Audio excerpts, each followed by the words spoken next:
What is up, everyone? What is up? I am sorry I'm a little late. Had a little bug problem. And, no, it wasn't a software bug, the problem this time. I found one singular cockroach in the, kitchen. Yeah, actual bug. I found one singular cockroach. I'm pretty sure it was the beginning of, like, they just got in. So I went a little crazy and just started pulling things out and, grabbed the arsenal of roach bait and everything that I have in my house. So I have boric acid, I have the Harris bait pills, um, close to burning the kitchen down just to be safe. And I realized I was out of diatomaceous earth because I gave that to a friend, so I have some more coming in tomorrow. I'm gonna spray that down everywhere.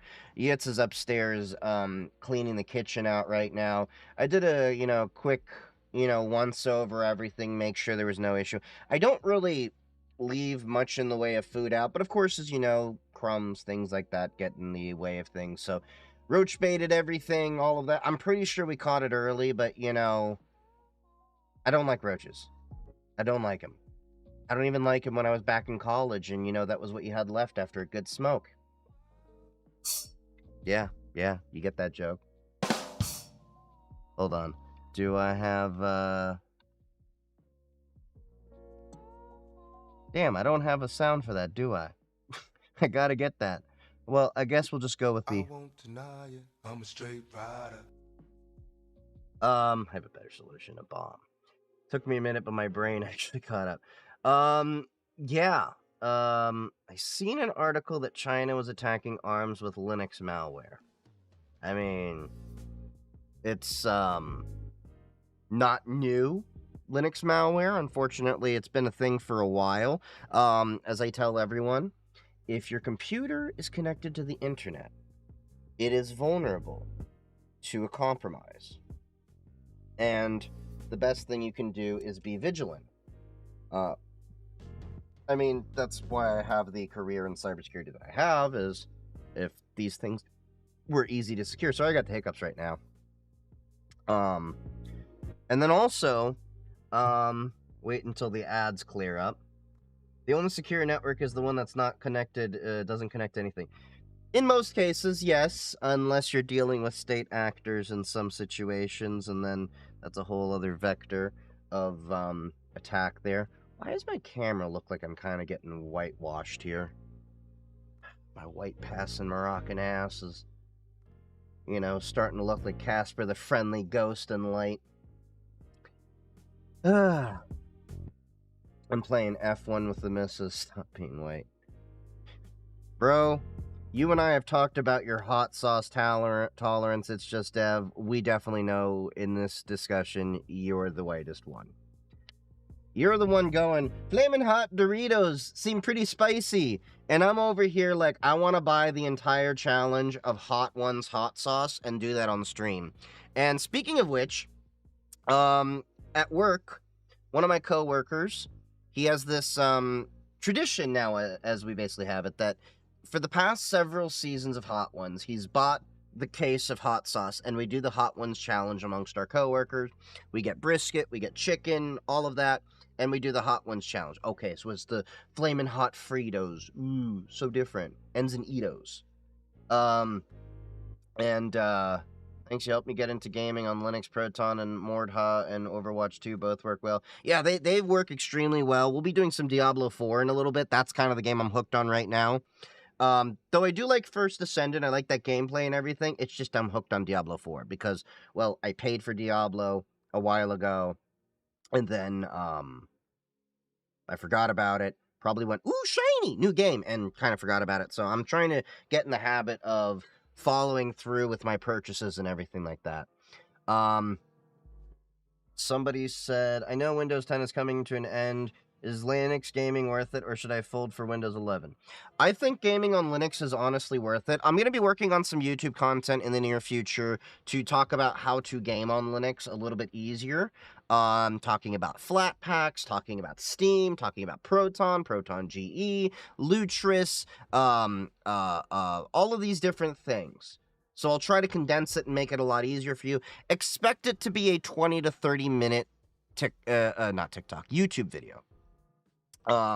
Yeah, so the other thing, for bugs, use diatomaceous earth. Yep, I normally carry a couple pounds of diatomaceous earth, but I remember I gave some of mine to my best friend, during the summer, so I have a couple more pounds coming from Amazon, along with the little sprayer, because you gotta puff it out. For those of you not aware, diatomaceous earth is, safe, around pets and humans. Like, you can literally take diatomaceous earth, stick it on your tongue. It's basically in a natural to earth. I mean, you shouldn't really have it too much, but it won't affect you really, as to compared boric acid and other things. While those things do work a lot better against roaches and other bugs, diatomaceous earth is at least a lot safer, and you can basically just blow it around everything, give it a light dusting, around all the different nooks and crannies. Spray it in your outlets and your electrical outlets. For those of you not aware, bugs like to actually hide in electrical things. So anything producing a little bit of an EMF that's, exposed wires, chargers for cordless phones, sometimes your USB cables and all of that, if powered, they can actually attract bugs. Believe it or not. If you don't believe me, look it up. Yeah, as I was saying, I have been making more YouTube videos. Unfortunately, the past few videos have been focusing on the WordPress drama because it just doesn't stop. And honestly, even anti-cheat will kill Linux gaming. That's where you're wrong. Do you know how many games I play that have anti-cheat that work day zero? Diablo had an anti-cheat. It works on there. First Descendant had an anti-cheat. Works on there. Halo Master Chief Collection had an anti-cheat. Works on there. Apex Legends had an anti-cheat. Works on there. At this point, it's not an issue of the anti-cheat per se, itself per se not working on Linux. It's a matter of the developer getting it to work on Linux. Space Marine 2, yep, that worked on Linux as we saw. Right now, there's a little bit of an issue where it did break compatibility on Steam Deck. They are trying to get the easy cheat working again.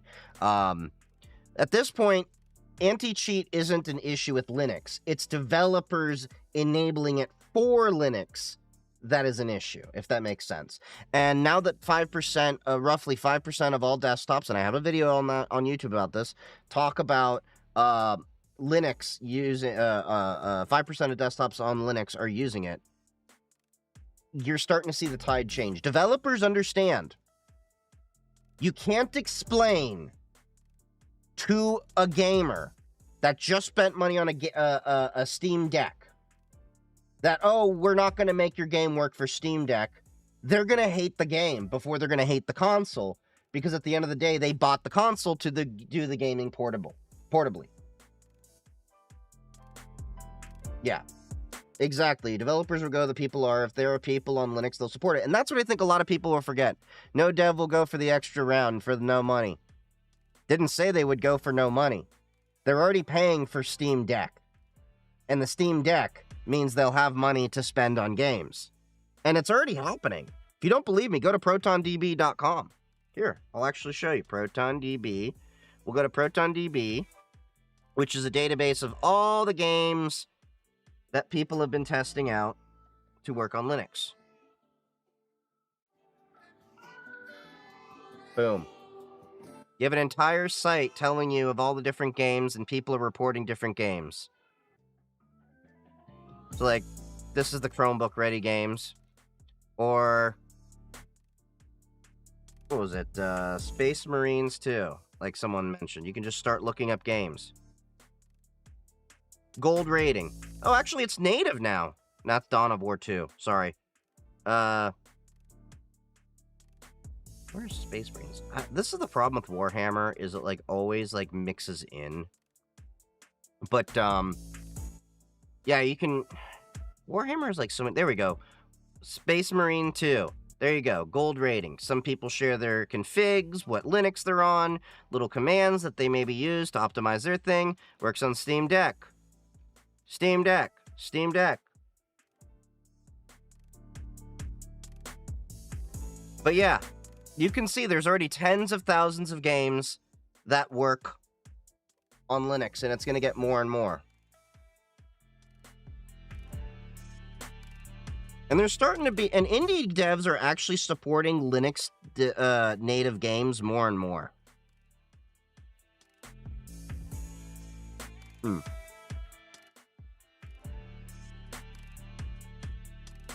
But anyway, I don't think it will go for a long time. It's already happening. The Steam Deck is natively Linux, and you're having a lot of developers say outright they're making their games compatible with the Steam Deck. Ipso facto, they're making it compatible with Linux. And Valve is actually spending a lot of money investing in Linux, because you have to understand the long play here. If Valve doesn't do the competition that they have right now, what's going to end up happening is Microsoft is going to eat their lunch. Look at what Microsoft's doing. They're buying up game studios left and right. Well, Doom's on everything. You can run Doom on a freaking calculator. Microsoft is buying all the game studios and everything. Not only that, Microsoft is trying to force you into the Xbox Store, Windows Play. They want to keep you trapped in their ecosystem.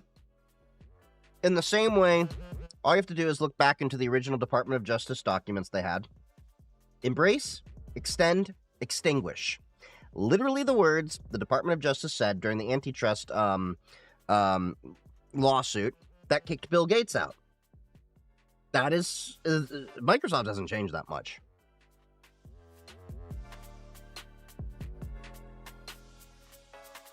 Now, in the long term, Valve has seen the writing on the walls. Either they embrace Linux, or eventually, gaming and developers as we know it are going to die.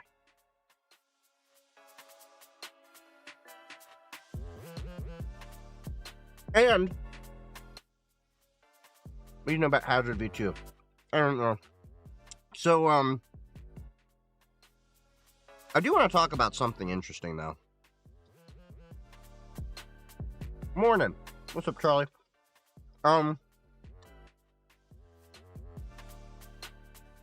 As y'all know, if you've seen my streams, seen my content, I normally don't like to discuss politics outside of tech and privacy rights. And no, this isn't a go vote for this particular candidate sort of thing. They're all dickheads. I will tell you to go out and vote, but I ain't telling you who to vote for. You know, it's been about 1 year since that whole conflict overseas. And, let me preface this with, I'm in the interesting position of someone who's lived overseas. I guess Vermin Supreme is by far the best candidate. I want gene-spliced, race of monkeys to be winged tooth fairies. He is your friendly fascist, and a vote for Vermin Supreme is a vote wasted. That's his motto. But I kind of want to talk about this because it's been a year, and I don't know if you heard about this. You know who Asmongold is, right? He's a YouTuber, Twitch streamer. He kind of stepped in it recently. I'm trying to say this without getting too deep into... Well, I'm just going to rip this Band-Aid off. So he was talking about the Israeli-Palestinian conflict. I'm going to tell you this straight up. I have family on both sides of the conflict. I have relatives that we are probably never going to hear from again. It's an unfortunate situation. And I'm not pro anything except pro humanity, because war, there is no winner. There's only losers. One side just loses more than the other. That's the reality of the situation. But I will say this, Netanyahu is a schmuck that no one in my family on either the Israeli nor Palestinian side really likes. I think a lot of people forget that right before this whole conflict started, he was about to bring Israel to a civil war. Well, Asmongold stepped in it and really said some things that I don't agree with, like calling the Palestinians an inferior race, culture, whatever the exact wording was. I don't agree with that. Now, I lived overseas. I have family I've broken bread with over there. I've broken bread with both sides of the conflict. I have family on the Israeli versus Palestinian side. You want to hear my honest opinions? You have dickheads on both sides that just need to take out a ruler, measure it, shut the hell up, and let the rest of us actually live our life in peace. The average person on Israel and Palestinian side just want to have their kids go to school, have a good life, live in prosperity, and freedom. That's really all people really want. Well, that's the interesting thing. I'm not just a Jewish man, I'm a Moroccan Jewish man. I am not an Ashkenazi Jew, I'm a Sephardi Jew. My family can actually trace to the Spanish Inquisition. The Inquisition, what a show, the Inquisition. Don't you know we got a mission to convert the Jews? That's History of the World Part 1, Mel Gibson. Great comedy, by the way. But by virtue of me being Moroccan, I have relatives that are both Jewish and Muslim. That's really the only religion we have in my family. Islam and Judaism. And both sides, we think this entire situation is just effed. Because I've been to the Palestinian territories. I've also lived in the Israeli parts. I've literally seen my Palestinian friends accosted when we went to the Dead Sea. We, literally, we went down to the Dead Sea when I was living out there, grabbed some nargila, hookah, brought it to the beach, got some girls, had a good party on the beach, bonfire, all that. Had a great time. The downside was coming back dealing with Magav, border patrol with Israel, because when you get back from the Dead Sea in certain areas close to the Palestinian territories, you then have that. They're harassing them for being Palestinian, telling me, because I'm American, do you know who you're with? And I'm like, yes, my friends. Do you know what they are? I'm like, good people? And I'm yelling at them. What got you into cyber networking? I've always been into tech. The honest truth was I was tinkering around with cryptocurrency. I'm talking like a decade ago, before crypto bros were there. I was looking at it as just a technology. And my crypto miners were compromised and were mining for someone else one day. And it got me down the rabbit hole of how did this happen? How did this machine get compromised? And I was already playing with Linux at the time. And then I learned about firewalls and networking and all of that, and that started my foray into pfSense firewalls and everything like that. So, needless to say, I don't think anyone in the whole conflict is inferior. I think the mindset of thinking that someone or one side is lesser than another, regardless of your position, is an inferior thought. At the end of the day, everyone wants peace, prosperity, and freedom. An interesting fact is, I actually got to meet one of the VPs of Motorola. I can't remember his name. I got to meet him through my friend. Not my friend, my family. And that VP actually created an R&D facility in Palestinian territories. In the 90s, I believe it was. I think it was the 90s. This was revolutionary. Because he wanted to bring ideas to them. And he did it purposely because he wanted to bring prosperity to them, R&D facility, and the reason why he did that is he didn't want to cause friction for either side. And why I'm getting on this is I think a lot of the people that have never been in that frickin' territory need to shut the hell up with that BDS crap too, because here's the reality. A lot of those boycotts, divestment, and sanctions are harming Palestinian employees. Like, for example, did you know that SodaStream, that company in Israel that a lot of people were sanctioning, purposely created their factory near Palestinian territories to get Palestinians jobs?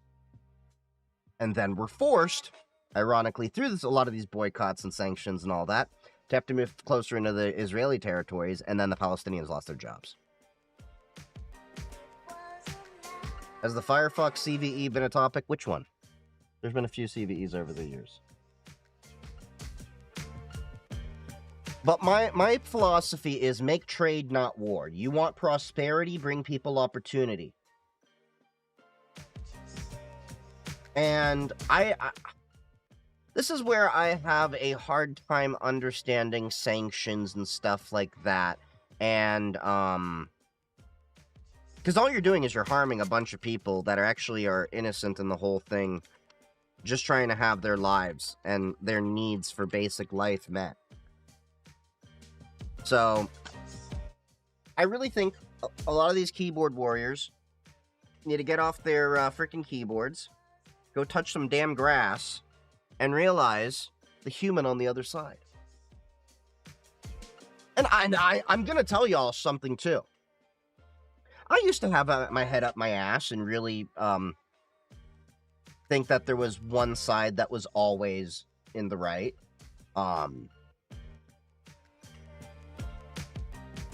You know, I used to think a lot of the negative things people would hear, say about Palestinians, and then you get to go over there, you meet them, you realize they're just everyday people wanting to live their life. But most of the people, like what you said, it's always the most ignorant that are the loudest. Exactly. And here's the thing that'll blow your mind. Sanctions are supposed to force those communities to put pressure on their government to do right. But yeah, unfortunately, it doesn't work right, because all it does is it ends up harming the good people. It's a damned if you do, damned if you don't situation. But back to what I was saying, yeah,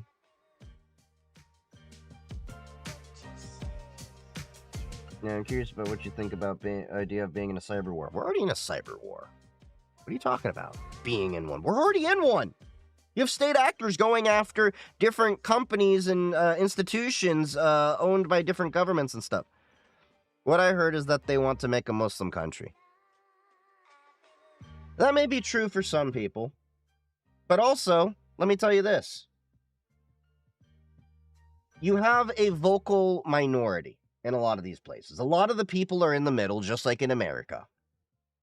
They just want to live their life in peace, prosperity, and freedom. And that's the honest truth. Palestinians are in a really, really damn tough spot. That's the reality of the situation.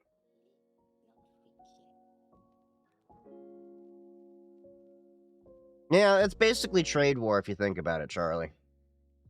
But yeah, my head was always up my ass, and that's one of the big reasons why I stopped talking about politics, because at one day in my mid-20s, I woke up and I realized I don't know jack crap about most things with politics. Like most people that are well-meaning, as you're a child, you think you know better about how to run the world and fix every one of the world's problems. It doesn't matter what perspective you take.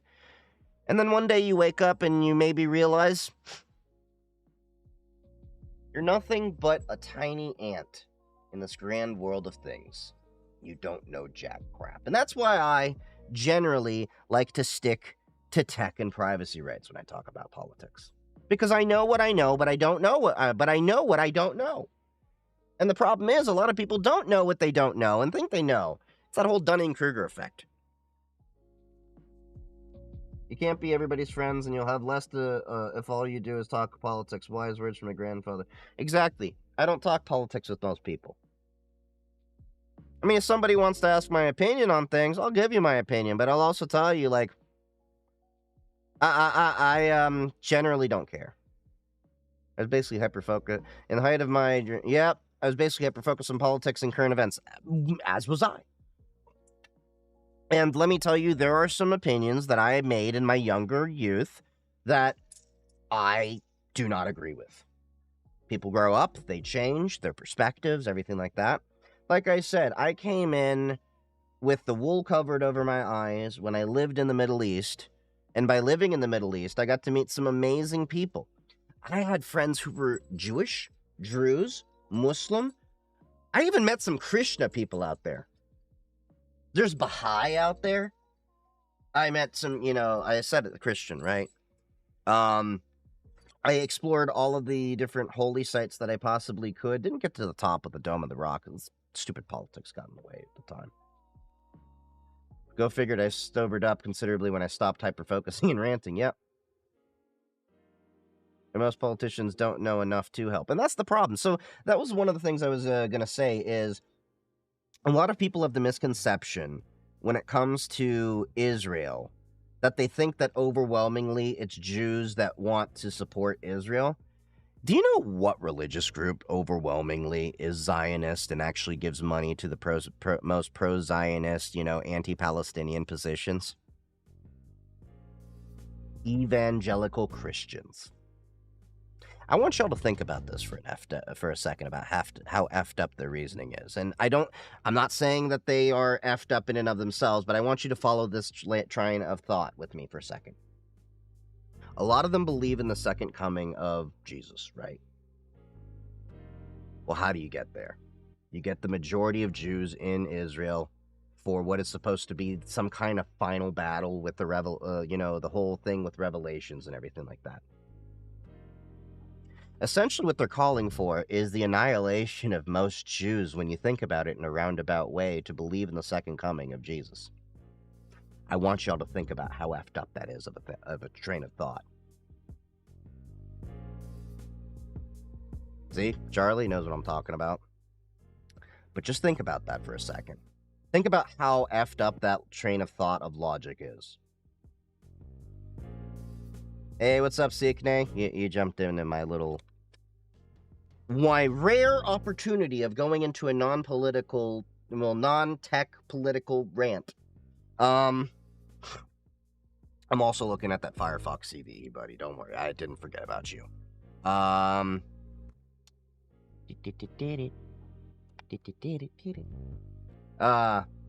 It is a risky topic. But I take the position of I'm not pro-Israel, I'm not pro-Palestinian, I am pro-people in the terms of I am pro-Israeli people, I am pro-Palestinian people. I'm not really pro any government. And I think that's the position a lot of people have to take, but the problem is a lot of the people that are taking their positions have never actually been on the damn ground. Most of these people have never actually lived in Israeli or Palestinian territories or broken bread with these people or played soccer with those kids out there. I have. The most aggressive thing most of my family wanted to do on the Israeli side with the Palestinians was score a goal on their soccer net. Or as we call it properly in the rest of the world, football. Bitzad de raglaim. Football. What do you think about that blind supporter of Israel, Piers Morgan? Piers Morgan's a schmuck. Thought he was a schmuck for many years. Netanyahu is a schmuck while we're at it. I'm going to say that again. Dismantle organized anything, government, religion, all of it. Yeah, that's one of the things I like about my religion, Judaism, is you don't have to be Jewish to, go to heaven. And we're kind of disorganized in our own right. You have many different ideologies inside of Judaism in and of itself. Or as they say, there's 72 perspectives on the Torah, and all of them are correct. Do you follow CVEs closely? A little bit. For those of you that are not aware, actually, if you're ever in my Discord, there's actually a channel called CVE News. And it ties in, there's a little bot that I found that actually pipes in a lot of the different vulnerabilities and everything. So if you ever do go to my Discord, look at that, look at that, look at that, look at that. See? Windows kernel talk 2. SolarWinds web help desk. We've got CVEs for you. We've got cybersecurity news. Yeah, so my Discord, yeah, it does help, announce when I'm making content and all that, but it also talks about when there are CVEs and everything. It's there overall as a good community for everyone to join in and do everything, and I've also designed it that if anyone ever does do tech and cybersecurity related content, I can expand it and make this a nice community for everyone to learn and do that. Are you UK based? I've just got my master's in cybersec, but the market is so saturated right now. Unfortunately, I'm in good old US of A. Contrary to a lot of people's belief that think that I'm Canadian, which I actually take that as a compliment, not an offense, because when I travel, I like to tell people I'm Canadian too, because a lot of people don't like Americans. Don't tell the Americans. They might get offended. At least can you read Hebrew? I speak a little. I can read Hebrew. I can... In terms of conversing, I've forgotten a lot of it. Now getting humbled by debaters like... is that easy? Now getting humbled by debaters like Mehdi and Hijab. Well, Piers Morgan is one of those examples of he's a pretty ignorant, loudmouth dumbass. Okay?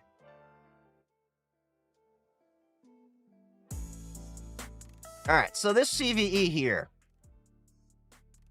What's going on? An attacker was able to achieve code execution in the content process by exploiting a use after free in animation timelines. We have had reports of this vulnerability being exploited in the wild. This vulnerability affects Firefox 130.02, Firefox ESR 128.31, well, lesser versions, Firefox ESR, okay, so quite a few. And it's still waiting analysis. Huh.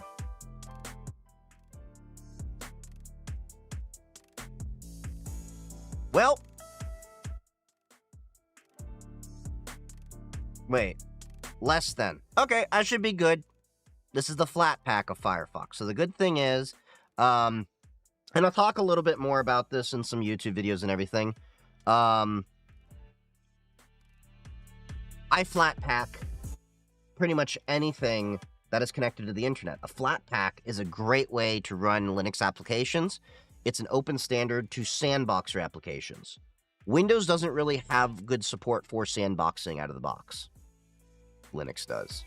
Now, of course, Ubuntu has snap packages, but I prefer a flat pack because it's a more open format. So, yeah. Chief Greg 3D, did you see the Internet Archive got Wayback Machine is back online? Yeah, I heard it was read-only. I didn't get around to making a video about it, because I've just been so busy with all of my other stuff. I have the other project I'm working on. I'm hopefully going to be heading to a conference for next month. Flatpak? Flatpak is a way to ship a package, an application, in a more sandbox container with everything contained. So, let's go to flathub.org. So you can get all these applications already flat packed. There's ways to pack them yourself. So the great thing is, you can run all sorts of applications. Like pretty much anything you can think of in Linux can be flat packed. My Steam, that I used to play my games, I ship it as a flat pack. So all of my games run in a sandbox. Yeah. It's beautiful. Bellissimo. So yeah.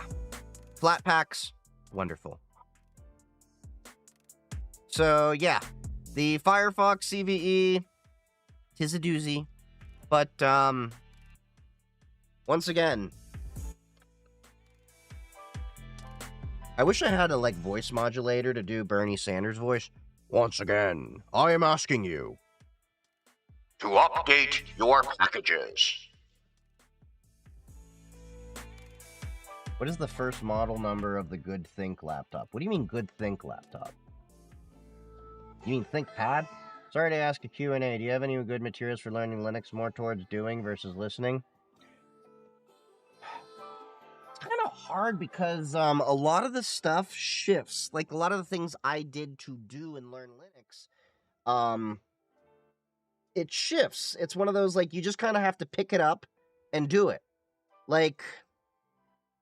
How I got started with Linux was I learned about war driving back in the WEP days. What I would tell you to do is think of a project. Think of something you want to do. Doesn't have to be complicated. Could be just hosting a website. Think of a project to do and then build on top of it. And you can do more and more and more. So okay, let's follow this. I'm just going to go... what's the word? I'm just gonna, crap. Not freeverse. Shit, it's the rap term, basically, for freestyle. I'm just gonna freestyle this. I learned Linux by making a homemade DVR back when you could use a FireWire cable to a set-top box. Man, that takes me back. I remember that! Okay. Seekney. Myth TV. Did I just unlock some old memories there? Do you remember that? Because that's what opened my door. Yeah. So originally what opened my door was Xbox Media Center. Xbox Media Center, war driving, using Canopix Linux, with an Orinoco wireless card on a PCM CIA-enabled laptop. I know to a lot of you that just sounded like blah, wah, wah, wah, wah, wah, wah, wah, wah. Okay, but here, back to what I was saying, let's freestyle this, okay? So I'm just giving you an idea of how you could, take a project and build on top of it to learn more about Linux. Make a web server. Doesn't have to be a WordPress thing. You can do that. Actually, in fact, could be good to eventually build that, okay? There's many guides out there to build a WordPress server and self-host. You could do it on a Raspberry Pi. It doesn't even have to be on a public, VPS or anything like that. You can get to that point. In fact, do make a publicly hosted website. But don't expect it to be very secure out the box, which is why you then dive down, asking the questions to Google and maybe even ChatGPT nowadays. How can I secure a Linux box? Then the question becomes, how many ways are there to secure a system? How deep does this rabbit hole go? So imagine you have, let's just take this thought, you have WordPress, which we're going to talk about the drama in a little bit here, because for those of you not aware, there is a YouTube video talking about the drama with WordPress. So let's take this, thought here. You make yourself a website. Let's say you have a self-hosted WordPress. You can use DigitalOcean, you can use Linode, you can use AWS EC2. I don't care. Just pick a platform and start learning with it. Now, with WordPress specifically, you're going to need a LAMP or a LAMP server. That's Linux, Apache, MySQL or MariaDB, and PHP. Or you can do a LAMP server, which is Linux Nginx, which is Nginx for any of you wondering, not Enginex. MySQL or MariaDB, and PHP. There are many guides out there for how to set this up. DigitalOcean has some great guides if you want to actually get this done, and it doesn't have to be specific to their platform. Now you got your server up. You install the WordPress package. You've got the basic, hello world. Great. Now you got to lock down the actual server side on Linux. So you got to do your package updates. You got to secure the SSH. So how can you do that? You can do that in many different ways. You can firewall it, learn about SSH keys, set up tripwire to see if files are modified unnecessarily. And I'm not even giving you all of it. There's ways to harden the actual OS itself. There's many guides out there depending on the operating system you use. You set automatic updates as well. Then you have the WordPress side, the front end side, the security things that have to go with there. Do you want to set identity and access management with like SAML or OICD? Do you want to at least have logins so that you can maybe set FIDO WebAuthn so you can use a YubiKey or hardware security key? I'm just telling you, these are the rabbit holes you can take yourself down with just one simple learning project. So my advice is, instead of worrying about what can I do with Linux, just pick a random thing. Pick a benign thing you want to do. Like, I didn't know that much about how to code Python 2 years ago. I barely did any coding. You know what I did? I said, all right, I'm now on this platform called Mastodon.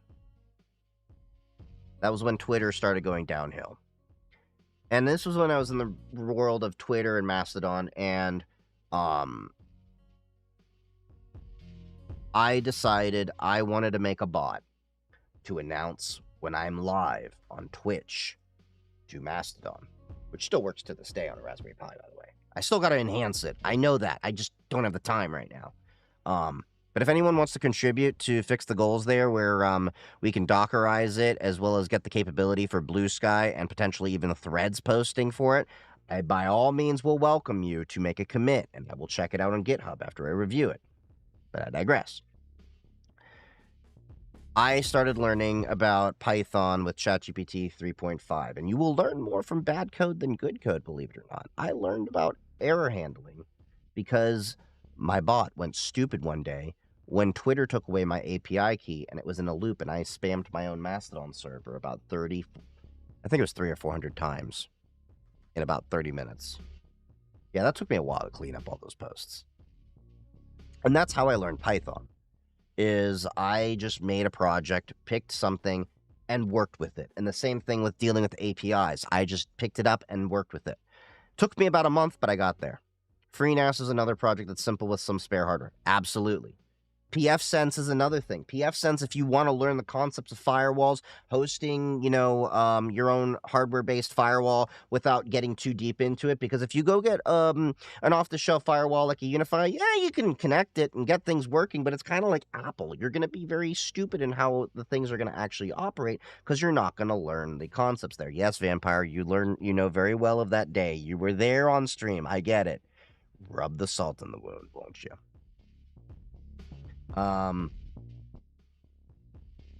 But basically pick up a project and bang your head against a wall until it gets working. Just found there's a lot of info that uses assumptions, which is annoying. Yes. Some of them do have assumptions because there's knowledge that you have to keep basing it on. And that is one of the, problems you're going to have. But let me put it this way. Linux is a lot more simple than Windows to deal with. It just seems daunting at first because you're thinking about it in different ways, and oftentimes you're not using a GUI. But let me tell you this. Linux is a lot easier to administrate than Windows because I want you to think about this. I want you to think about all the things you have to do to get your Windows operating system running in the right ways that you want. How many times you have to run certain PowerShell commands or command prompt, open certain control panel menus, open registry editor to do all these different tweaks and get it just the way you want. Now I want you to understand that you can do all of that in Linux with just a text editor. I know it blows a lot of people's minds when you deal with Linux and you're like, wait, what? You can do this? Yep, just a text editor. That's really all the tool you need. If you want to be super bougie, you can get into Vim or Emacs, but most of the time I'm a godless heathen that uses Nano.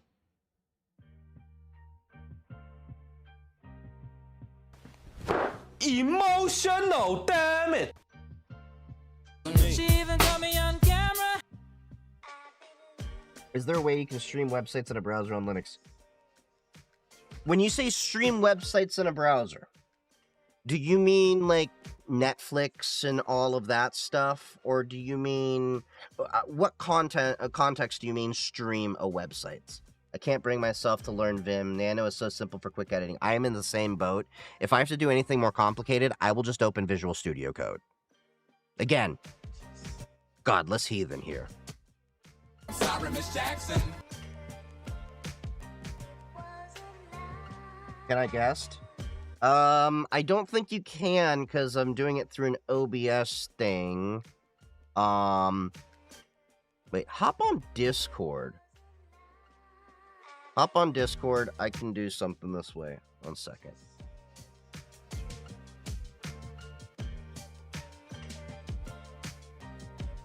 I won't do this for everyone, but Charlie's cool.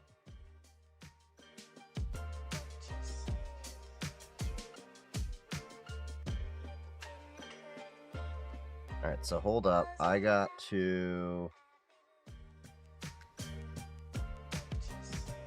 Alright, we gotta get the gaming. And then I got to move to streaming.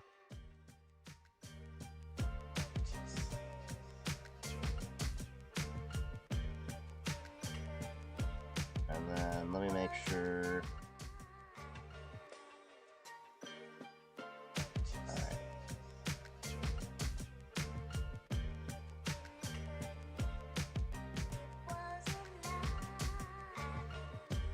Alright, I'm in the streaming channel. Just hop into the regular lounge when you get a second, and I can bring you up to the streaming channel. And make sure this works. Just let me know when you're ready. But yeah, like Netflix. Yeah, you can definitely do Netflix on that. Now, not everything is going to work. I'm going to tell you from experience, Peacock is a cock. That's the one streaming site that seems to have issues. I remember when Netflix wouldn't let you do streaming on Linux. But my, the times have changed. And also, wait, you can, yeah. Also, hey, Howdy, handsome. how's it going? Okay, okay, cool. Chat can hear you. What's Okay, up? I'm just turning the audio off on my phone. That way I can hear you here. All right, so shoot your question. So basically, anytime I've used Linux, something I've noticed is that Netflix, Disney Plus, Paramount Plus, it'll come up with an error every single time I try to use the web browser on Ubuntu. So, and it doesn't matter what the browser is, it just doesn't allow for streaming. And I look online for a solution, and I guess it's a common problem, but I haven't seen a solution. Okay. I'm wondering if there is one. Yep. So basically, there's a library you have to install. I forgot which browser actually gives you the error and then just lets you install it. I think Brave does, by any chance. But basically, it's called Widevine. So if you install libwidevine, that should do the trick. My home theater piece. Is it a browser or a plugin? No, it's a library that plugs into the browser. So so it's like a piece of hardware I gotta buy. No, it's not a piece of hardware, it's software. Okay, so it's installed to the router. No, it's installed on the actual machine running Linux. Okay. Sorry, a little confused. No, it's a little bit different. So, now I will say if you do it on ARM browsers and stuff, it doesn't work that well. But let me see. I got it working before. I'm trying to hold on. libwidevine. Let me just pull up. Because, the only reason my new laptop isn't running Linux right now is because of that. Because I want to be able to stream on it. Let me just Google this thing real quick. How do I spell it? Well, it's Widevine, like one word, wide vine. Like, Widevine, yep. Like grapevine. Yeah. Widevine enables secure premium content protection utilizing free-to-use standards-based solutions for OTT and CAS services. Yep. And that's all you got to do. Yeah, it's open source. Okay. So it's just allowing you to watch DRM enabled content. And because I got it on my it's been so many years since I set up my home theater PC. I don't remember how I did it off the box. But you just have to. Difficult to set up? No. Perfect. It's not difficult at all. Like, it was basically, if I remember, this could have changed, but when I would run Firefox, it would literally just come up with, you need to install this, or was it Brave? One of the two. And then would install that little plugin, restart the browser, and then it would work. The one thing I will tell you is, the reason I kind of had to move to a Roku was I also started watching Peacock to get like a lot of my NBC shows and stuff. Like I'm a big fan of Community and Parks and Rec and all that. They still don't work with Linux, even with Widevine. That is just a stupid thing on their end. Even though ironically it does work with Android, which is still Linux, and Roku, which is still Linux. Makes perfect sense to me. Yeah, but it does work with Netflix. It does work with Hulu. I've confirmed that on my own boxes. And Amazon Prime. Huh. Yeah. So this installation, it's just, install, plug and play, ready to go. Yep, pretty much. It shouldn't be too difficult to, figure out. I've done it, like, many times before. It's one of those, like, I just do it without thinking about it, but I haven't had to do it in a while, so I haven't had to think about it. But yeah, it's a pretty well-known package. It just allows DRM-enabled content to be streamed to your browser. It was just big hullabaloo. Mozilla was kind of like taking a stand on, and then eventually said, well, we got to enable it anyway, so here. Wait, that's how you pronounce it? Well, technically Mozilla? It's Mozilla, but yeah. Oh. I just have old habits die hard. I'll take it word for it. Yeah, I know some people are gonna be like, it's mozzarella, like mozzarella, but I'm American. What can I say? We butcher everything. It's a crescent roll, you know. Yeah. Go colonialism. Yeah. So, yep, that should hopefully get you on the right track. Of course, if you run into any issues, you got my Discord, and you can always ping me. Yeah, all of you have been like fantastic on the server. Yeah, that's what the Discord's there for. But yeah, you should be good with the lib widevine thing. Should take care of all of the issues for you. Yeah. All right. I'm Was there gonna go anything back else you to needed, or are you watching good? your live, and I'm gonna figure stuff out about my laptop. All right, yeah, hit me back if you need anything, even if I'm after stream. Sounds good. All right, peace, bro.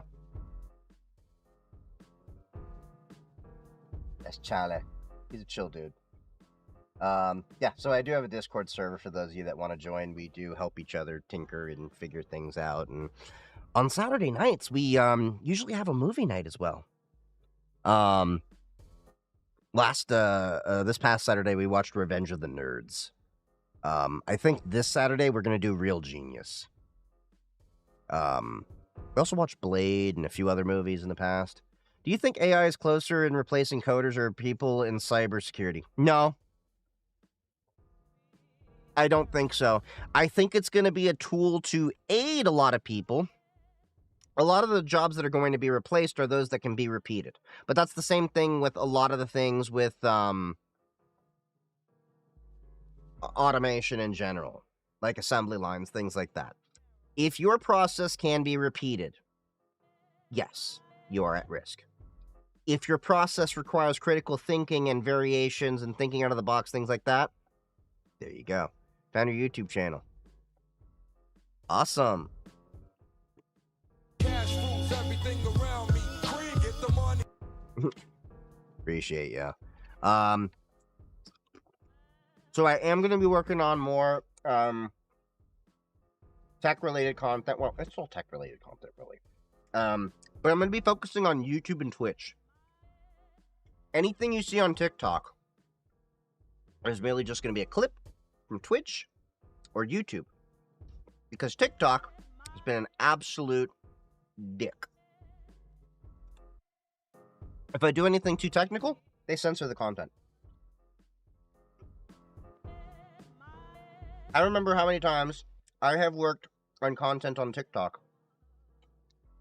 And I show you how to, I can finally feed my Linux desktop in a TikTok Studio capture card. So, here's how you get around that. Because I'm running raw OBS. OBS is simulcasting to YouTube, Twitch, and TikTok at the same time right now. Get in touch with a TikTok live agency. There's quite a few out there that won't take a cut. I found one. I think it's Atomic. They do all right. Once you get approved into them, yeah, censor for being too technical. Yeah. Like I would show command line interface commands and type things in a terminal and suspended for regulated and illegal goods and stuff like that very often. Talk to anyone who's been on TikTok for a couple of years. They will tell you you cannot be too technical on this platform. They do not like it. And I'm probably thinking you're in China. Irony.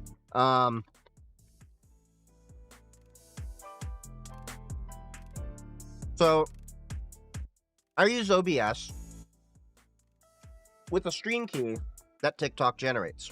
So every stream, there's a new stream key. TikTok Studio has so much overhead, and here's a little spicy nugget for y'all to know. TikTok Live Studio is just OBS repackaged in their own way. I know, not surprising. But yeah, I have a box over here doing my OBS streaming while I do things on Linux. So I do have a 2 PC setup. I wasn't trying to be extra like that. It was just I had the 2 boxes, so I was like, what the hell on? Put a capture card in, captured all the video, do the thing. This one's running Windows 10 Enterprise. I'm eventually going to have to go to 11 Enterprise because I'd have to update some things, and I still need to do some tinkering to figure out Stream Decks with Linux to tie into OBS. And then I also have to figure out the Elgato key lighting that I have and some other things. The mixer that I have works on Linux natively, though. The thing is, the cheap card, AMD card I use for Linux encoding issues. Interesting. Because AMD has open source stuff, so maybe it's just a matter of a newer kernel. Depends on what you're doing. By the way, I could not say enough good things about these chips here. These are not potato chips. They are made from chicken. Look at that.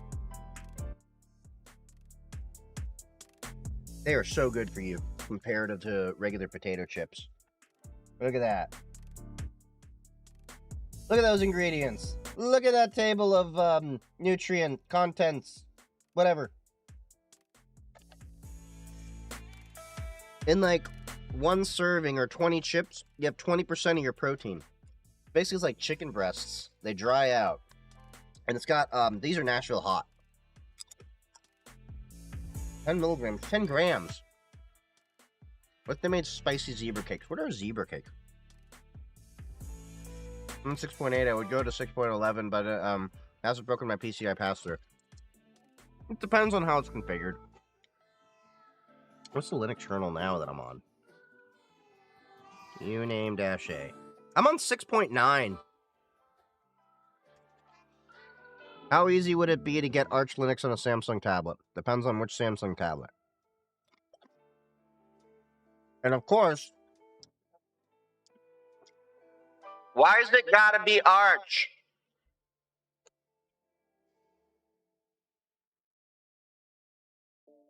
I don't know, there's probably guides out there for it. So anyway, WordPress drama. God damn it, I hope TikTok did not kill me for the QR code on the back. I did not intend that, sweet TikTok overlords. So, what was I gonna say? Oh yeah, WordPress drama. Where'd you find those? Costco? Yup. You knew it, it's just Dev. You knew it. Costco. You can also find them at Target. But Costco has the big bag. They're like $9 a bag.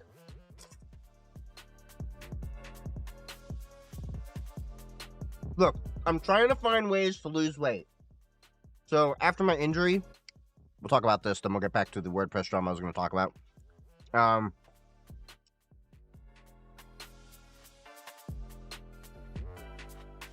If I ever go to Costco, I will get some. Yeah, they're worth it. So I injured myself a few months ago because I was working out too much. Basically, I love the endorphins when I work out, that I got back into my heavy overexertion workout routines from when I used to be on wrestling team in high school. And I would work out 2 to 3 hours on average. Okay, more about 3 hours, closer to there on average. Well, I ended up hurting myself, and my doctor told me I had to take it easy. So, while I was healing from my injury, I got a little lazy. Well, and then the other issue was getting back in the routine. So I went down to 182 pounds. Now remember, my peak was 230 pounds. If you remember watching my TikToks and everything, how big I used to be. And I ballooned back to 200.1 pounds as of earlier this week. As of this morning, I'm now down to 198.4 after only 1 week of working out. Dude's secretly ripped. He's got a sleeper build. I mean, sort of. Believe it or not, I used to have a 6-pack. I used to do one-handed push-ups. Yeah, I used to, be ripped. For those of you that haven't seen, I'll have to show it sometime. My grandfather is my fitspiration. He was an all-natural bodybuilder. I'll get back to that shape, hopefully. And I'll probably do some YouTube content in the future when I get a better camera to show you what I've actually gotten to work out with. Because I have a little gym to myself. I have a treadmill. Actually, you know what? I think I put this on YouTube in the pictures. Because you can post things, so I was trying it out.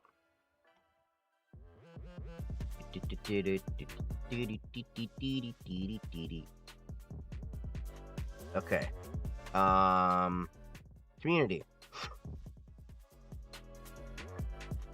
Alright. Change. We'll get to your question on cloud in 1 second. I didn't miss it.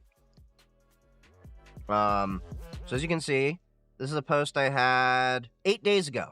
Okay, so I've been working out a little more than a week. So, as you can see, 78-minute exercise, 551 active calories. You can see my little exercise there. Does it not let me? Oh. I don't think it lets me zoom in. But anyway, you can see I got a Bowflex there. And I got a full body weight bench there. Perfect push-ups I've had for a few years. A little ab wheel over here. A bunch of different weighted bars, weighted vests, up to 15 pounds, yoga, foam rollers, all that. I think that's the 15-pound over there. So I got the Bowflex, all that. That's a dip bar over in the corner as well. So I do dip sometimes. Not tobacco dip. Don't approve of that. But regular dips. Free weights over here. So those are adjustable free weights. So they go anywhere from 5 to 25 pounds. Medicine ball. And, of course, supplements. Muscle Farm, protein. Bunch of different supplements over there, like green tea. I think that's the L-arginine bottle over there. DHEA. I've got berberine. I've got omega-369, regular multivitamin, Panax ginseng, saffron, a mushroom complex. There's a few things I take every day. Got a little treadmill over there. And there you have the Fitspiration. So those muscly men over there, I think right there, no, on the corner it's kind of covered. That's my grandfather. That's one of my great uncles. And that's a couple of their friends. That's back when they were in Morocco. And, you can see that's the treadmill. Got a little vibrating table over there. And what I don't show is there's a TV right up there. We can kind of tell where I usually watch YouTube videos and all that while I'm streaming. Not streaming, but working out. And it's right next to my desk that has all of my work from home stuff. As you can see, there's a headset hanging. So sometimes while I'm getting in a meeting, I will actually put that headset on. And I took my old Instalink 360 camera that I used to do streaming on, and I will just be on a treadmill walking while I'm in the middle of a meeting. So I'll be talking about what we need to do in work and all that when I'm working from home. So, yeah, that's been my little secret to getting back down in weight, amongst other things. And of course, as you can tell, there's little posters all around there with all the different workouts and stuff to do. I love my protein. Only thing ripped is that bag of chips you opened. Bro, I'm gonna be downsizing from this keg of beer over here into a 6-pack of beer. Like right now, when you poke me, it may go like the Pillsbury Doughboy, but soon, it'll be like a loaf of bread.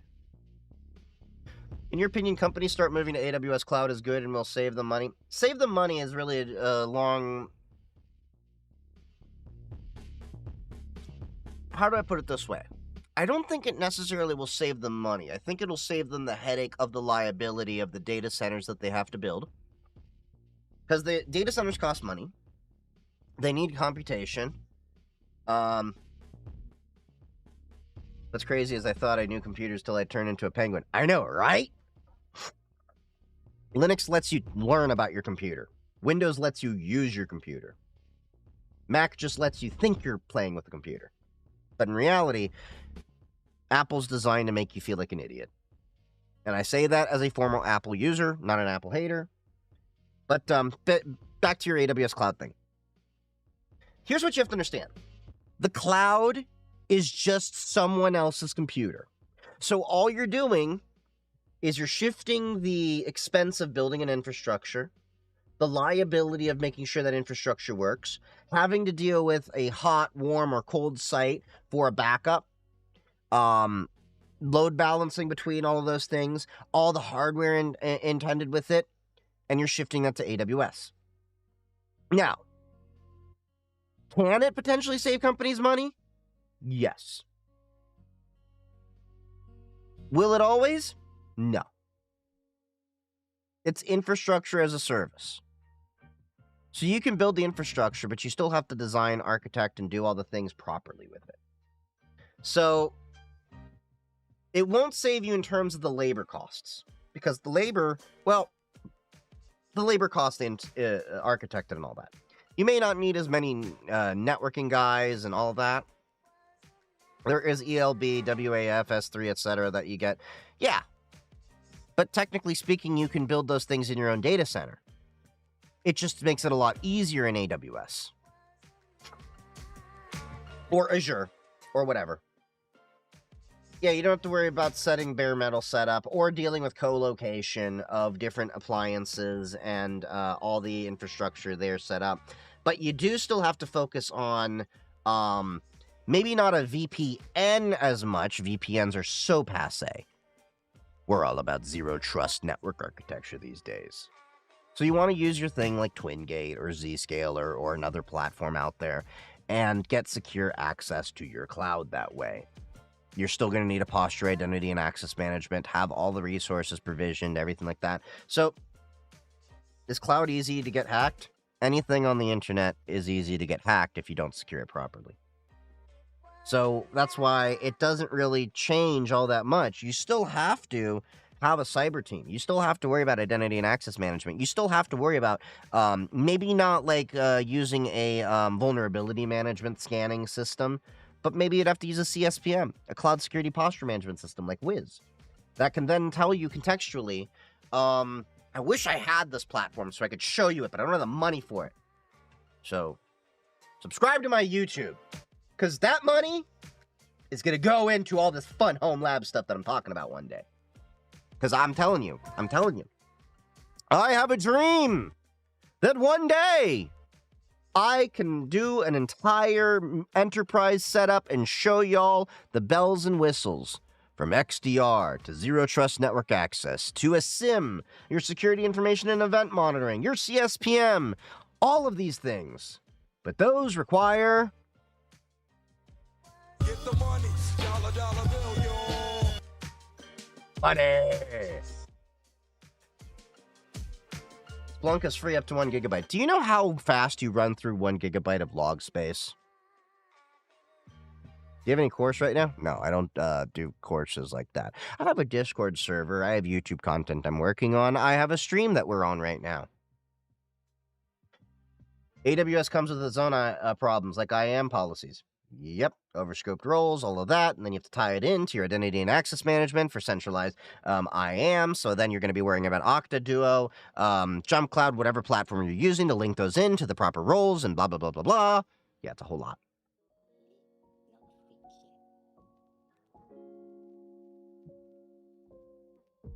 But I eventually, I know some people are going to hate this, want to roll out CrowdStrike in my home lab. I know. I didn't have the whole, yeah, we get it. They had the whole issue in July, but what antivirus hasn't caused major issues in the past? And if you're saying one of them is perfect, they just haven't had their issue yet.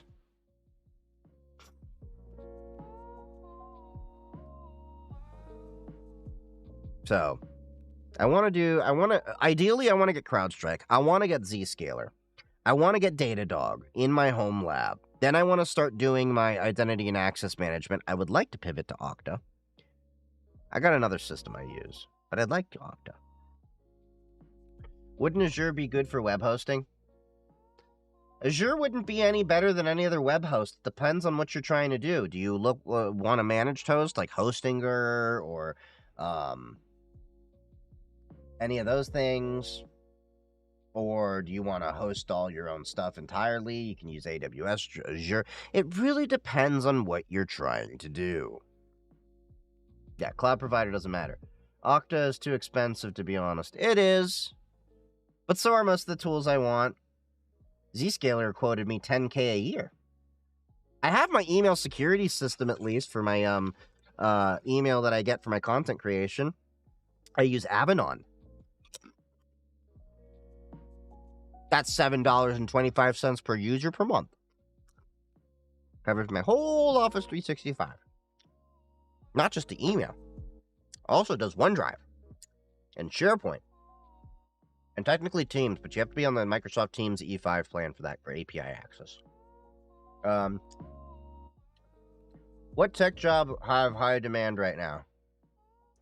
Cybersecurity, but let me put it this way.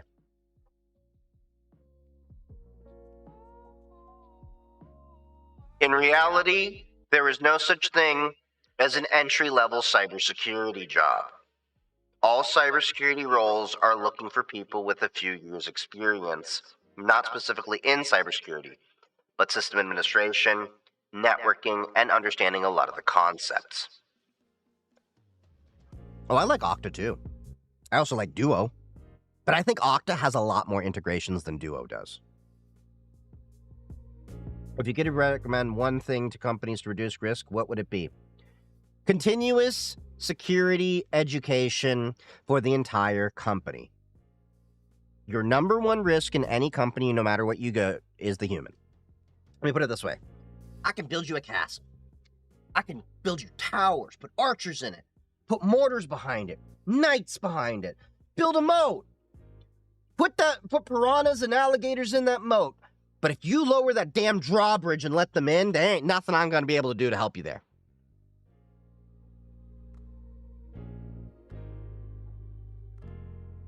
But yeah, human education. Now, on that front, one platform I really love and I want to implement at my work, as well as a project I'm working on, Hawks Hunt. I think Hawks Hunt has the best email phishing testing as well as compliance training out there because it does micro trainings. It's a lot better than KnowBe4. It gamifies it as well. Gamification of educational training is a really important thing. Hawks Hunt. Yep, that one. Hoxhunt. You got it right, heck, the speculator. That, so far, has been the nicest security training and compliance training platform I found. Oh. This is another thing I wish I could show you.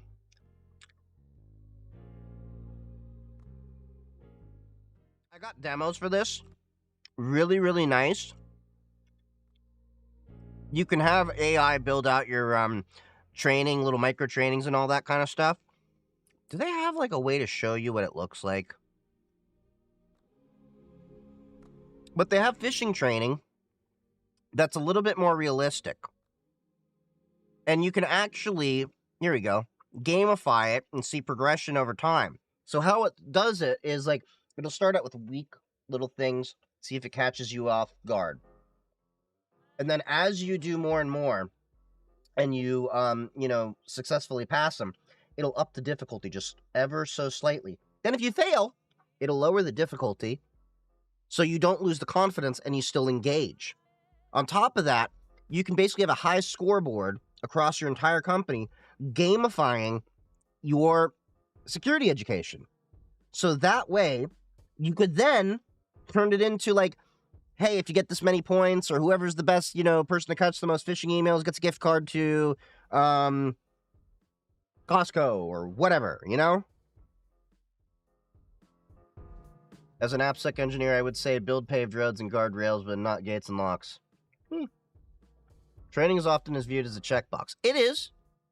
That's why I like this in the way they do it. I like their way that they approach it better than KnowBe4 and a couple other platforms that I've dealt with.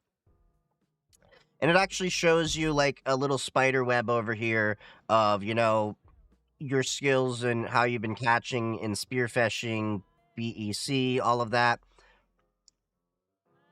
God, I wish I could show you what it looks like, because it's also a really well-designed platform, like, in general. You can do manual training, but you have adaptive training.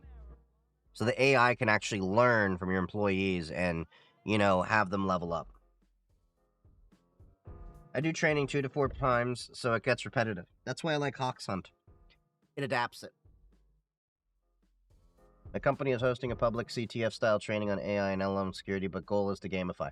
Gamification is the number one thing a lot of training platforms need to do. If you gamify your education, you incentivize a lot of people to actually do the training. If you just sit there and have to click mindless, mind-numbing videos, guess what you just do? You click the boxes enough to be able to pass the test. How do I know? Because I'm in the middle of freaking doing that myself, because I have to get a bunch of compliance training by the end of the month.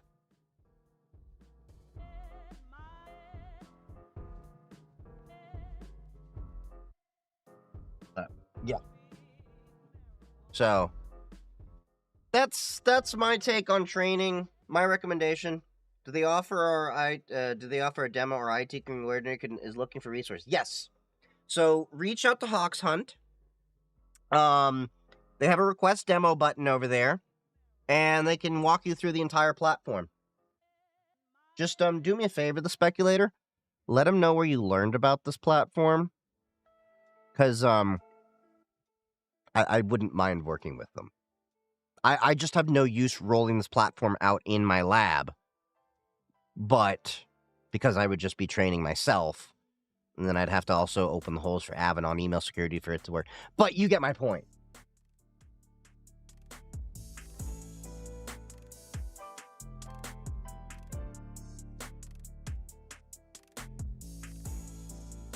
How do you address open source software and ensuring custom software remains secure with dependencies?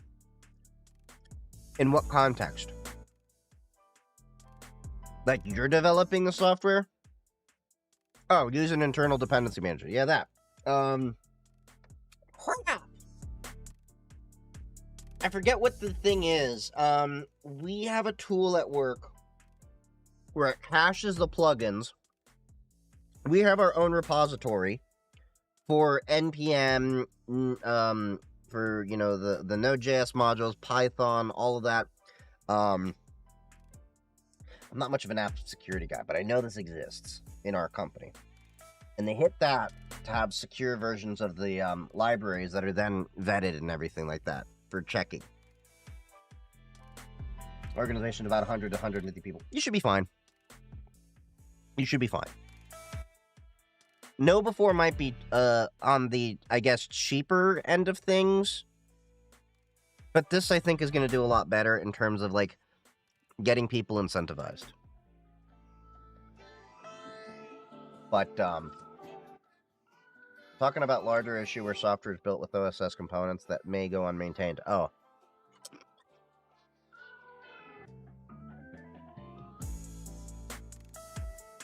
That's where you have, like, you're talking about components like a library for your, why did my camera just, like, go derp?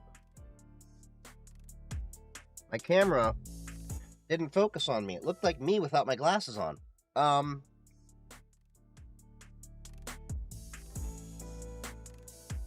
Relying on OSS maintainers to update packages. There's no easy way to do that. It's a pain, but with libraries, things like that, normally we have a lot of those things also hosted inside the company repo for a lot of things we use. And we have like apps like Veracode. There's also Snyk.io to do a lot of those checking to see if there's vulnerabilities in those packages. Yeah,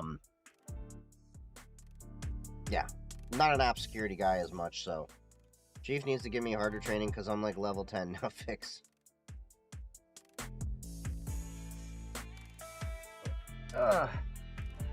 Alright. Quick break for a second. Nature's calling. I gotta pee.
Okay.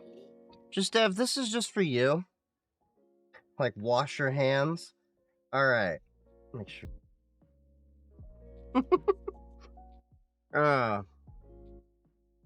George Carlin, you will be missed.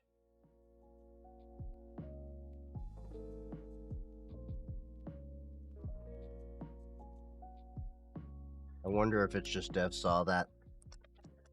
Or is he just in shock that I actually played that?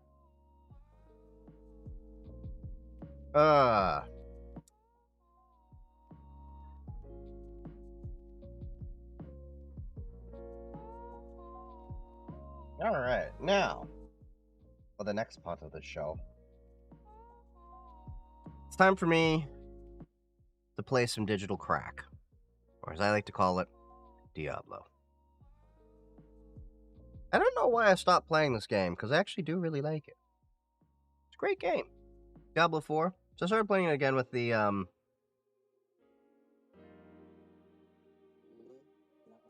vampires over there just shocked.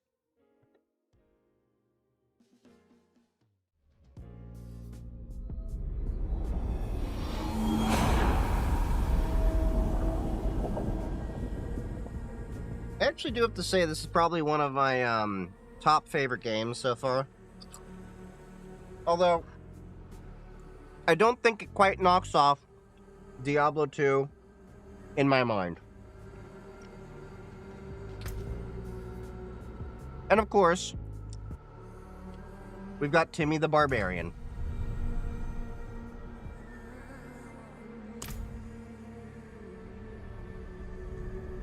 I'm working my way through Torment 2 right now. Torment 2. I guess that's, what, one of the quests or something like that? So, circling back to what I was saying earlier, there's been more foreign. Asmongold got banned apparently off of Twitch, well, at least one of his accounts to be specific, because of the comments he made regarding the Israeli versus Palestinian conflict. Oh, difficulty level. Huh.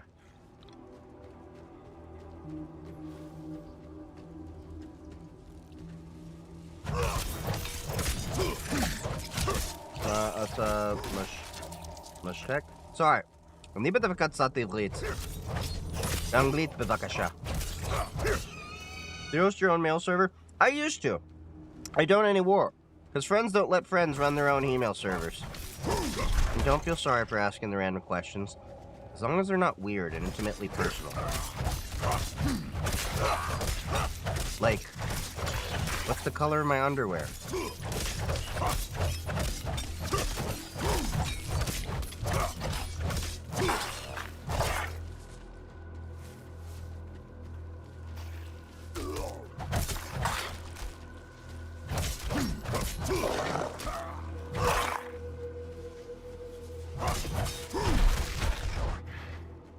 But yeah, anyway, look, the whole conflict is basically boiled down to you have dickheads that need to just get a measuring stick. Netanyahu's a power-hungry dick, and everyone loses in the end. I got family in Israel that's actually really scared for the conflict going on. I've got family on the Palestinian side that's actually missing and we're probably never going to see again. Have you run into the butcher in game yet? I don't think so yet.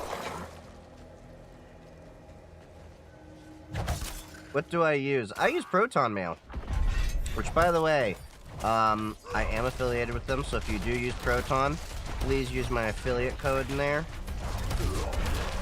I'm out of fury.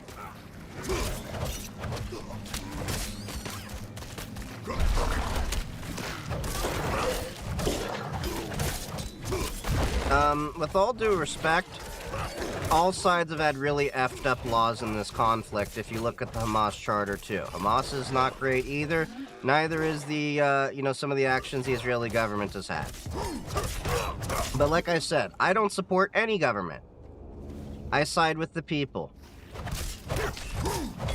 And the government is not always representative of the people. A lot of times, government just represents the elites of the people in those society.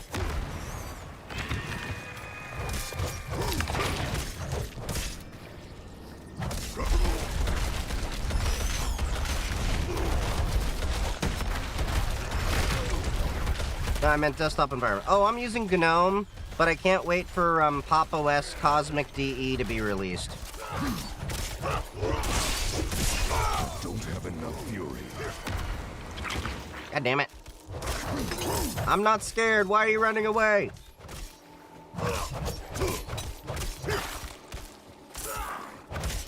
But most of the time when it comes to politics, I like to stick to privacy and tech rights. Because that's what I know best. All I know is people and governments suck wherever you go. Well, more so governments. But the people in government often suck too. Not always. I know some people are trying to make the world a better place, but often, as they say, the world to hell is paved with good intentions. To justify innocent killings going on every day. Oh, I know that's EFTA as well, don't get me wrong. But at a certain point, you have things that go on a little bit too crazy.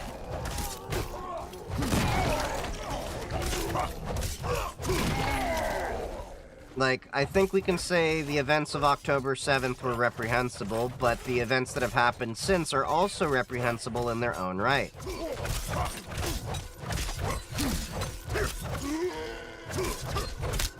Look, all I want is my family on both sides to be safe and be able to experience freedom, prosperity, and everything.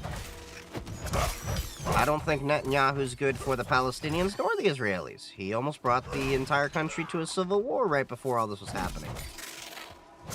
Unfortunately, Netanyahu, I think, has got, what, 2 more years or so until the next elections, if I'm not mistaken? Look, I may not care about politics all that much, but I do pay attention to them. I may not F with politics, but it will F with you. How much different is Cosmic and GNOME? Oh, so Cosmic is a fork of GNOME, but it's written in Rust. And System 76 is taking great care to try to work on a lot of the bugs and issues, because I've noticed there's a lot of, like, freezing and memory leaks and weird issues that happen with GNOME over time. So, yeah, it is a fork of GNOME, but the GNOME Foundation, I think, on one hand, was also, like, almost running out of money, and they also just don't seem to, like, care to work with anyone properly, from my understanding.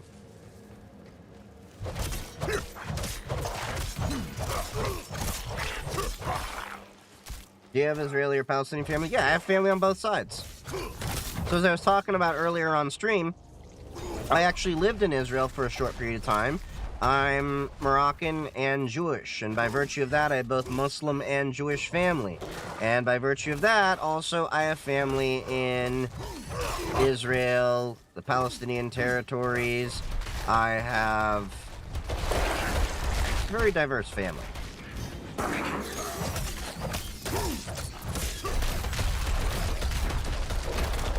Come on, you fuckers.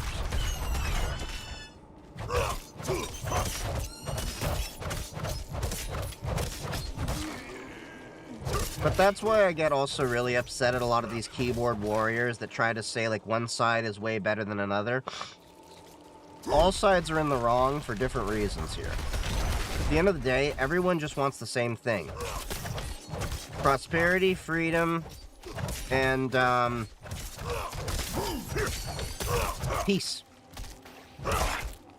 The question is, how do we achieve that? Usually it's power-hungry dickwads that are in charge. And that's the same problem all over the world, no matter where you go. And look at the US. You really want to sit there and tell me all politicians are great? Most of the arguments are usually, well, you know, this dickwad ain't as bad as that other dickwad that's also running. It's the same thing in every country.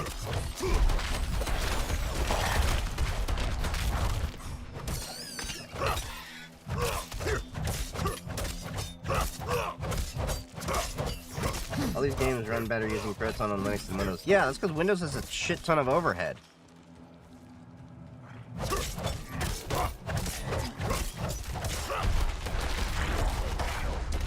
I've had a couple of weird issues where the game freezes, but then again, I've also had people telling me that the game freezes on Windows too at times in weird ways, so... yeah.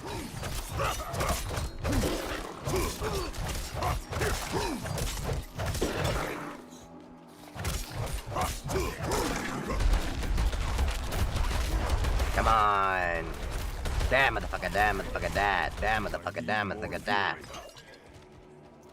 I've always just used KDE, but not gonna lie, not a fan of newer updates. Honestly, Cosmic looks good.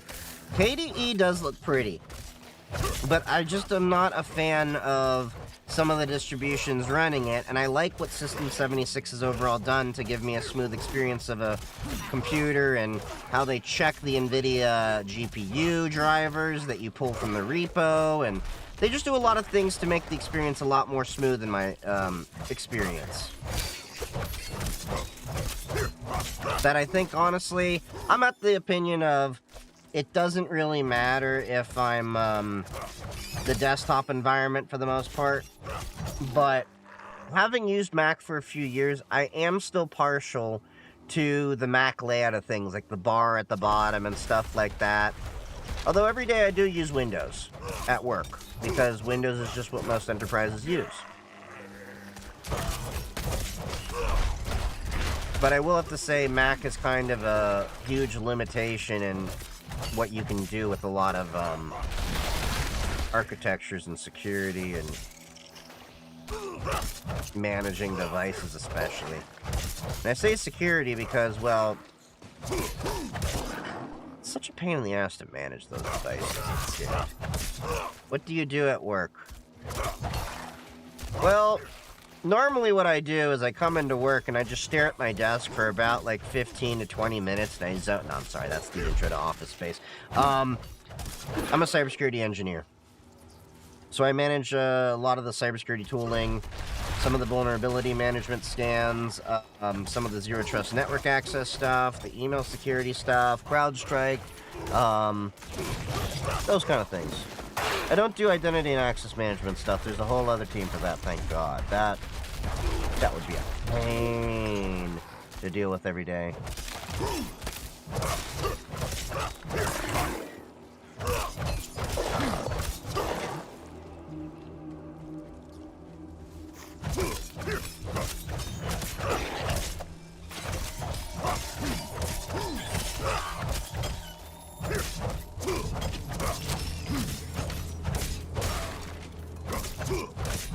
I see, I'm a system admin. I enjoy your content. Yeah?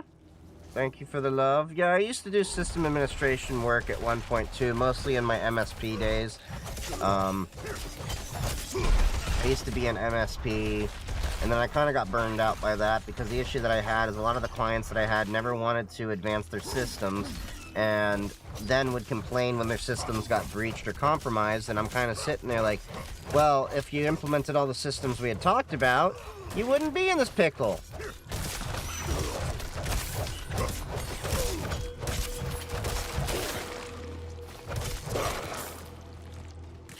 Just got one and I'm getting burned out working at MSP. Oh, my condolences. Yeah, I know that is a pain on some days.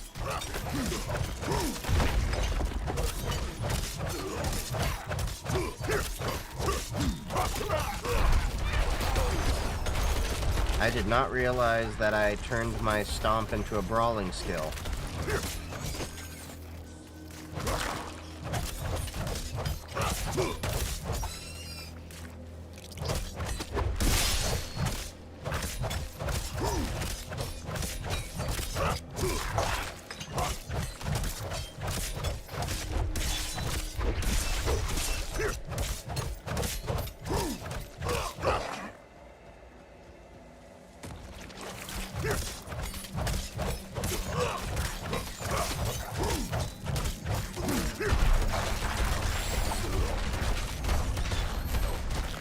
love the fact that I got some of my weapons to soak up health, so now I can kind of just stand there and whack them.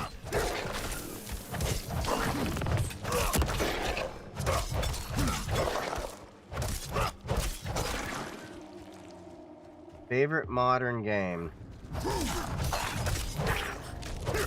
Give me a sec, I'm thinking on this. How modern we talking?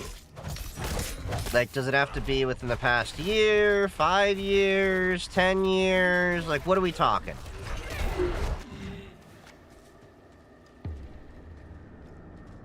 Post 2015. It's a toughie. Because, I mean, didn't Skyrim come out around then?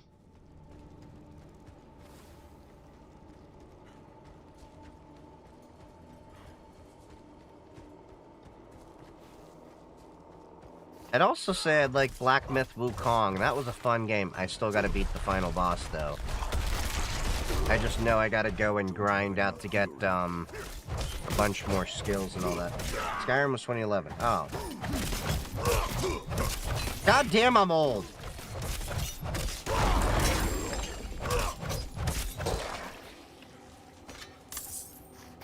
That game came out right after I was in college. What the hell?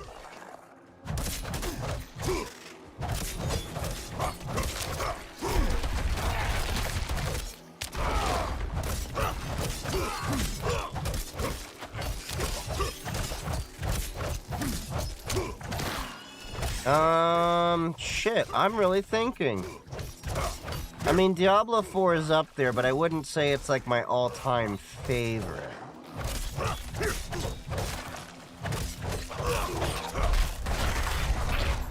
Definitely not Starfield. That game kind of got boring after a while. There was just nothing.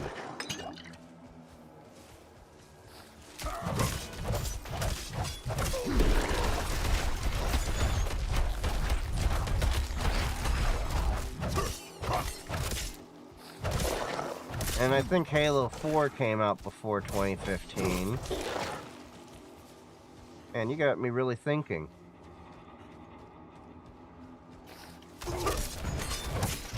I mean, so far Fallout 4 has been pretty good, but somehow I feel like that's still before 2015.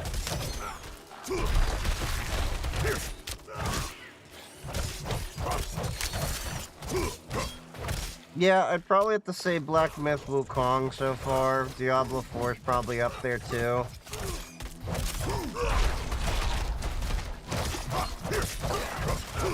That game surprised the hell out of me, to be honest.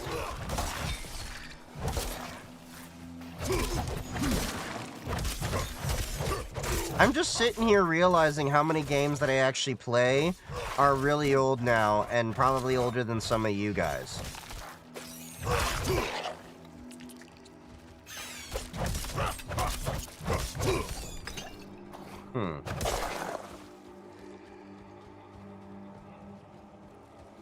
This is Chief having his, quarter-life crisis right now.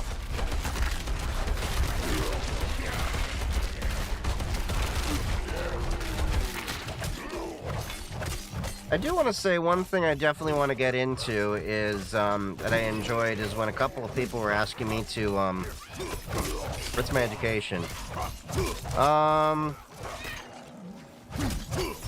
High school with a little bit of, college, but technically the college, was bullshit because, they're no longer in service because they got caught and defrauded the U.S. government, and the education was bullshit. It was ITT. I got my student loans at least refunded. But basically, it's mostly just high school and self-taught education in terms of cyber and all the stuff I had. Most of my college I did when I was in community college was I took an electrician course. Started out doing electrician stuff for the most part. What is your most hated race? I hate racing.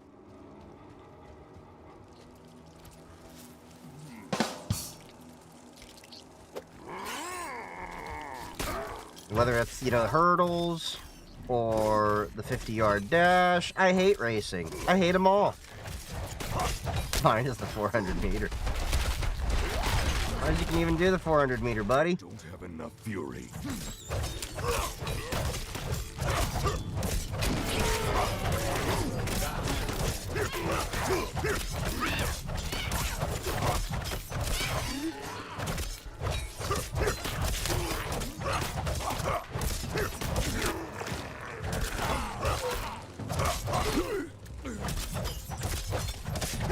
Hey, if there's food at the end, it's possible.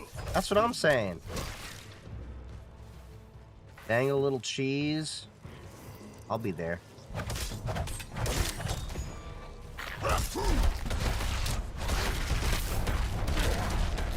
I'm low on fury.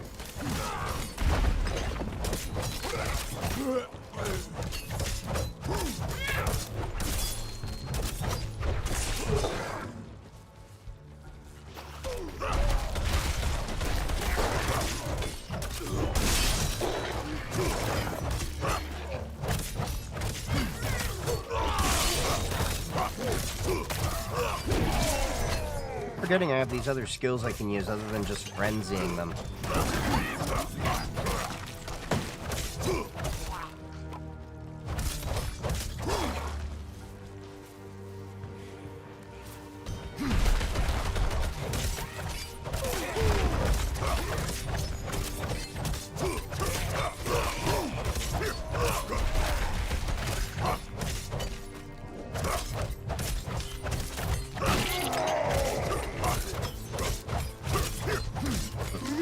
Or a femboy at the other end. You and your damn femboys.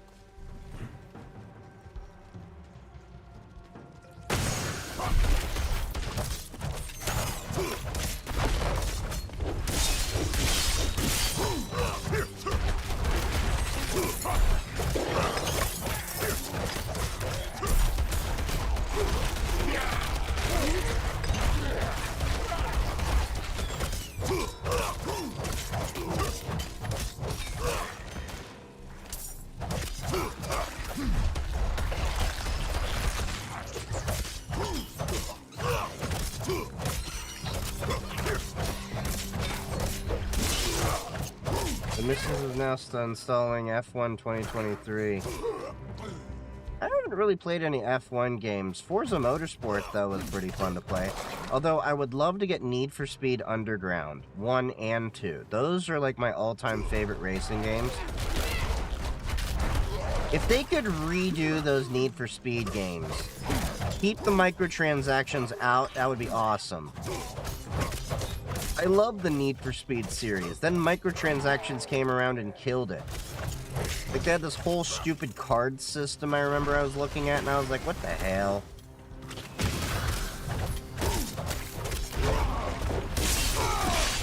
I don't have enough fury.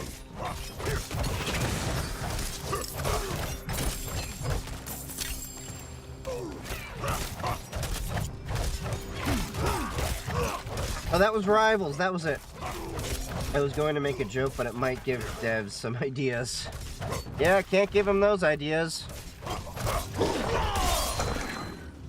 There's been a few times where I've made jokes, and he actually is serious about it. Hey, thank you for the follow, TK751. Happy hacking, buddy. Don't make me leak. Bro, that's why you wear a diaper.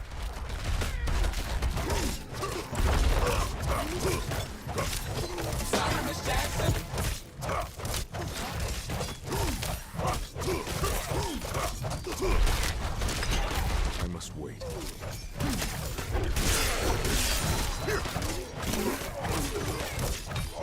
You wear a onesie. There's like this weird bug where apparently like if you're too close to the dudes, you can't even attack them. It's weird. I don't know if that's intentional or...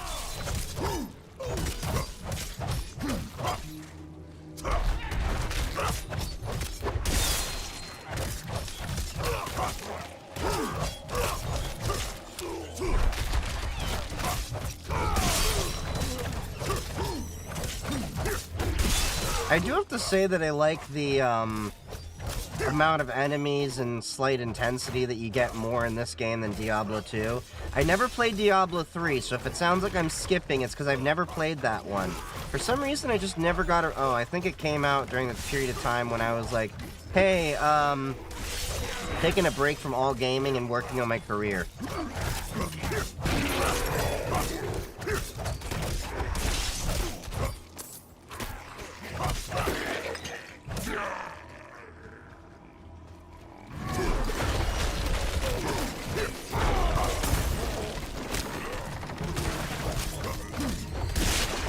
I'm low on fury.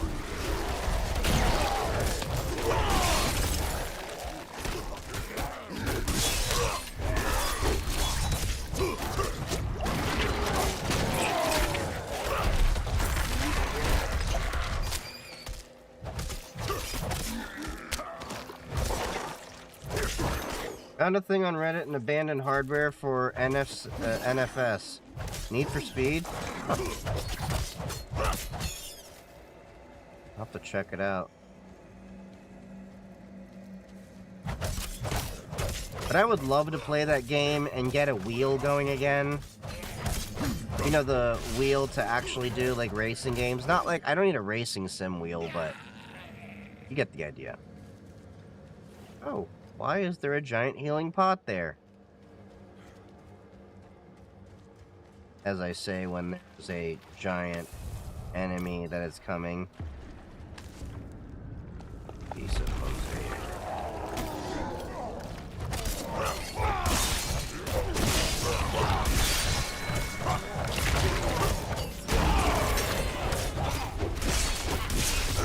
I don't have enough fury.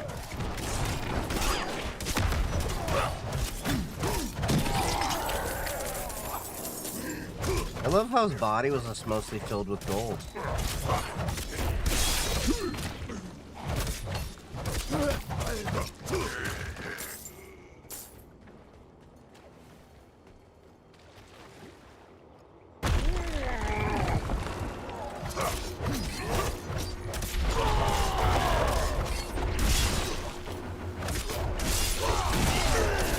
I'm out of fury.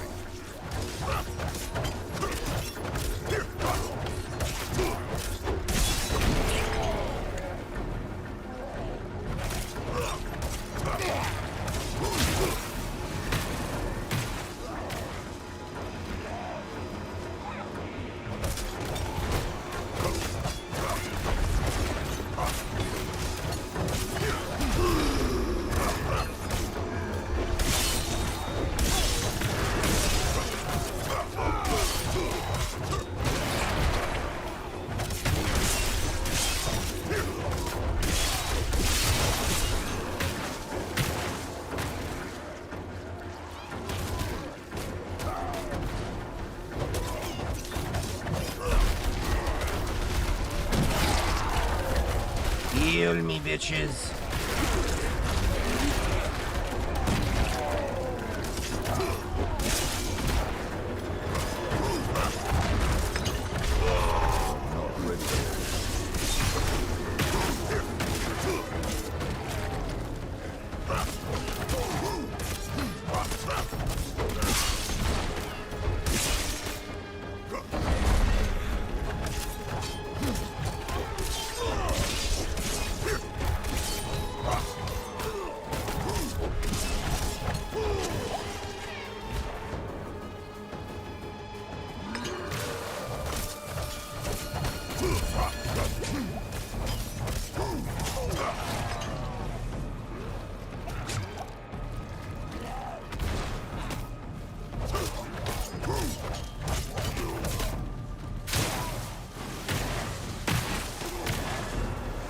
Alright, come on, boys.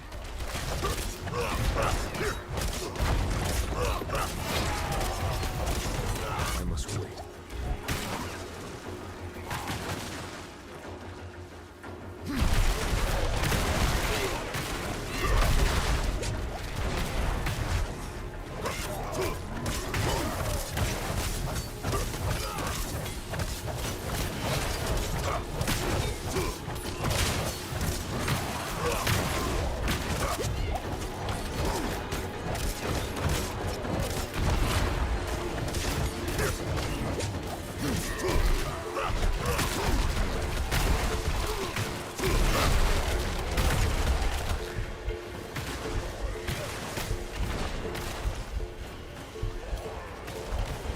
out of potions. Shit. I'm boned.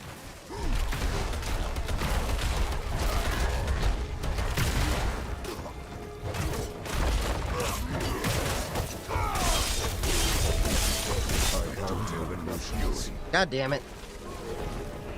Bone. Do you have a Discord or some other community server? Yeah, I have a Discord. The link is in the bio.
I'm too lazy to post a Reddit link here unless it was to a femboy goth mommy.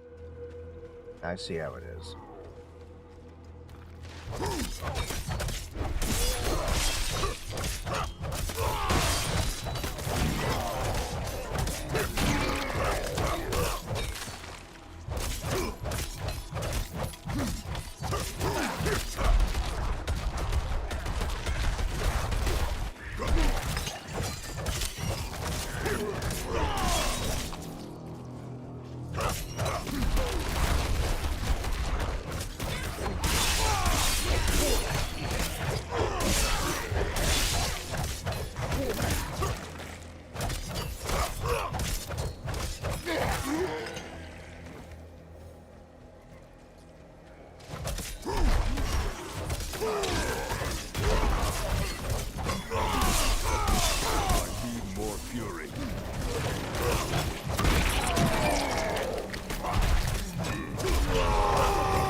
Come on.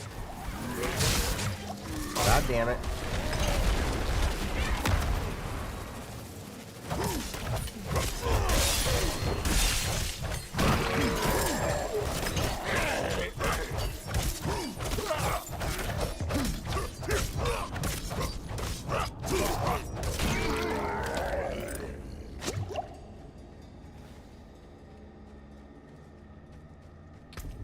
Okay, so what do I have over here?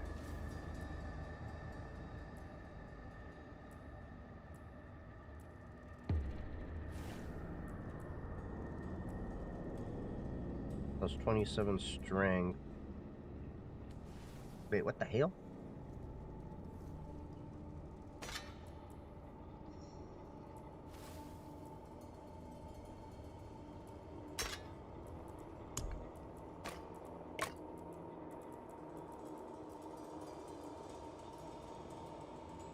Okay, cool.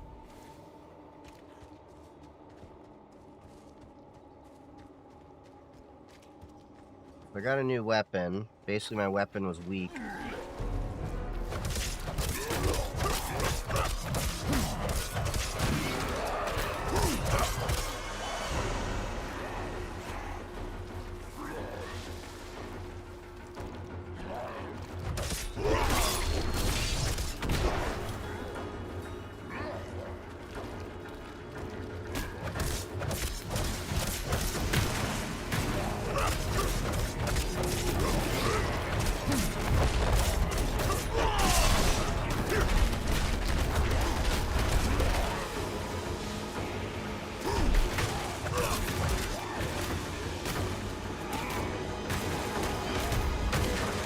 Yeah, for some reason, when I stand close to them, it don't let me do shit.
Did not mean to do that.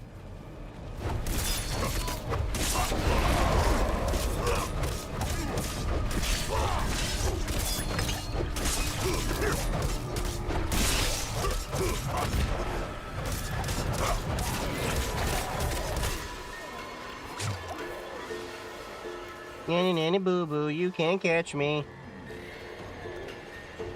Come on, buddy.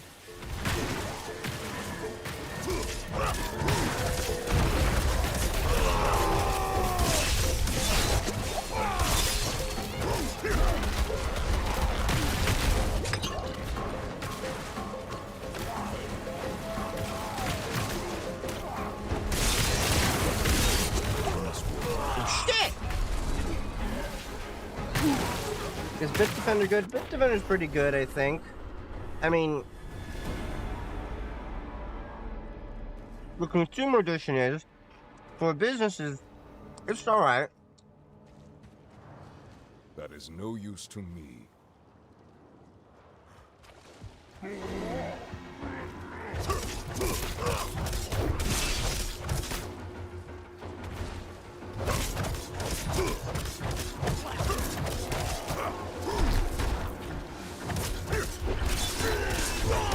I'm out of fury.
Okay, come on.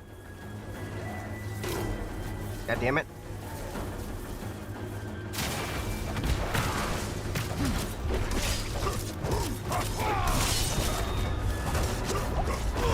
I must wait.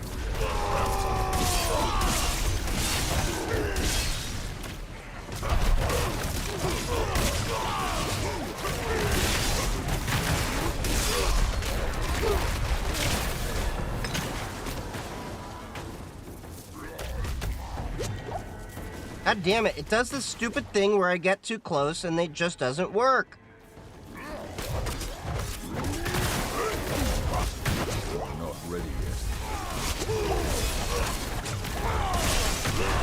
God damn it. How is he, like, killing me towards the end?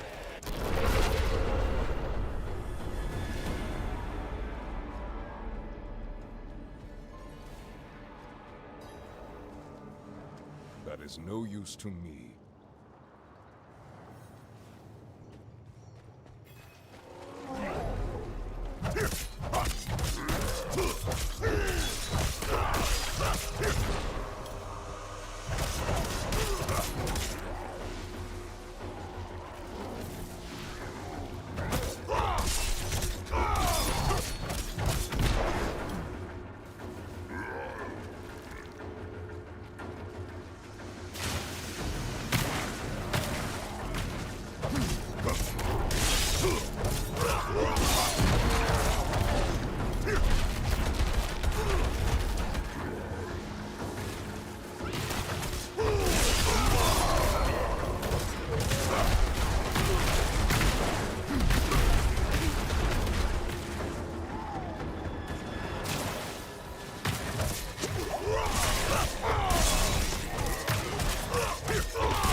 Come on. You're almost there. There we go. Hooray! Let's see what it says. I got new pants.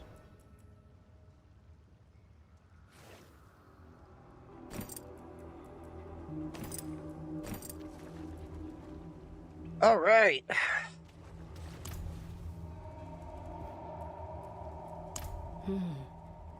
It says, this time of year, Abulan will be on his fallow walk in the field of giants. Haven't been there in years.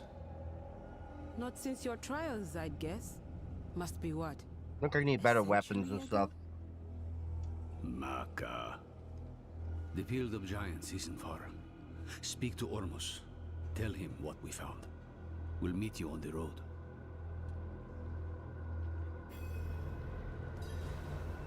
On the road again. I can't wait to be on the road again. We need to stop eating all these chips. Did I level up? I leveled up.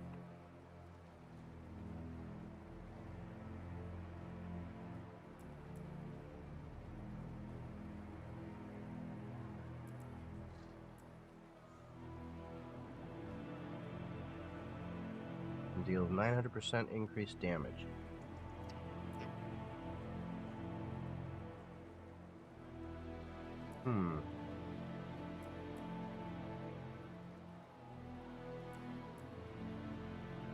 Well, challenging shout is active. Gain thorn equal to third. Okay. See, I need to get some more of these leveled up.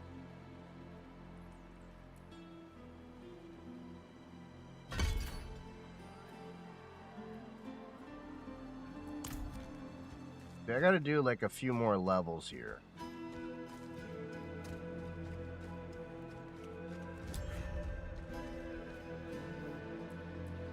We hope you find him. Abulan hasn't been seen for some time. We don't know what you will find in the wilds. So the council has decided these stones are ancient relics from the time of the first When you druid. inscribed on them will protect you from rules evils of indicate the world. Ooh, I got runes! I forgot about runes.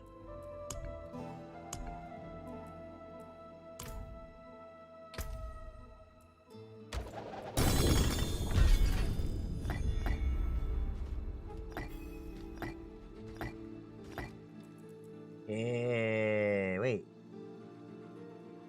Why is this new thing weak compared to my old one? Like, that's weird. This is a higher level item, but the item I have is higher power. I don't know. Oh no, the item power, but it's like, why? Why do that? It makes no sense.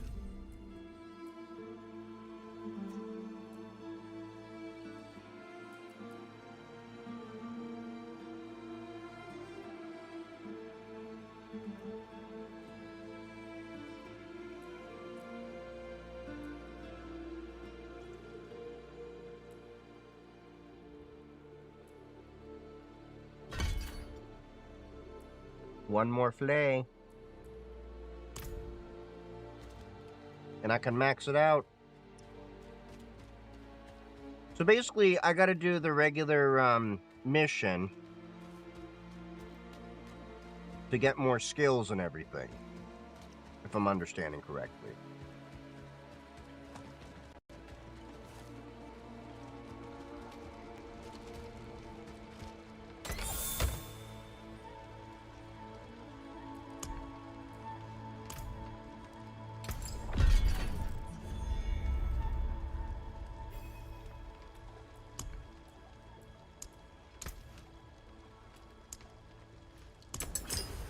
So in, I think, one more level, I can also As the relics of old. get the better gems.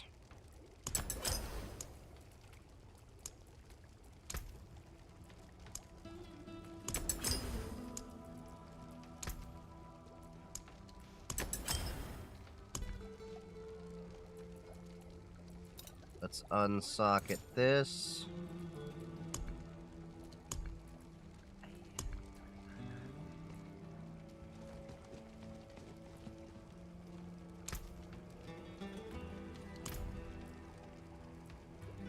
So what does salvaging a gem I'll be do? here, tinkering away. Anyway. Hala, rings and amulets.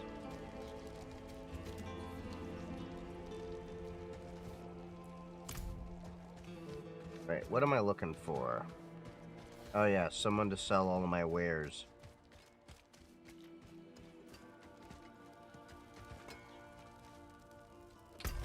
So first, I gotta do...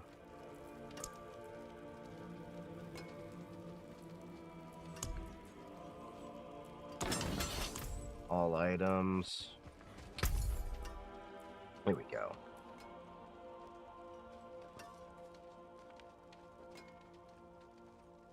Wait. Strength. Okay, so we can sell that. Sell that. Better to prepare now than to regret later. Why did it drop the whole thing? Oh, wait.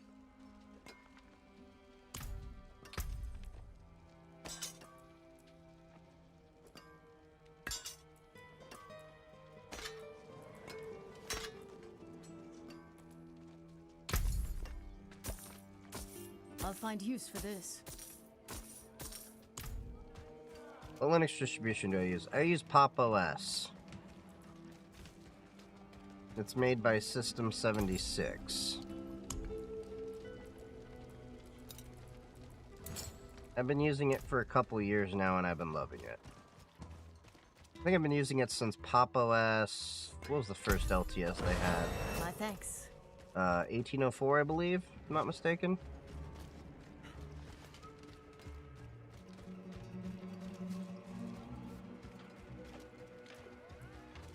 Search for Abulan in the Field of Giants.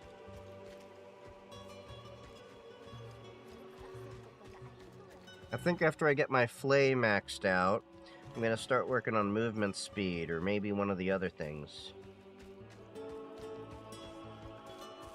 Because here's the thing. Am I only able to do one ultimate skill? Yeah, I can't level that up anymore.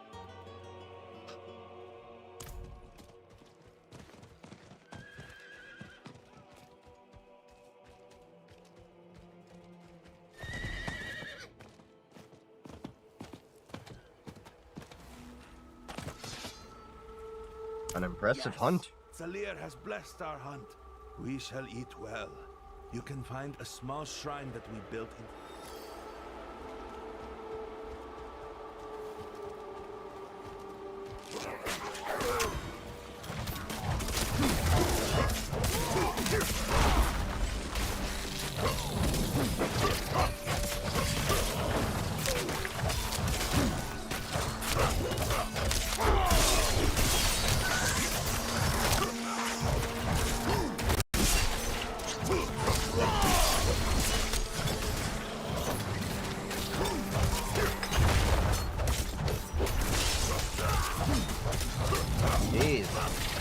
These are definitely bringing some experience points, huh? That KDE has no support for dual monitor wallpapers. I'm not...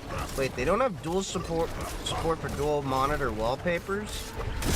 When you say dual monitor wallpapers, do you mean ones that stretch across screens? I've never really done that. I've just always put them on the same screen. Huh, interesting.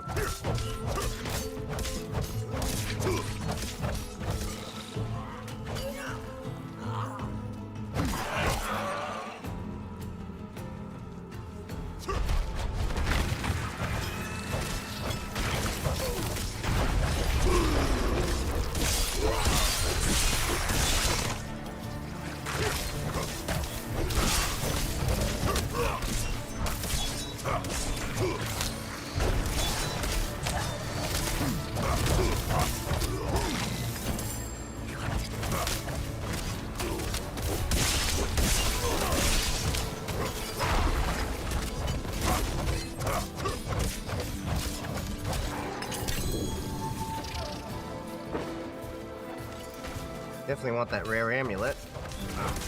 Angari Magus.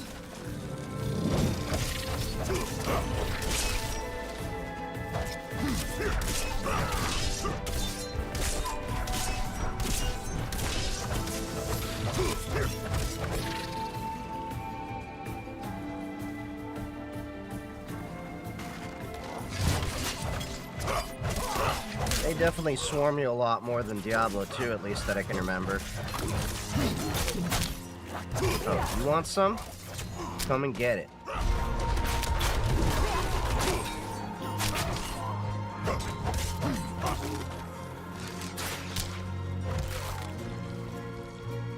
Oh, you want this too? There you go.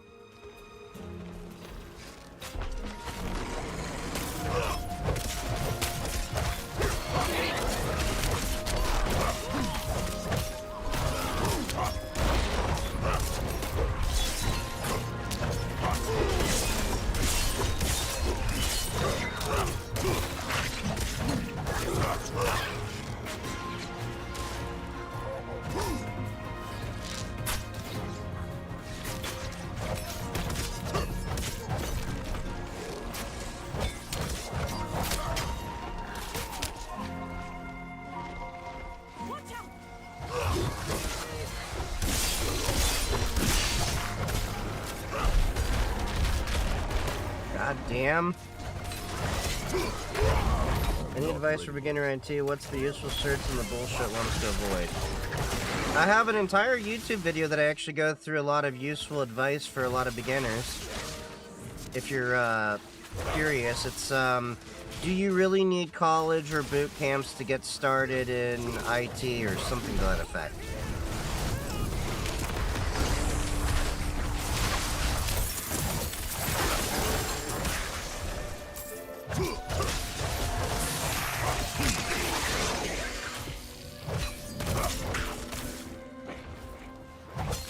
And it even goes into like different certs and all that stuff as well.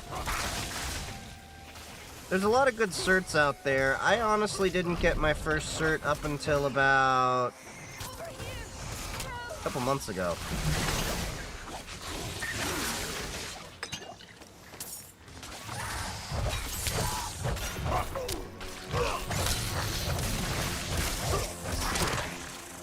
My first cert was the CISSP exam. I'm waiting for them to give me the final approval for it. Now I'm going for the CompTIA CISP Plus.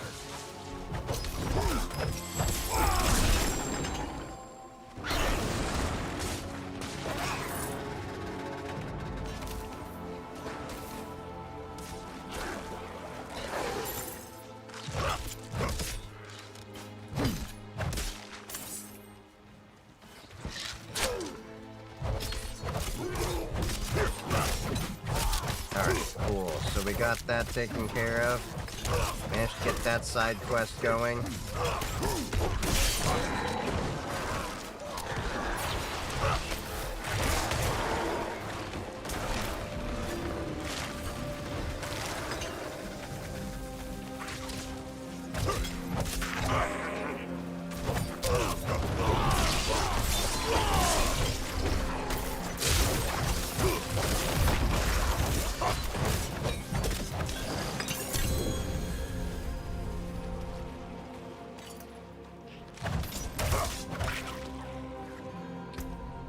Wow, I got 2 rare amulets.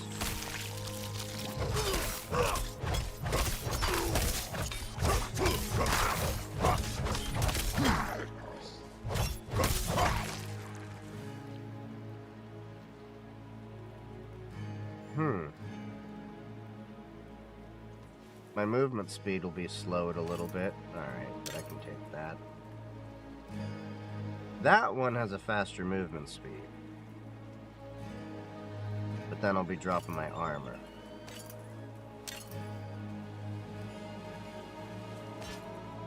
That one definitely is worthwhile.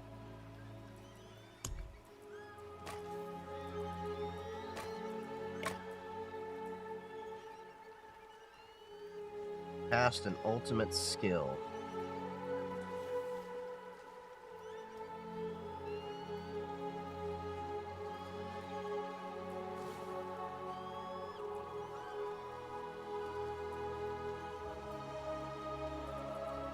I'm not sure how to use these.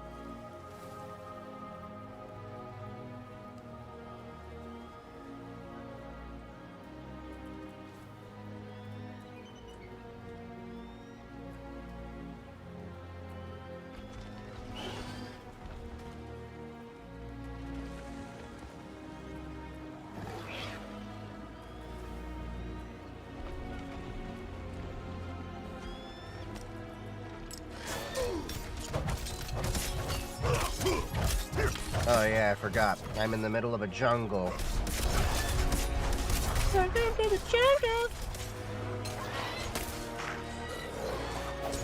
Yes. What's up, Just Dev? I just found this on Instagram. What did you find on Instagram?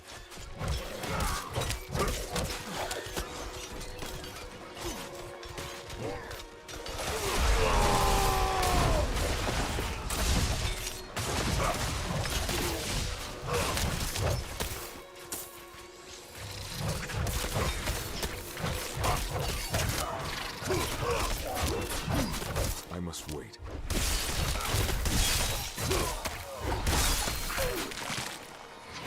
Here's my number, so call me maybe. Jesus. Fucked up joke.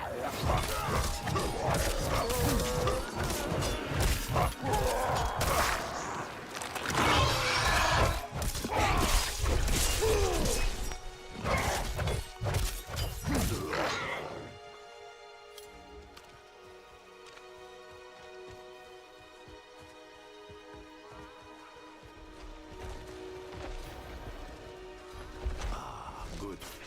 I found a promising ore deposit. I could use some help mining it.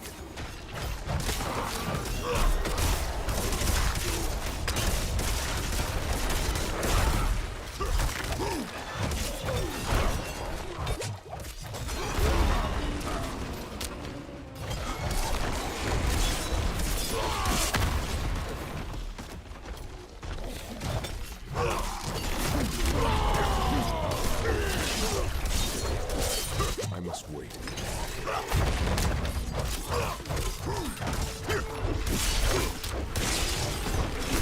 I don't exactly know who is.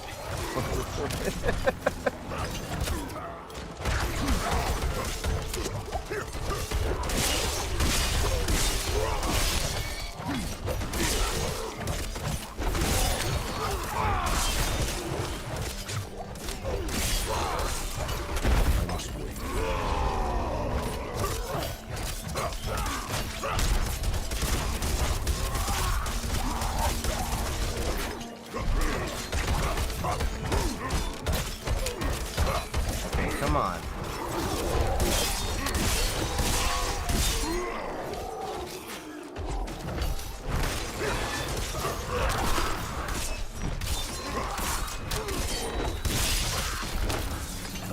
A great pull today.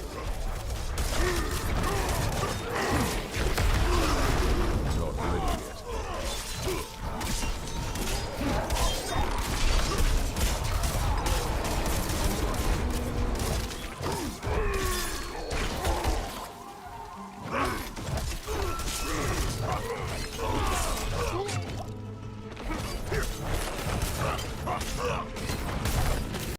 It's a small thing, but an important one.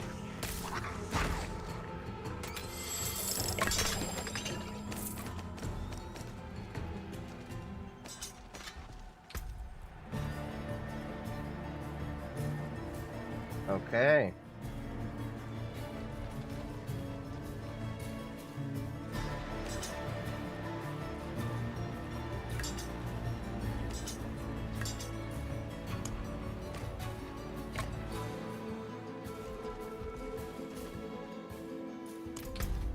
Alright, there we go. Now my weapons are just slightly stronger.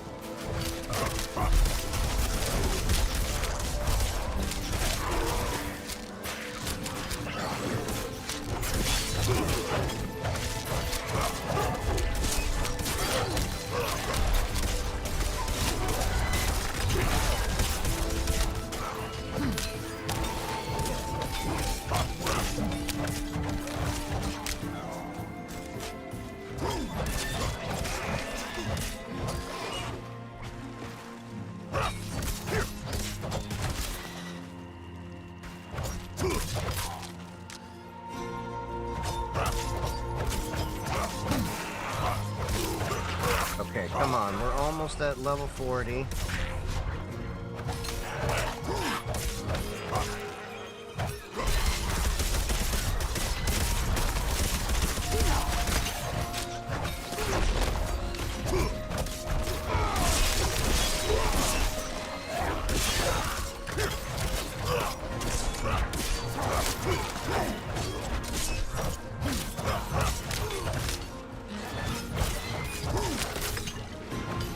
Come on! I'm like barely making any progress here. Come on, come on. There we go. There we go.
Infactar.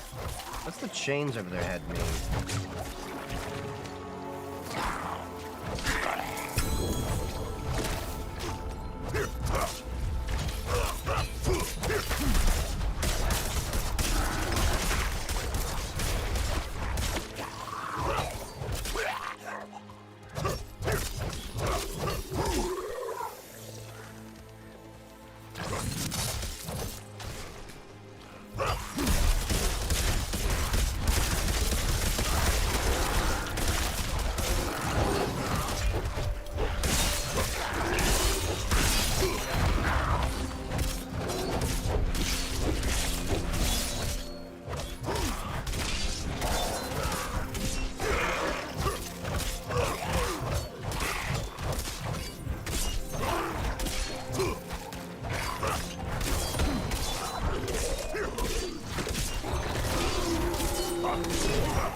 Sweet.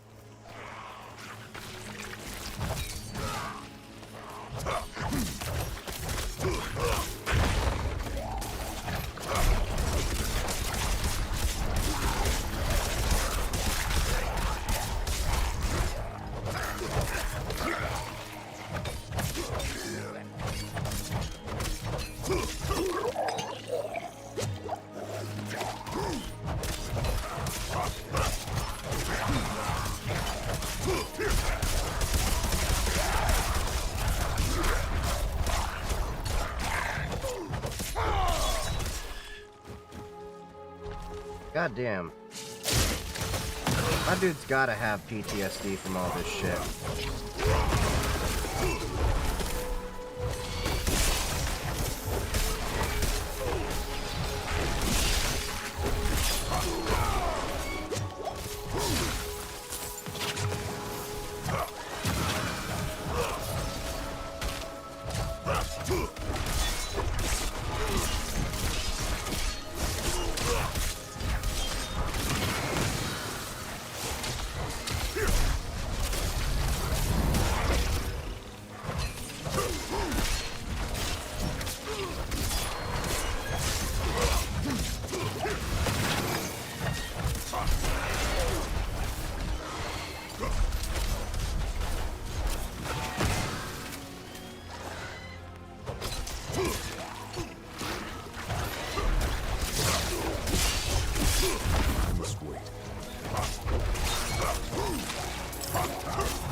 Got him.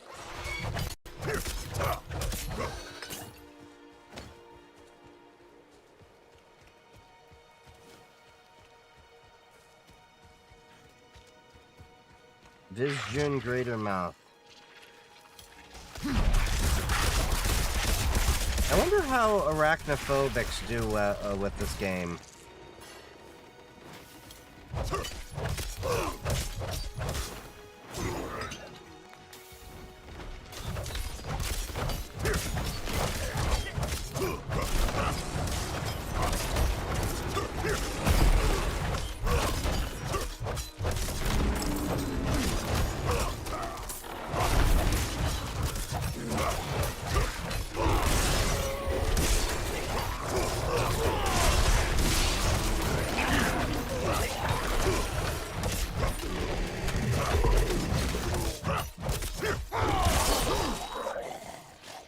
As an arachnophobe, I'm shitting myself because of this game.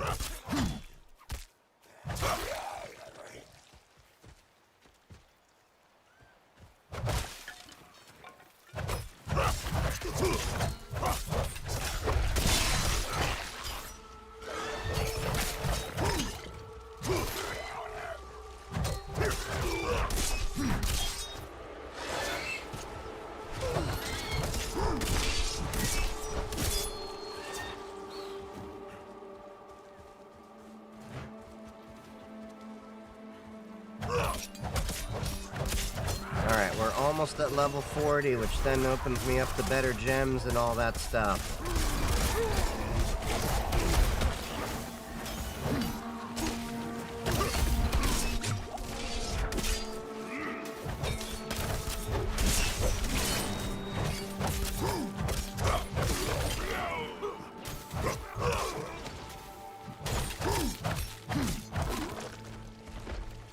By the way, I started watching a new anime the other day, Dr. Stone, after I finished Overlord, which both seem to be really great anime. I can't recommend enough.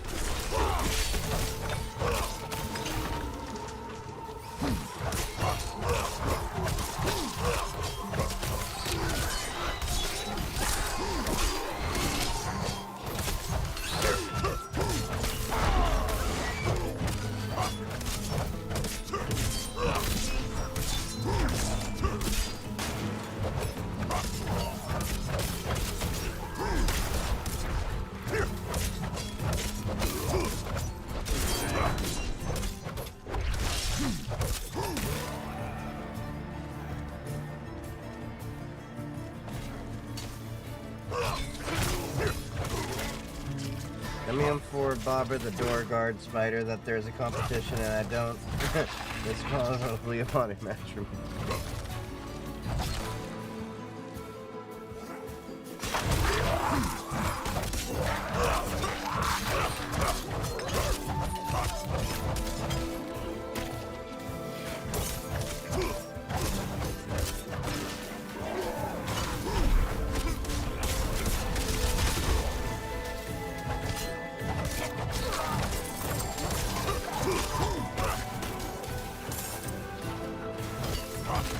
Come on.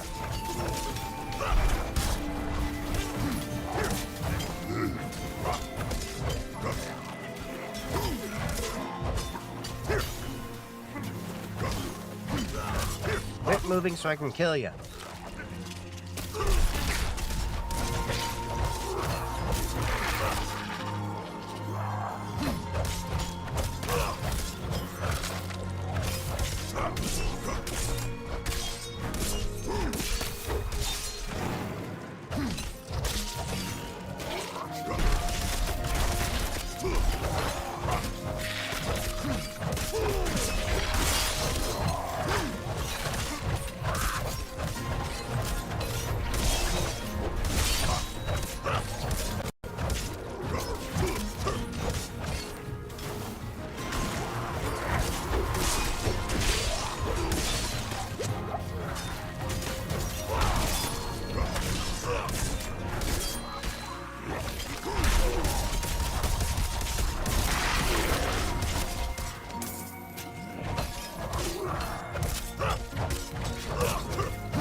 Twin Blade.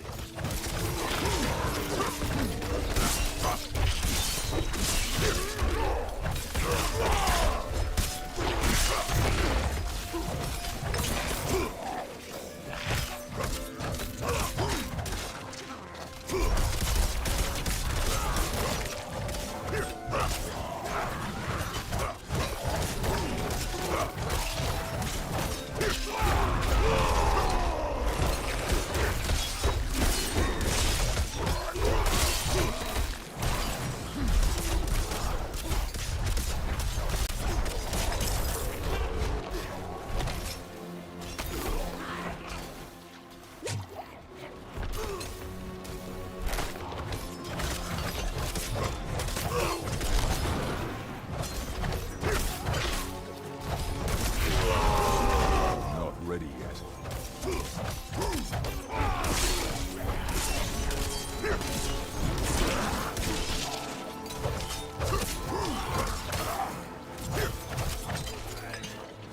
You're just like right on the edge of about to level up to level 40.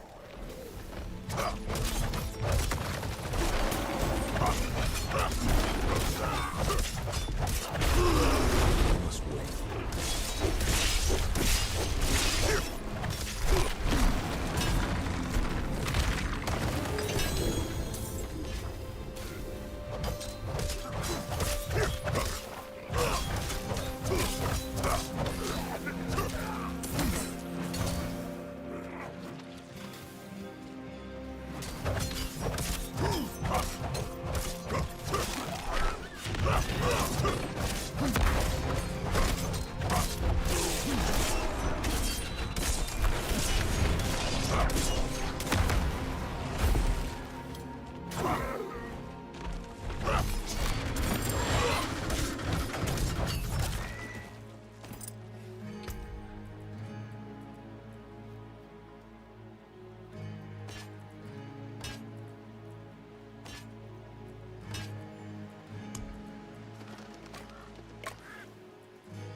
Yay! Now I can sock it. Back to me.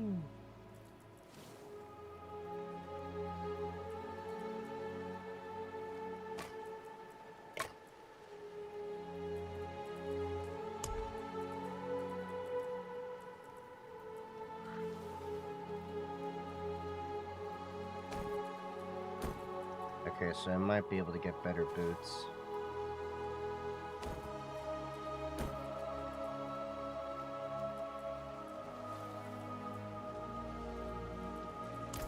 Okay, so I'll have to play with that later. 'Cause now I got all this.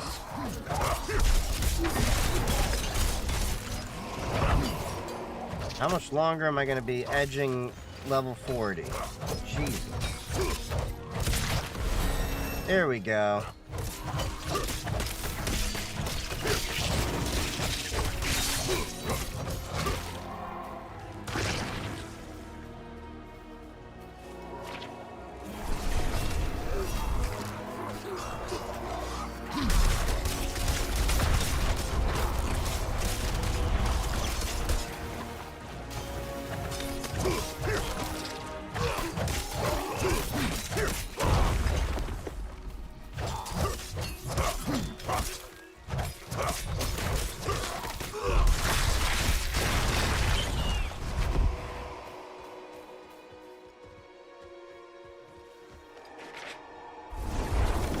Bazaar. Alright. Let's get back to Kurast Bazaar.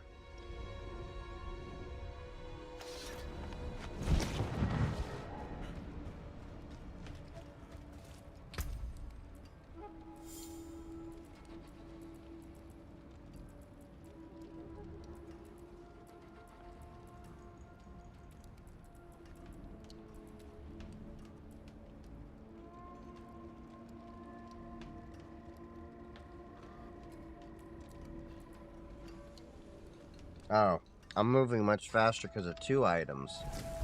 I was like, why am I moving? Okay.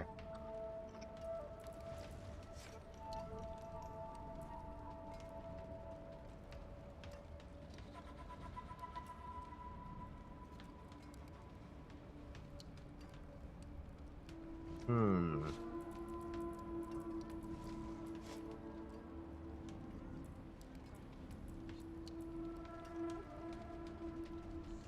Plus 3 life every 5 seconds.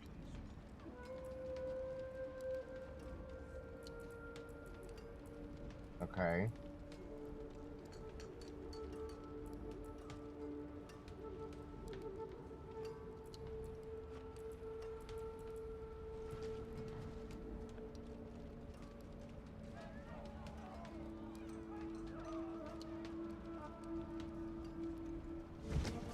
Fortify. Okay. 20% more. Hmm.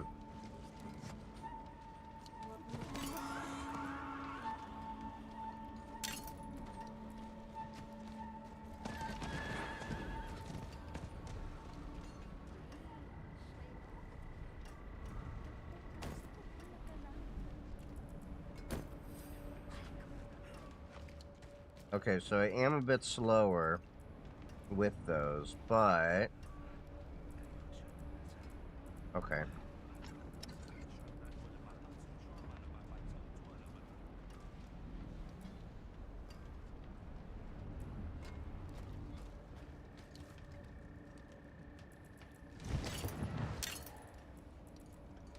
We want to socket these.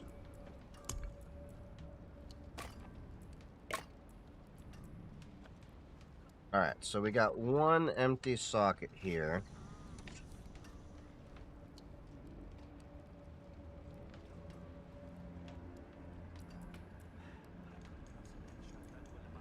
Generation, all stats.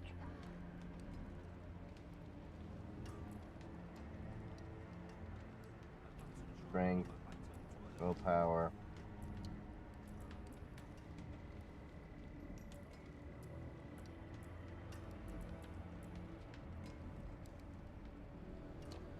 Increases armor by plus 55.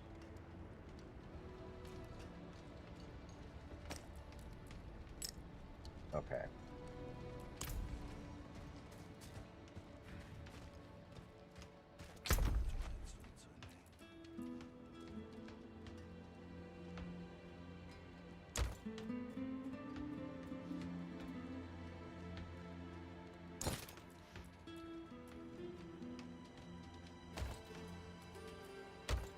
Alright, so let's put that over here.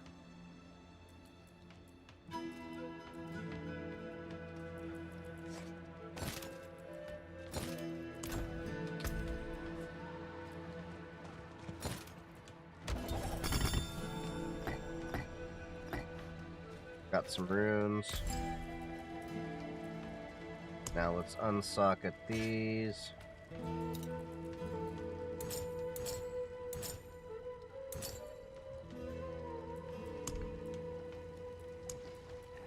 Hooray!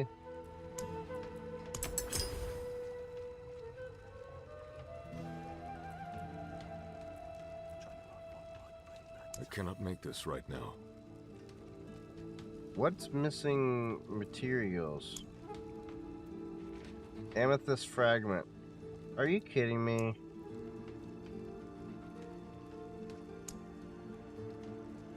I can only do it from fragments?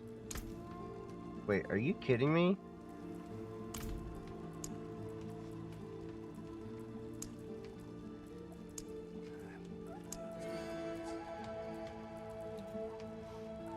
That's annoying. So, let me see.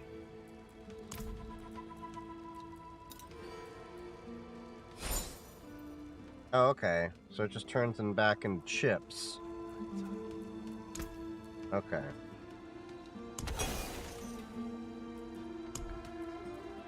So then I can craft Okay, that makes sense.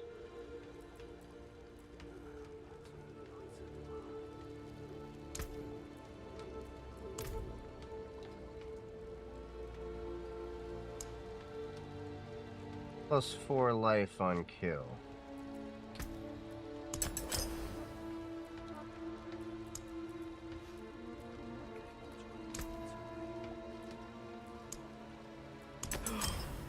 Remarkable.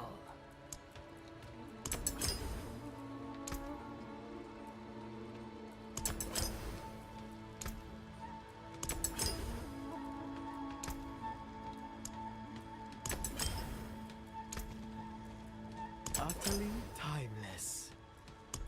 Okay, so now if I unsocket one of those and It always stings to chip apart a unsocket fine that, piece.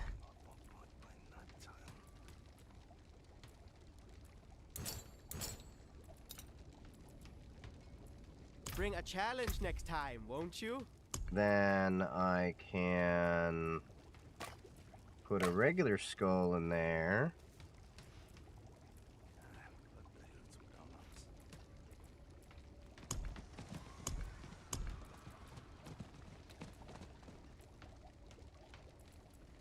And put a diamond in there.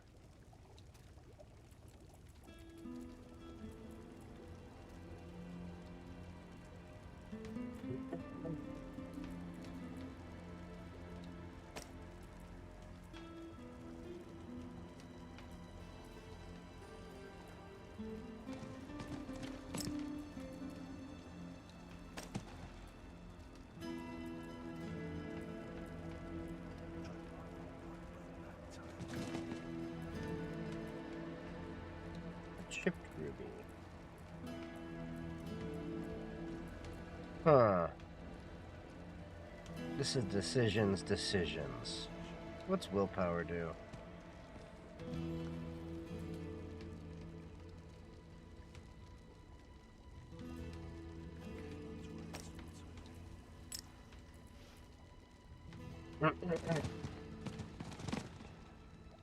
What's barrier generation do?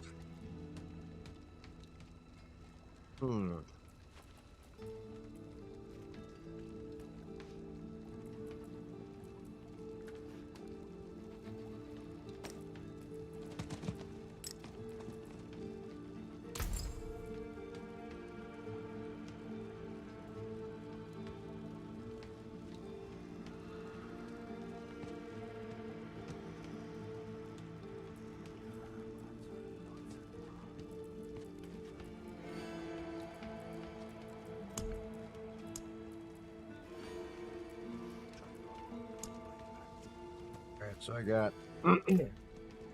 That makes sense. Okay. So now...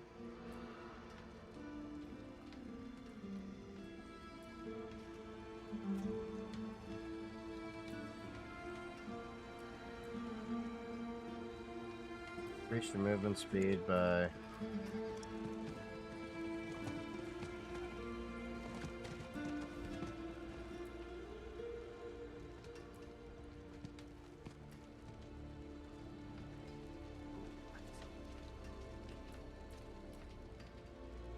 Calls 3 ancients.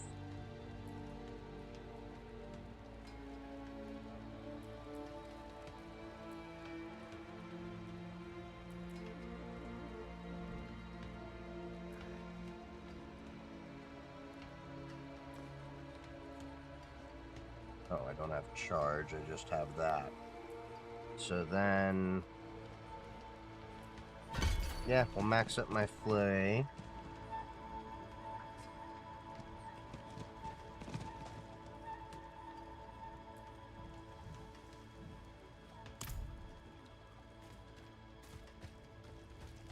Okay, now...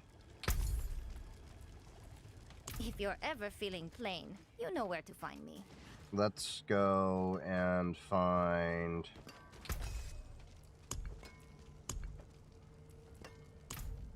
All of my items are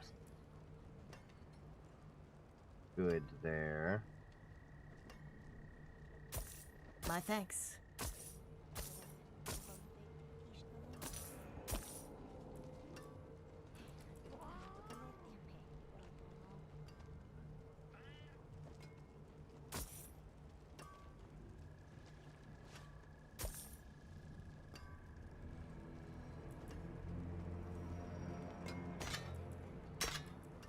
Consideration.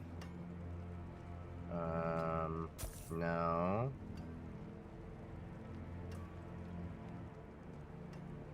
No.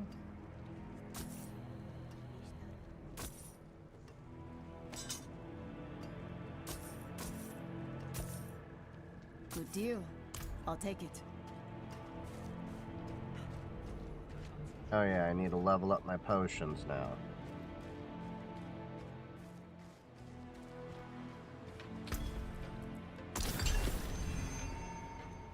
$48 life instantly. Whee!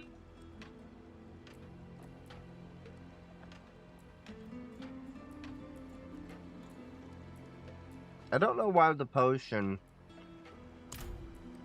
only allows you to get like 35%.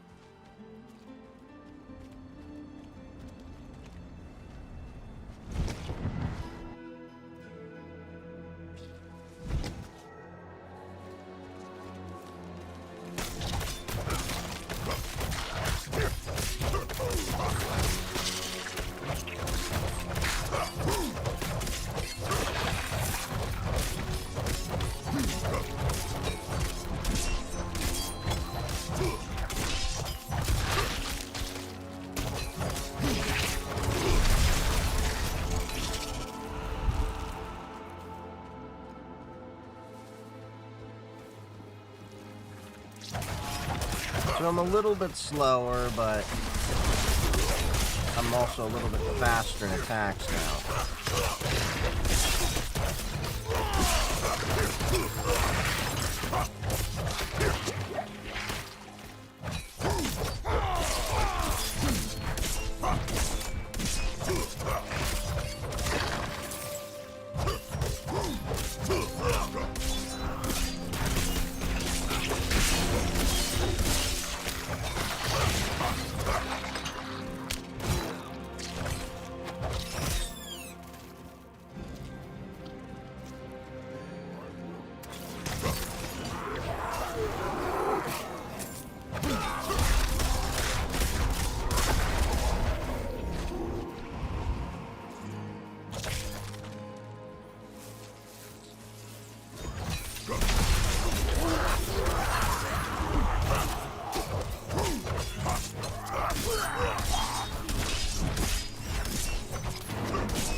Alright, come on.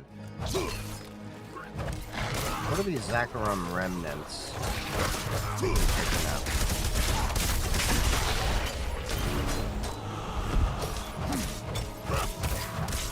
The flesh cultivator.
Beast Fate Wilderness.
Jesus. Alright, we're in another field.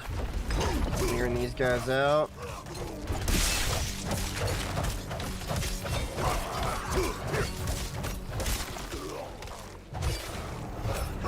Is the max level in this game like level 60 or does it actually get like a little higher?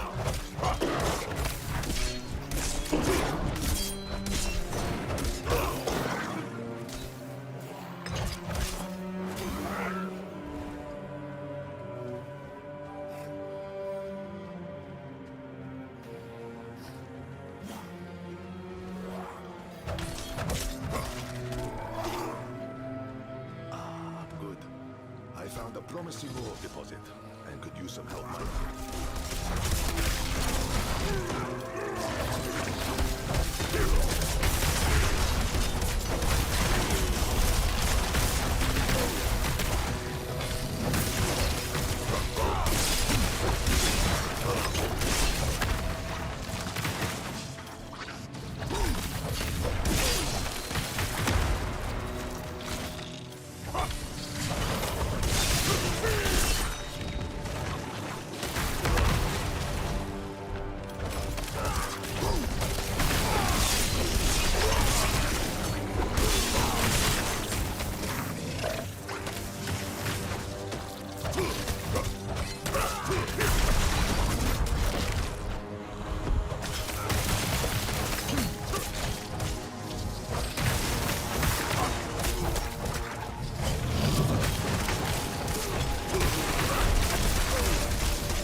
Damn.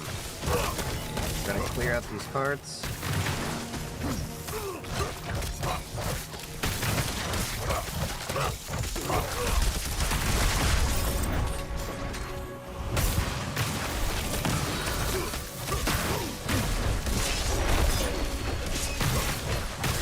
Impressive. That's a good size.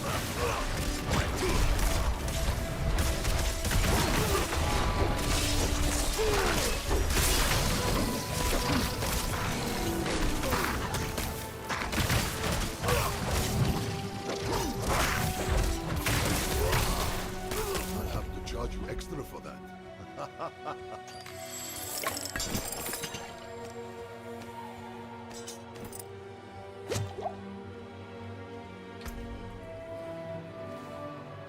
In your rune blade.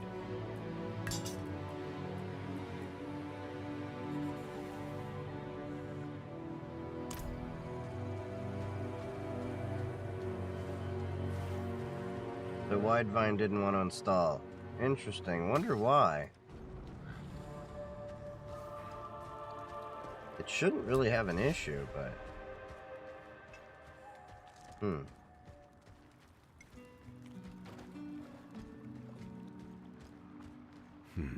need to keep looking.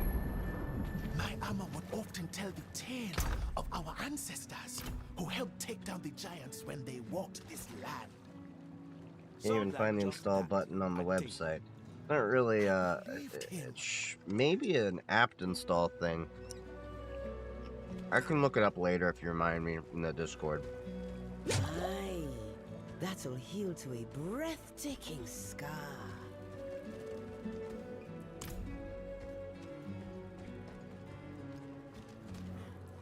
Yes, I need a bit of help from an outsider.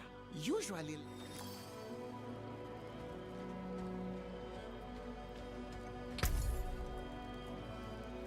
The Nexus.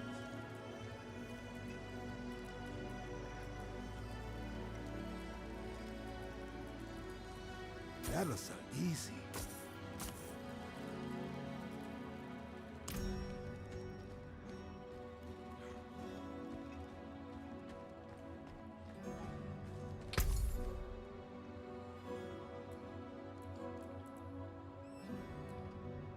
Fare you well then.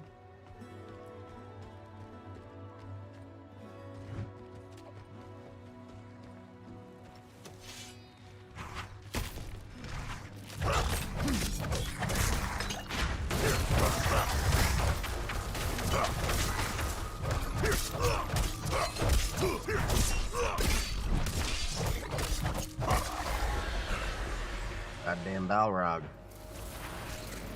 Let's get this optional quest knocked out over here.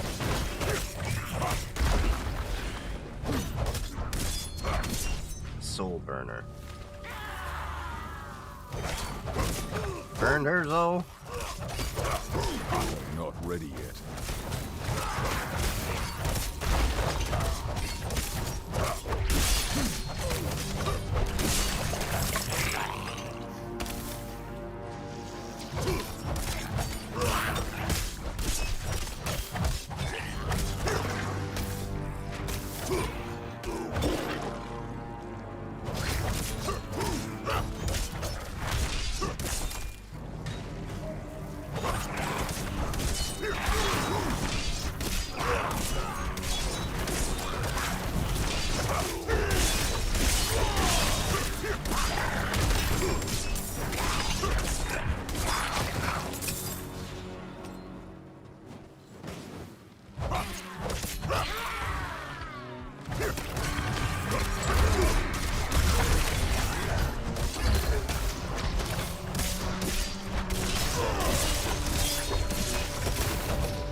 Alright, there we go. So now...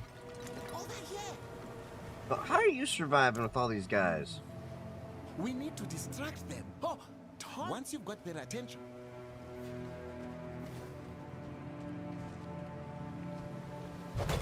Tide is coming in. Shouldn't we keep him alive? I just want to see how long you can hold your breath, kid.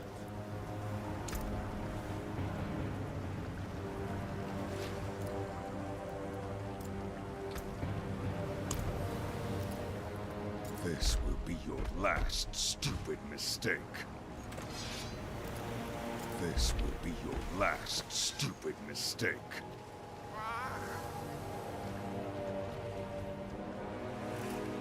This will be your last stupid mistake.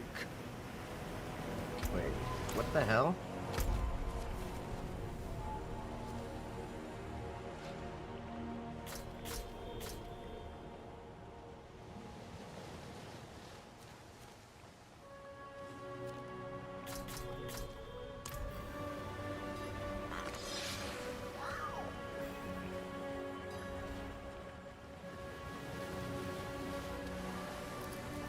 This will be your last stupid mistake.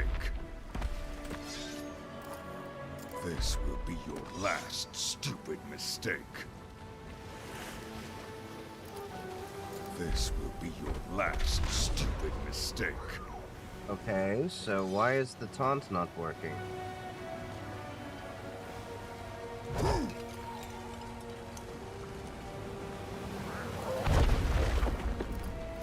This will be your last stupid mistake.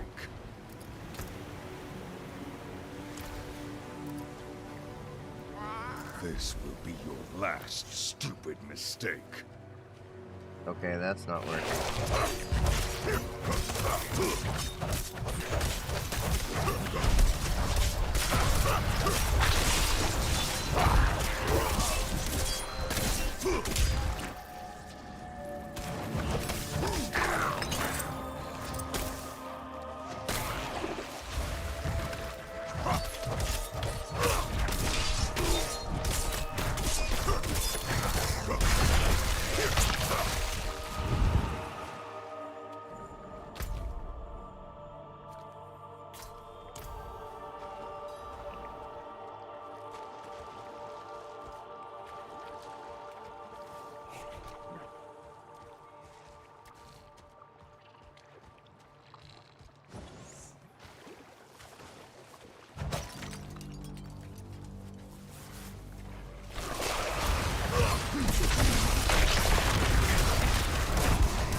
Come on, there we go.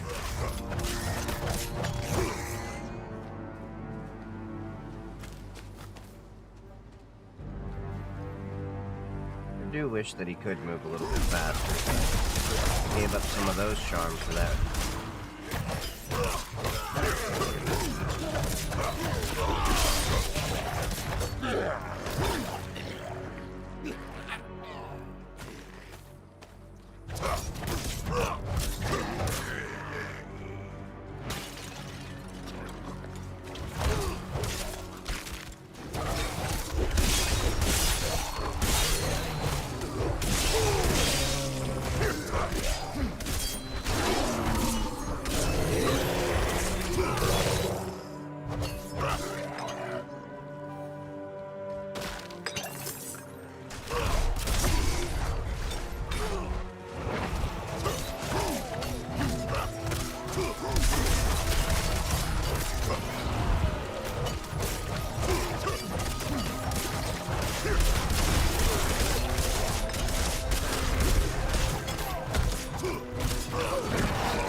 There's just hordes and hordes and hordes of enemies.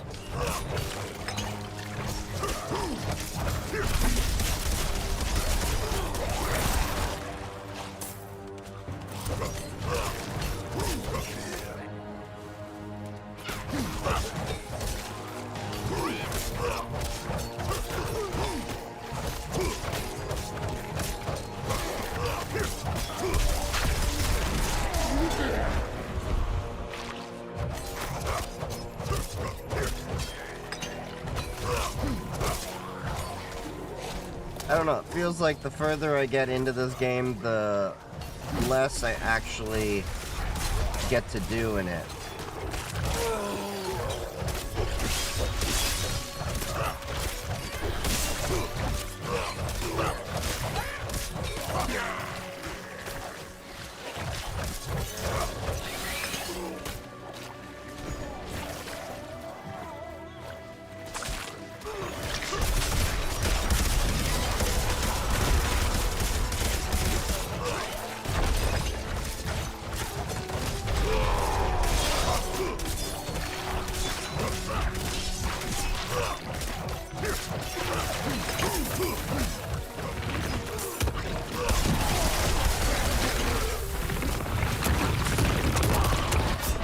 Shit!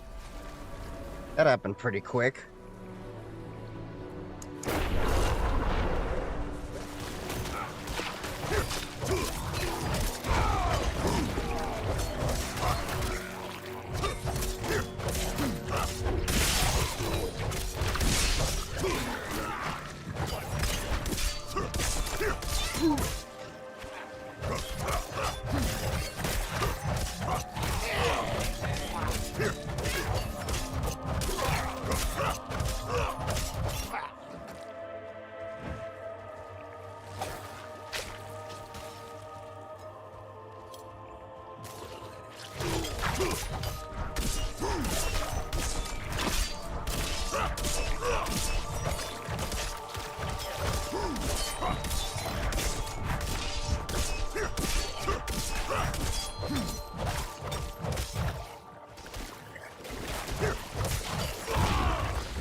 we got rhinoceri. Okay, great.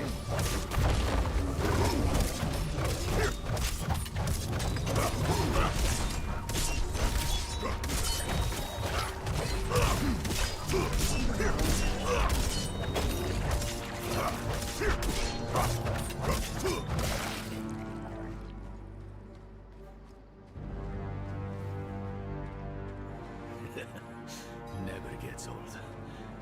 Look, my hands are shaking. Let's hope Arbulan feels the same way about seeing you again.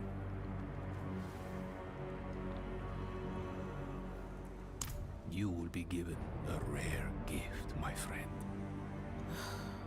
I was just a boy. Ah, so you've never... I'm not saying I wasn't. We'll open up a tear to the...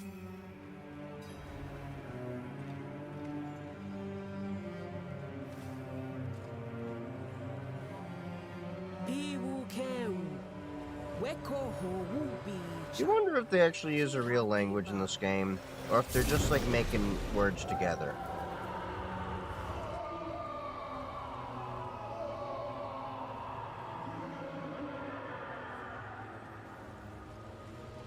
Abulan? Abulan! Something's not right. Oh no.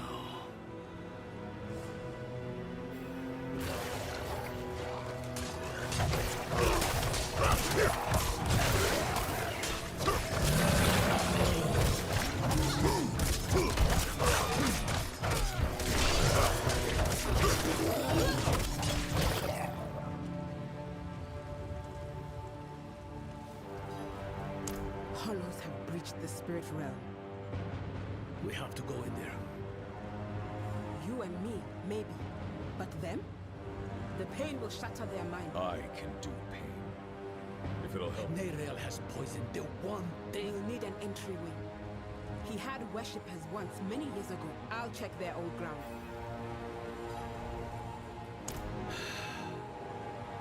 Me too. I shouldn't have slept. But all this pain... I know she was guided here.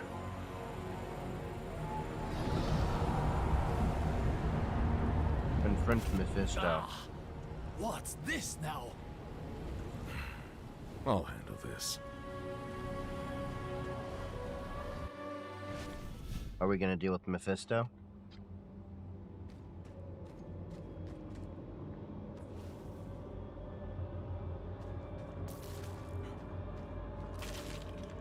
Why did I have to be the one to choose? Did I even choose right?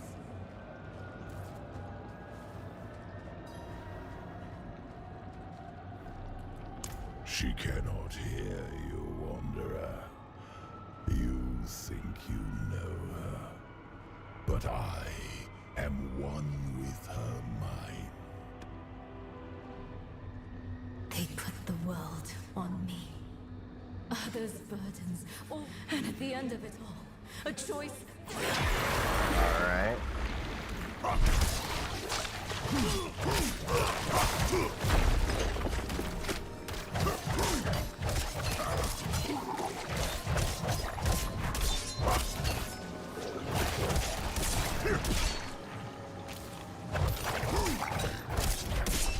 Get out of her head, demon! I can no more do that than could my daughter pull herself from your blood. We are one. Where do I end? Where do you begin? No, no, not again. Come on. What's the next part?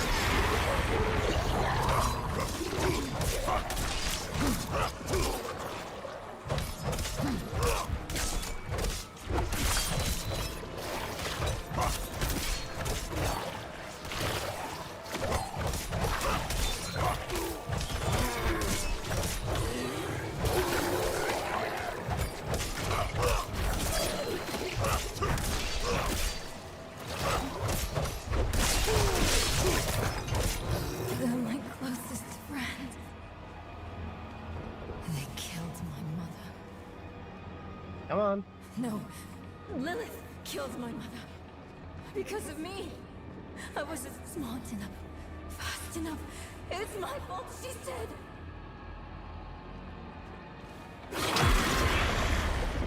Is there another wave?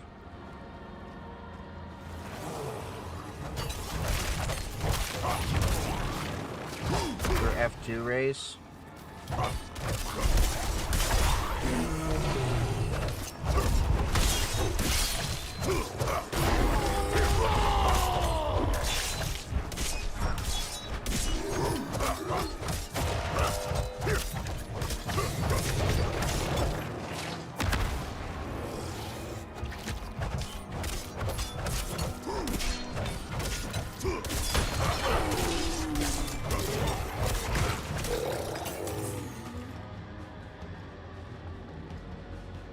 Come on, doggy.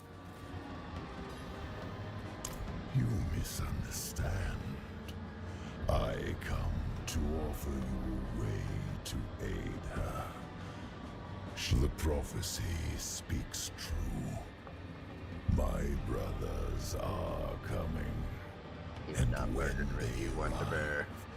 They will talk to Nerel when you reach her. Offer her this relief.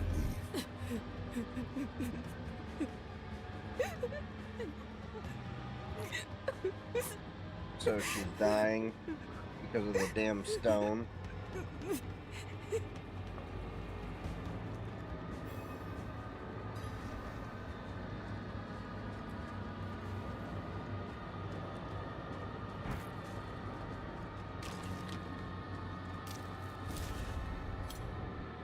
Sob quitter?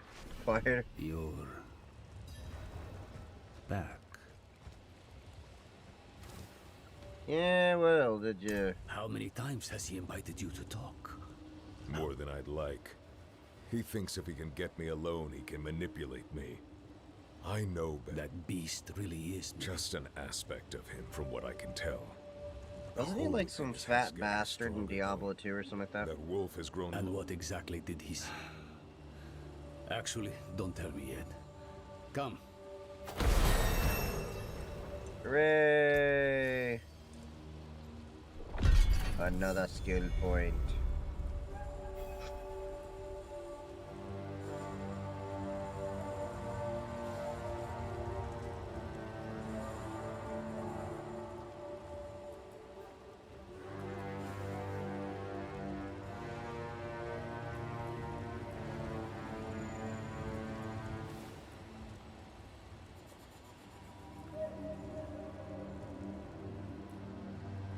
Okay, so...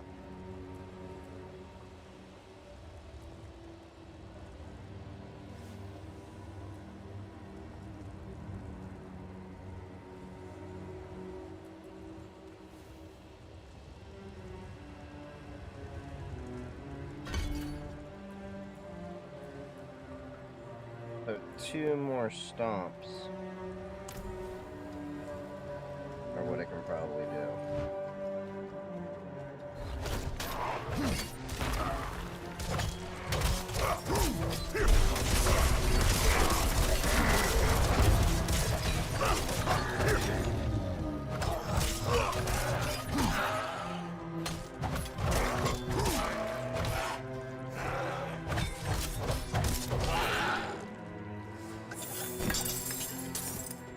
Hooray! I got some treasure.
Sweet.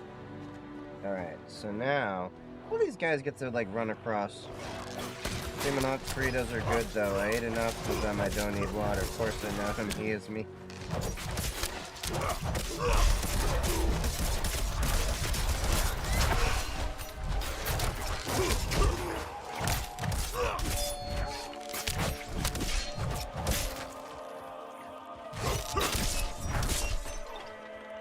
You're sure they are the one Akarat called for?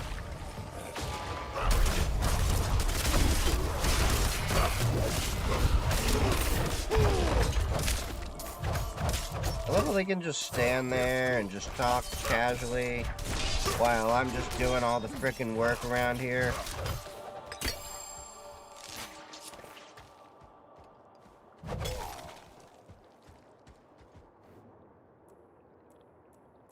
Other shrines, ritual sites. Now Anything to do connected a to race, Abula. 40 laps of a track that makes Keep me a your guard max of The Lakuni have me a made max of 1 minute 30. Oh, that's gonna take you a while.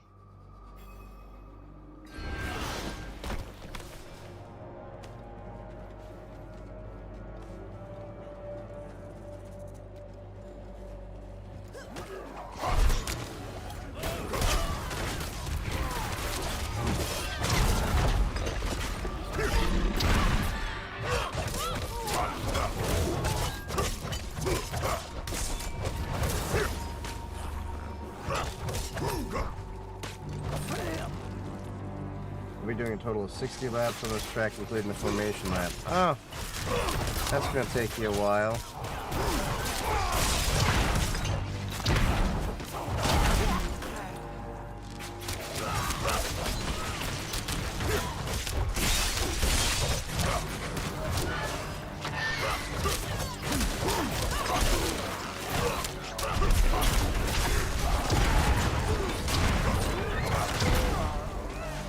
There, up ahead, on that cliff face.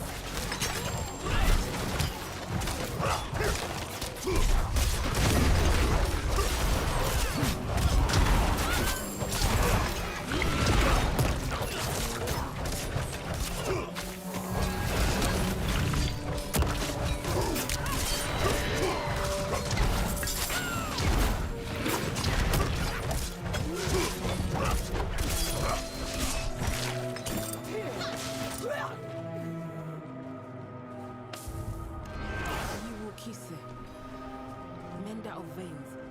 He looks like a guardian here. Perhaps he protected folks from lost spirits. Just like you say.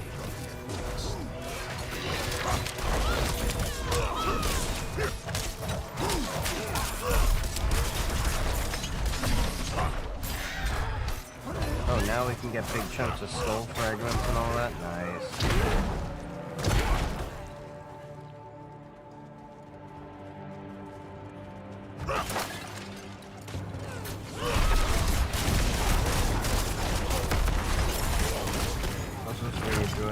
The safety door in F1 2023 has press check on the side of the car. Yeah, that tracks. They are still the big donor in the F1 circuit. Just hope your console doesn't crash. You know, because CrowdStrike.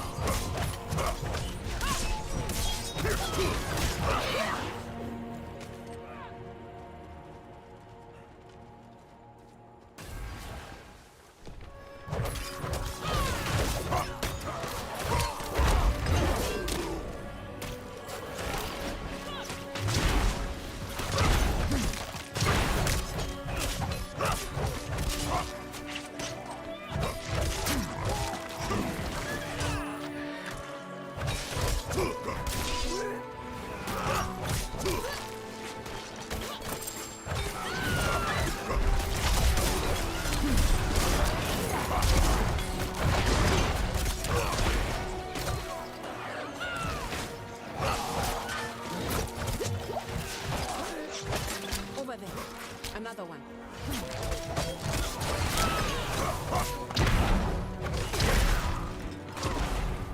He's empowering people, Maybe that's how he could help Nerel. Look, in the background. It might be the gateway. I know those columns. They are not far from here.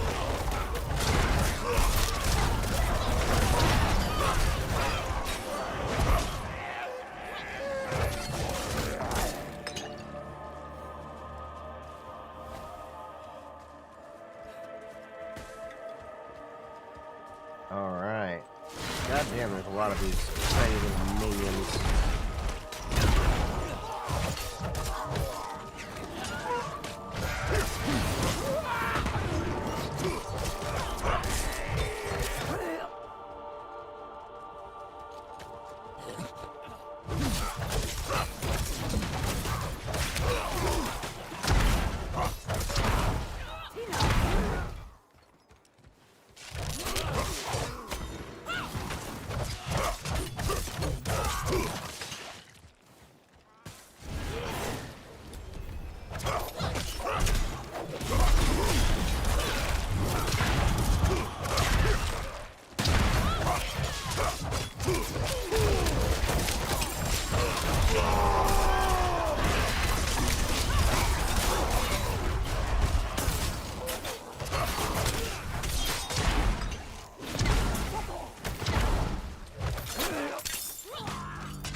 If you consider a cold to be like dysentery.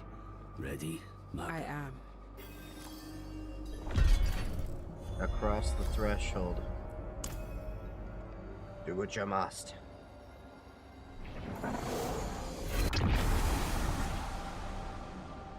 Royise, Wukise, Royise, Wutsa, Wukbiwese, Wokbanki, Chowam, Royise, Wukise, Royise, Wutsa, Wamba Wamba. Thumping. Chowam, Pewusocha, Weke Pipa, Chimahe, Cho Penentio, Eva.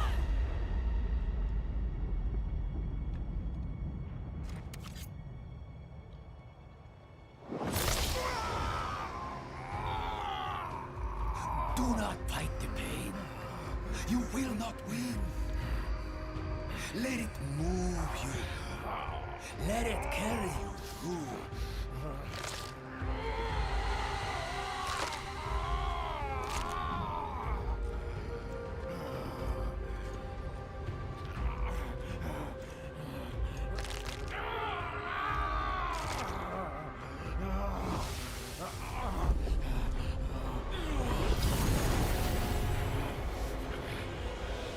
The hell? Stabbing me through a mirror?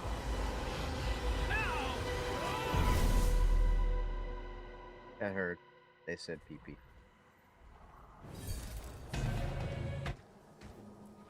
That'll be the ritual. It's what's keeping you in one piece. That's the beauty of this place. It's raw energy given. It's nauseating. It's breathtaking. It's alien. It's primordial.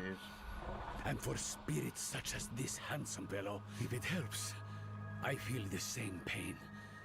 You're handling it better than most first. Now, let's go.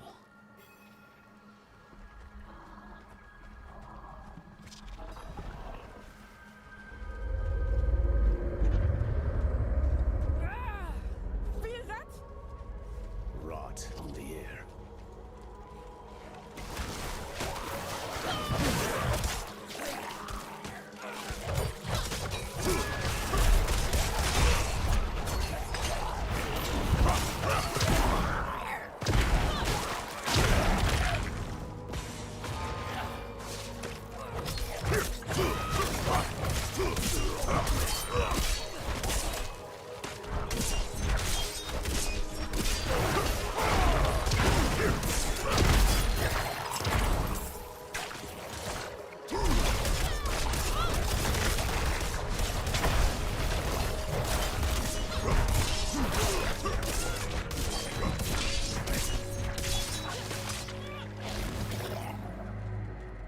Alright, carrying on.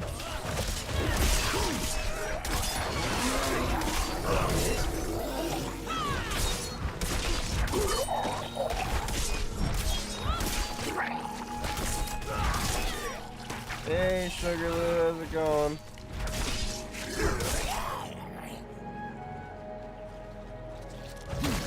I'm just playing my latest addiction, Diablo 4. No, technically I bought it a while ago, and then stopped playing it for a while, don't know why, and then here I am.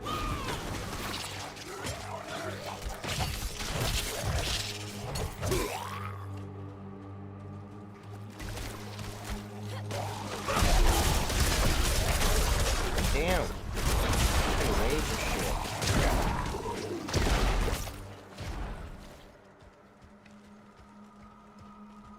The road again. We're in the spirit world getting attacked by spirit hawks and spirit spiders. I don't think spiders belong in heaven.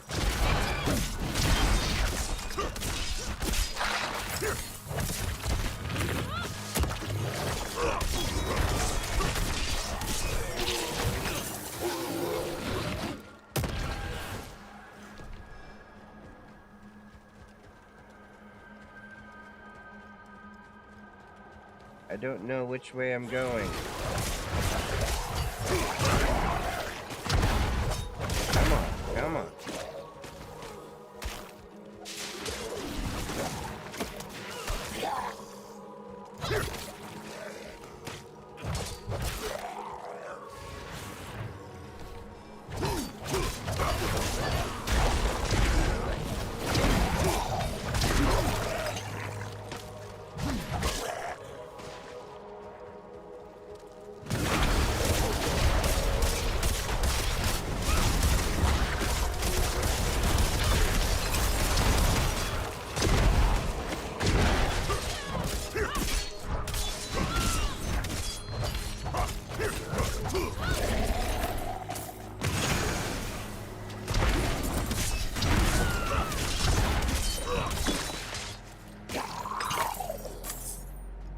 Go.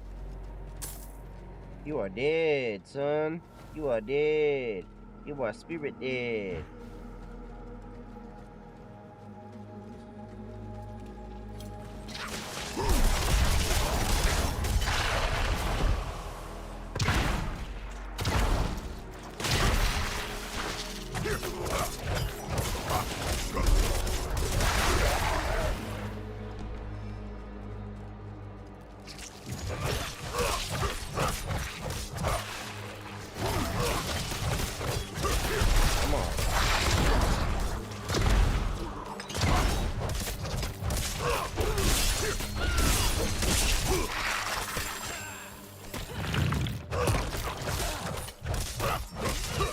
Spirit spiderling. Everything's a spirit. I'm not ready yet. I wish they gave us a map of how to get through the spirit world.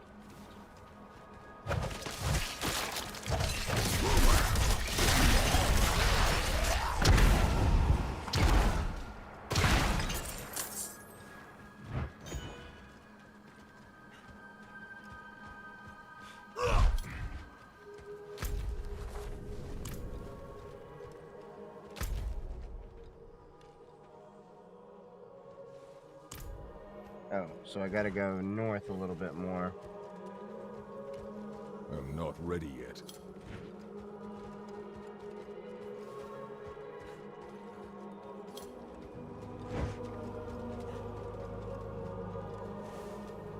I must wait.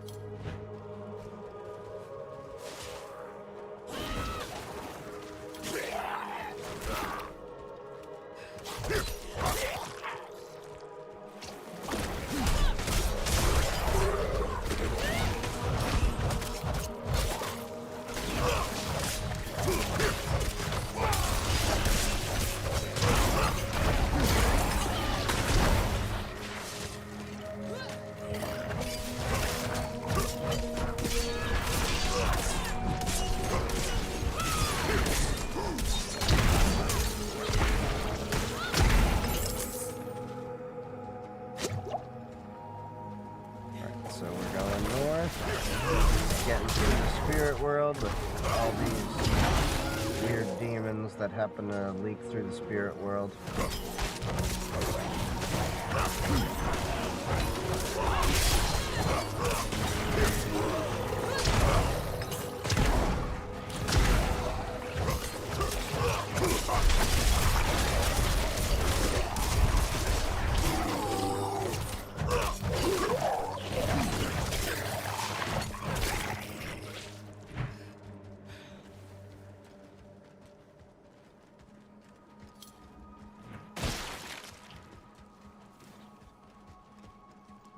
How many more of these enemies do I have to take?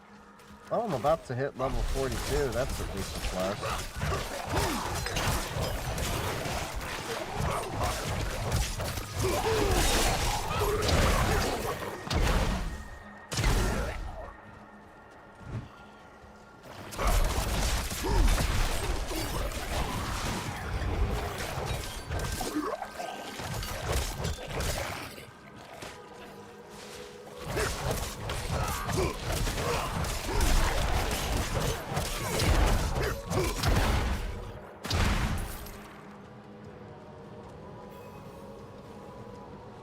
Through here.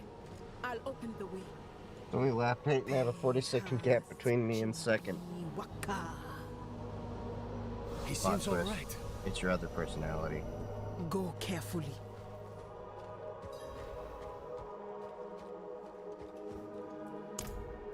Hands upon hands upon hands. Here, I'll just put you down too low.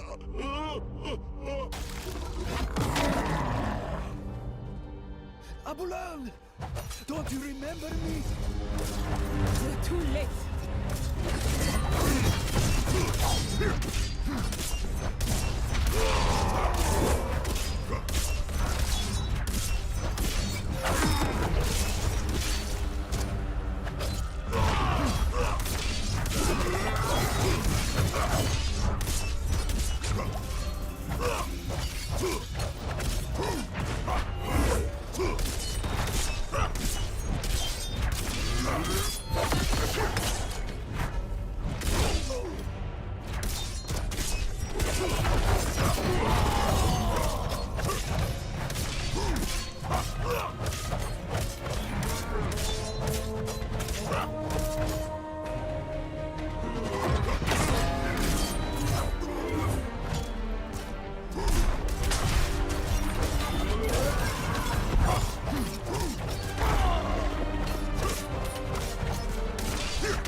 Come on, come on. Almost got it.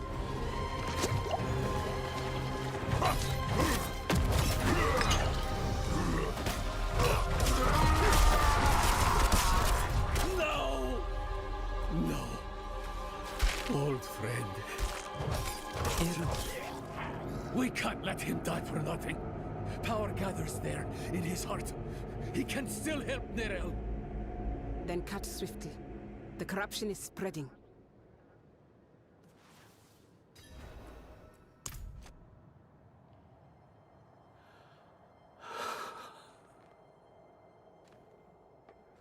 Gotta cut out his heart.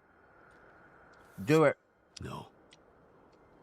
I was the one who failed Abulan. How'd you fail him? You gave him an F?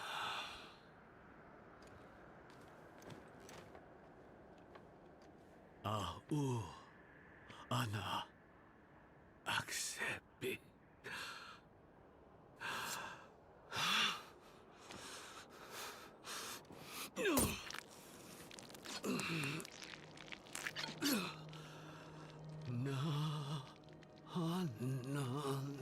But aren't we in the spirit world?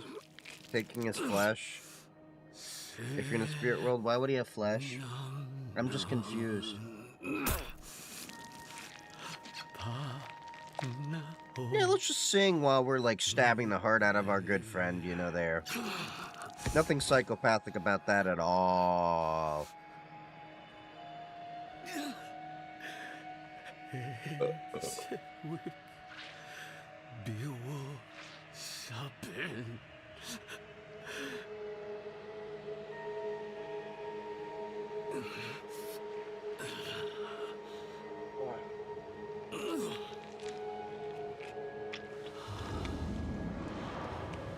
Why do you have blood?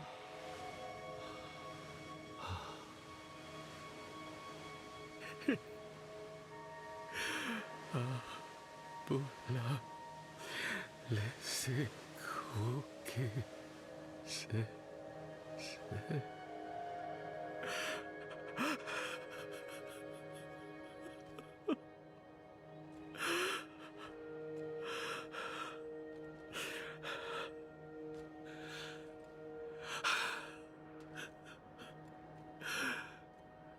Thank you, Abulan. Nahu he awaku. Oh, Eru. Come. Let's give him space.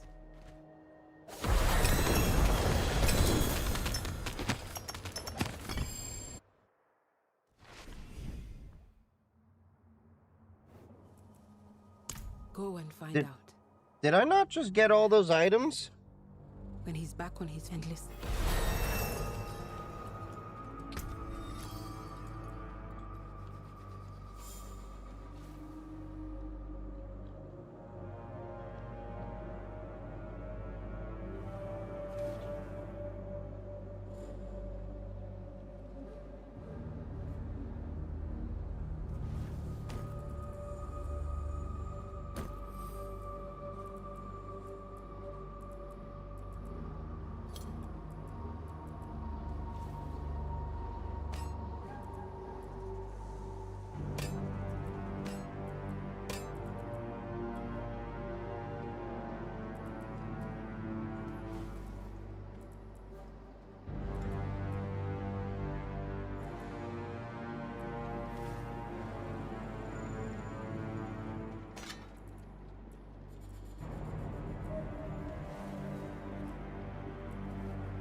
Okay, so now... Oh, we have 2 points. 2 points. Okay, so we maxed that out.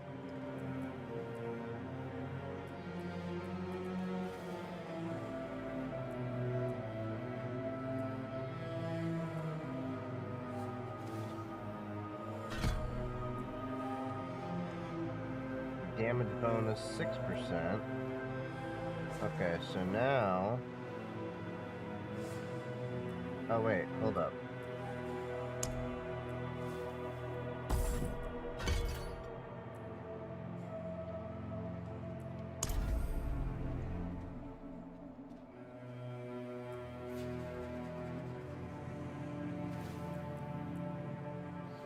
War cry.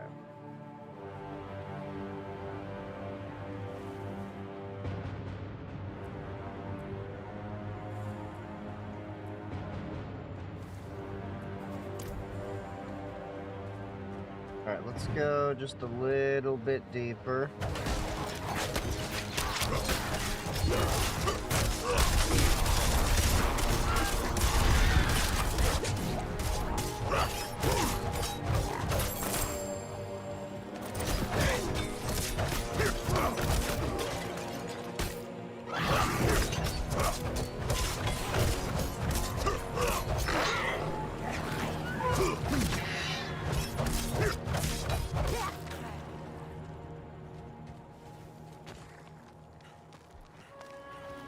Hello, Annihilator. I'm gonna annihilate you.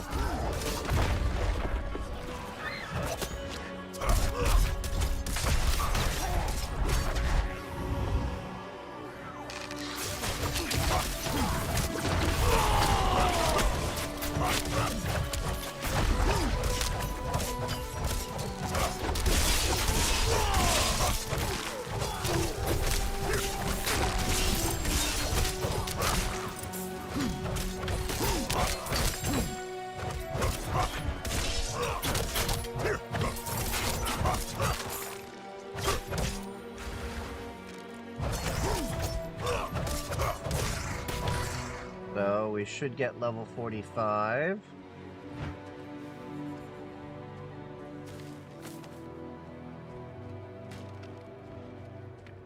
Or 44. Let's at least try to hit level 44 before I end the night.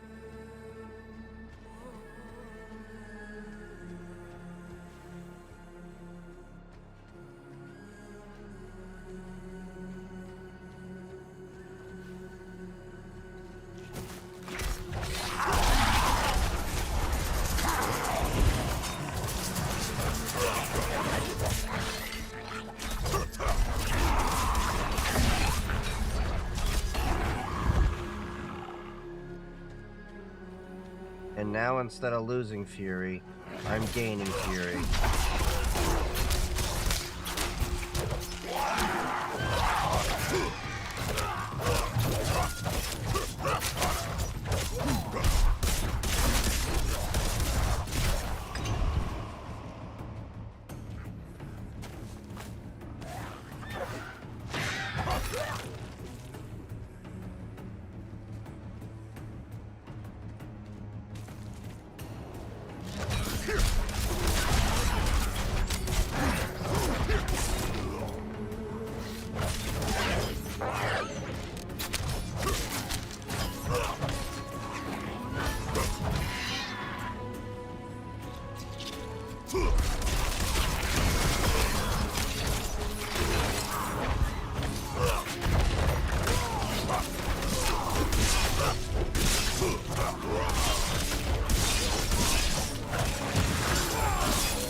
Come on, come on, come on.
damn, how long am I gonna have to take to get the,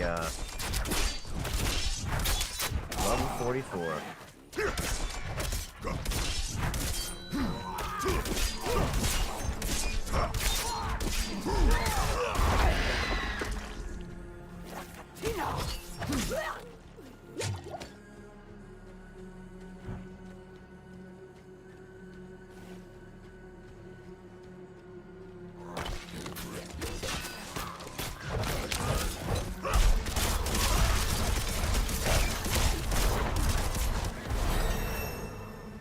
Here we go.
God damn, we got quite a ways to still hump our way down.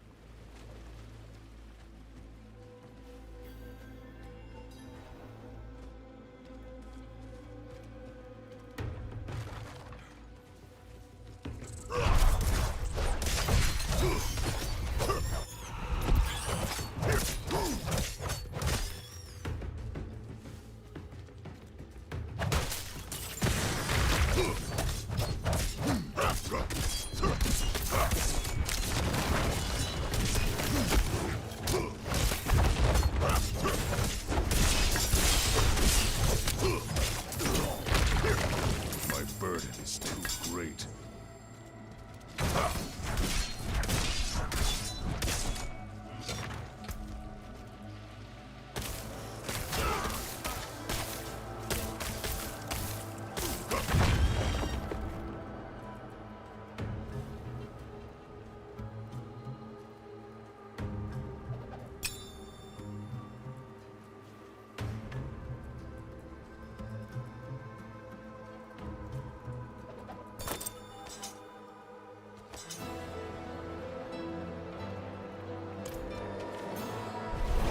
Alright, let's go back to the bazaar, sell some items, continue on. Let's at least get the next point.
61, 67.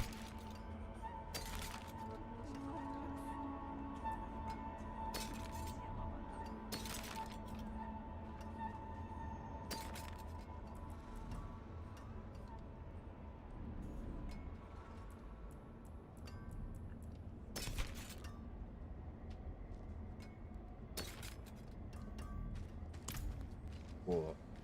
So now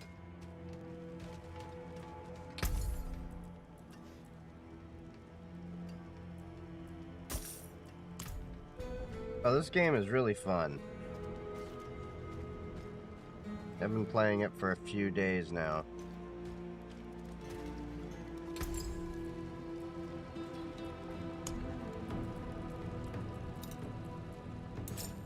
I can't use Raw that. materials, brimming with Hit potential. something, please. I've been fighting right now. I just am selling all my gems and stuff right now. You gotta wait a sec.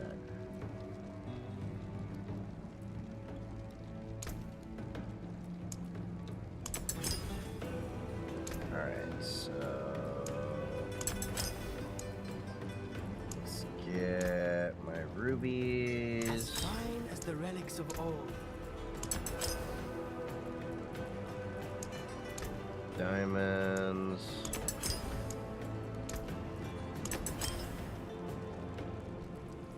Cool. Oh, let's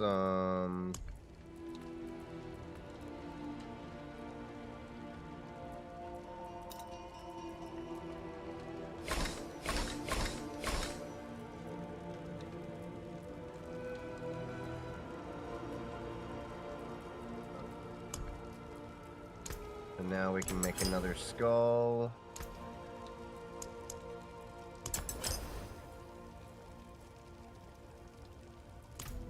Okay. Now let's get these socketed in.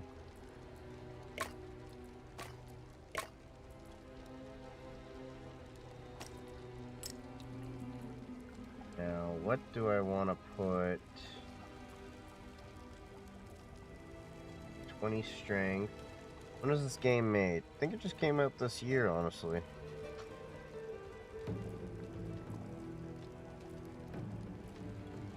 Hmm. 7 all stats. Your 20 strength.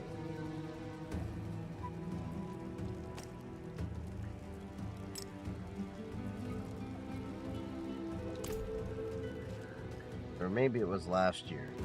I don't know, it's still pretty recent. Alright, so now we can sell all these weapons and go back to the portal and continue where I was off. It's pretty fun. Oh.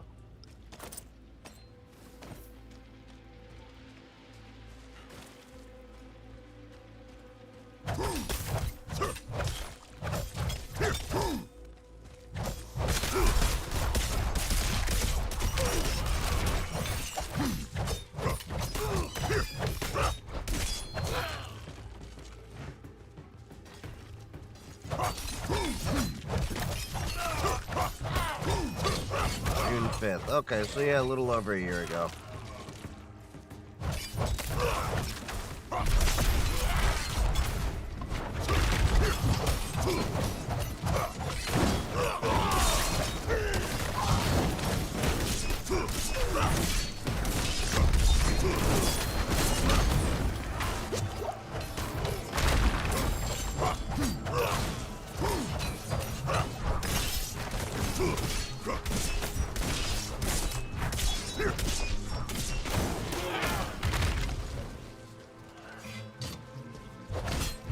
Oh, you think I'm trapped with you? No, you're trapped with me.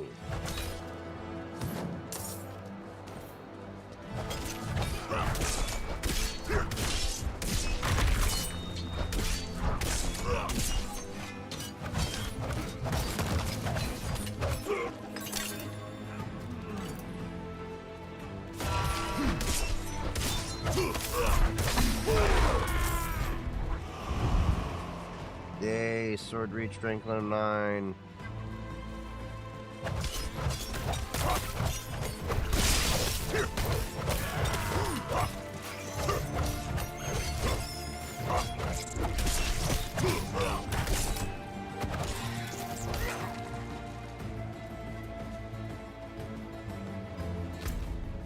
Iwamu.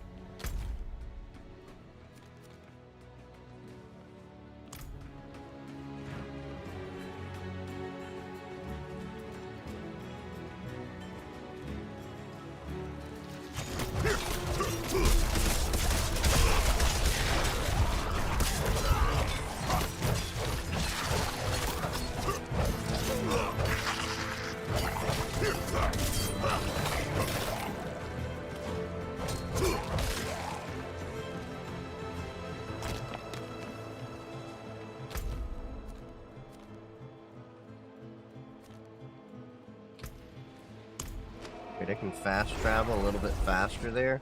Why did I just do that in the first place?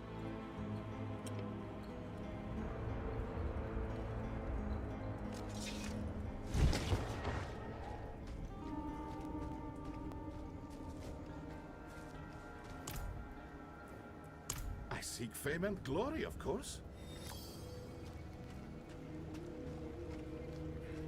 You there. Care to be a witness? Have you seen the burnt knights when I approach? Well, I can sense you. The local elder, Akuan, also thinks I should stay away. His worry has grown. Oh, can you... It infuriates me seeing these funeral pyres along the cliffs. No one was there to protect them. Oh, thank you. Let's hope that Yan Yan is still alright.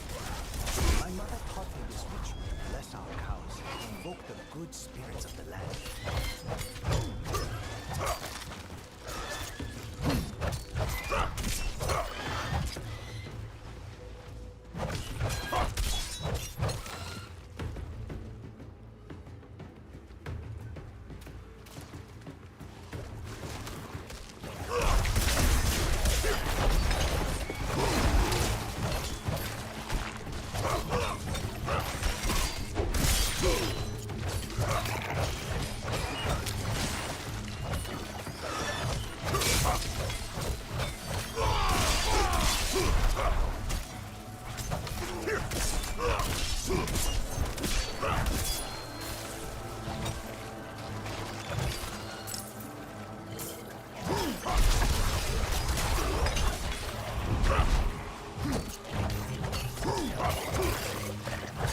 Getting a little bit off track here.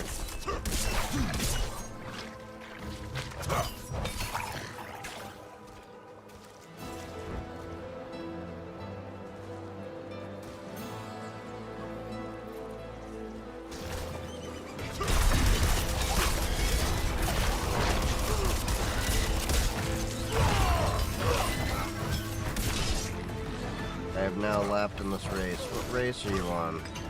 Oh yeah, you're doing your F2 stuff, sorry.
Alright, cool. So now...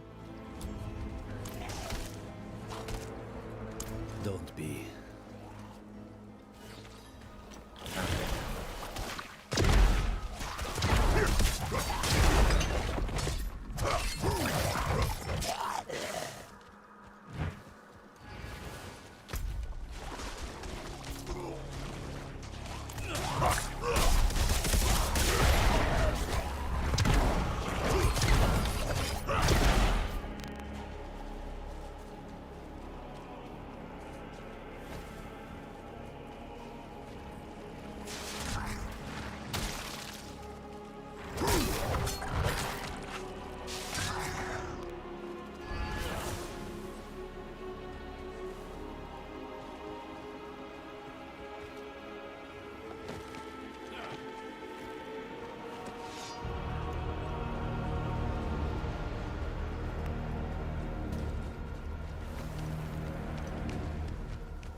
Alright. We're at the Durance of Hate again. And now... use Surge.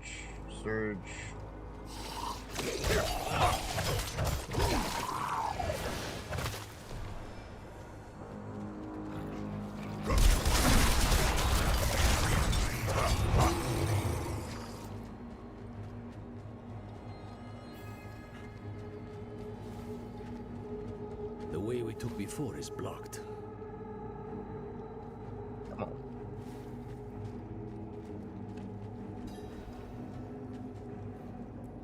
It's gotten worse. You've done well to come this far.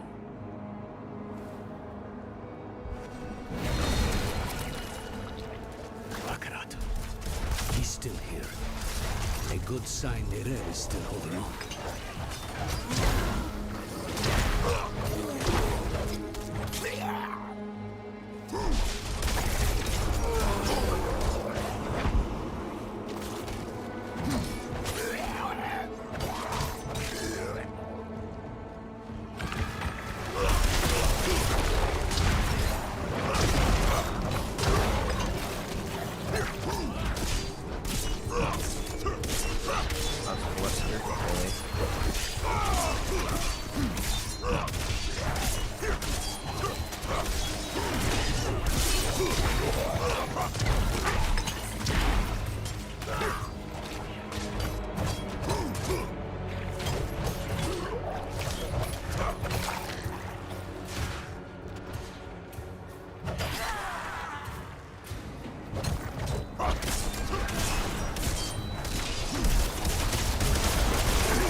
Alright, now let's get on.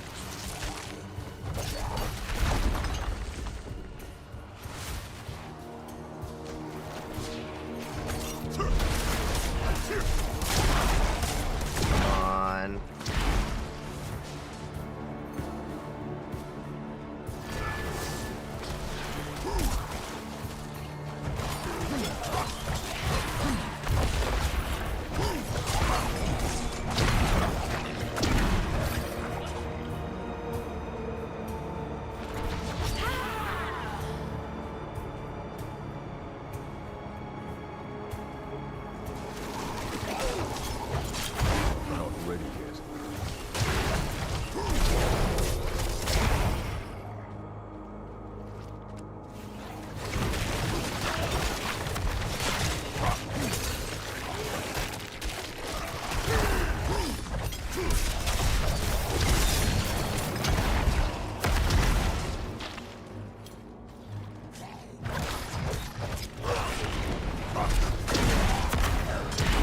God damn freaking fear.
Alright, goody. She was here before. Where's she gone?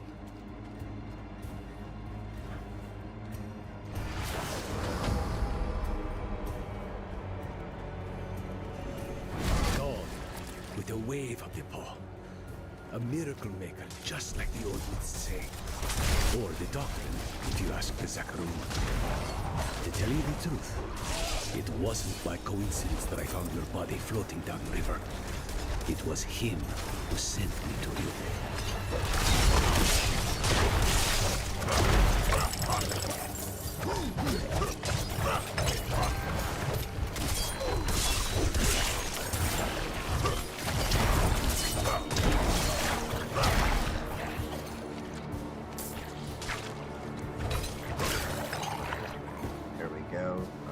going on.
Sucking on the butt. Alright, come on.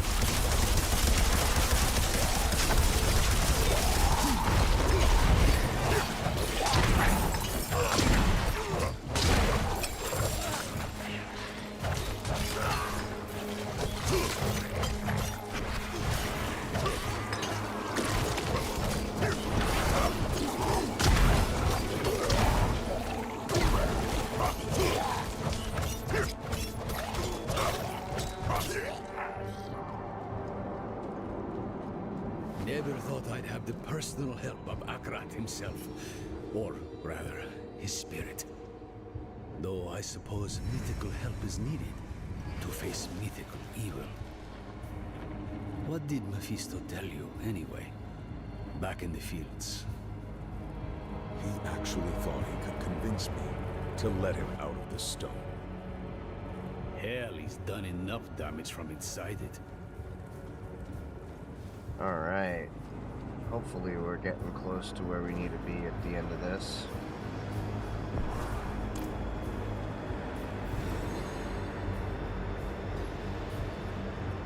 Spoken so free. It is beautiful to wander free. Say it plain, Herald. It was she who brought the prime evil here to begin. The stone woke the hull. The stone is bound to her soul.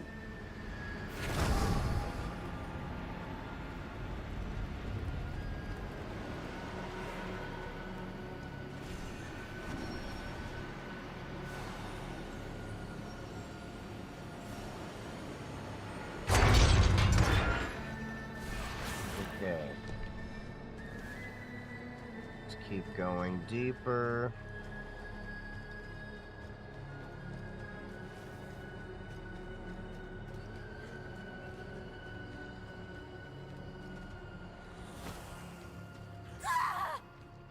Nero! Let's clear the area. Push this place.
Alright, we got the heart.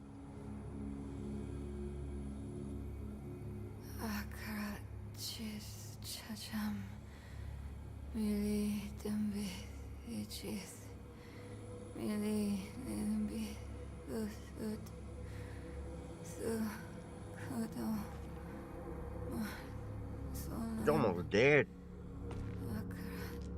I couldn't get the Guardian's blessing. but we think consuming its heart will free you.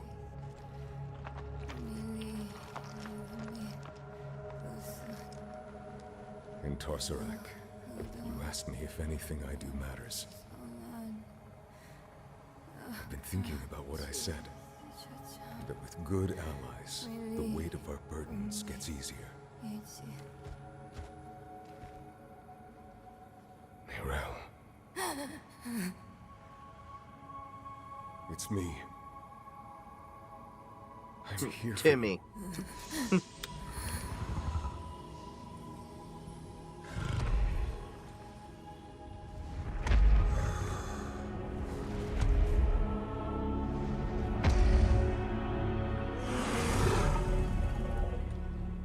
You don't have to keep doing this alone.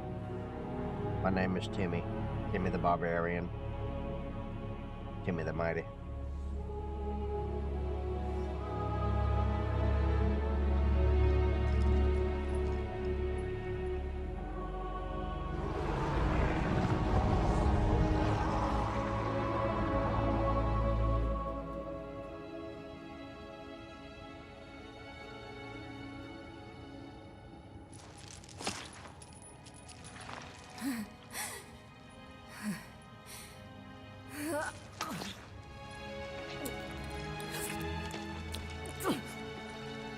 Can you imagine eating a raw heart? That cannot be appetizing.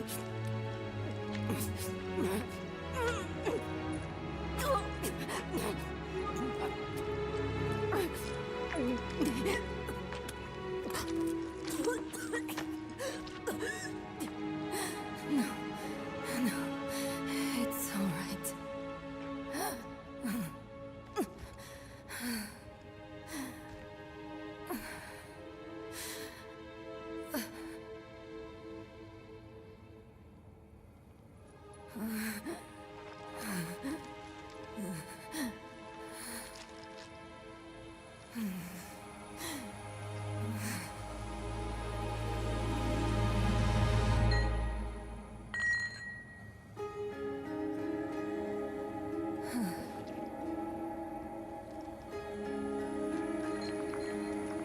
Too bad she lost a hand.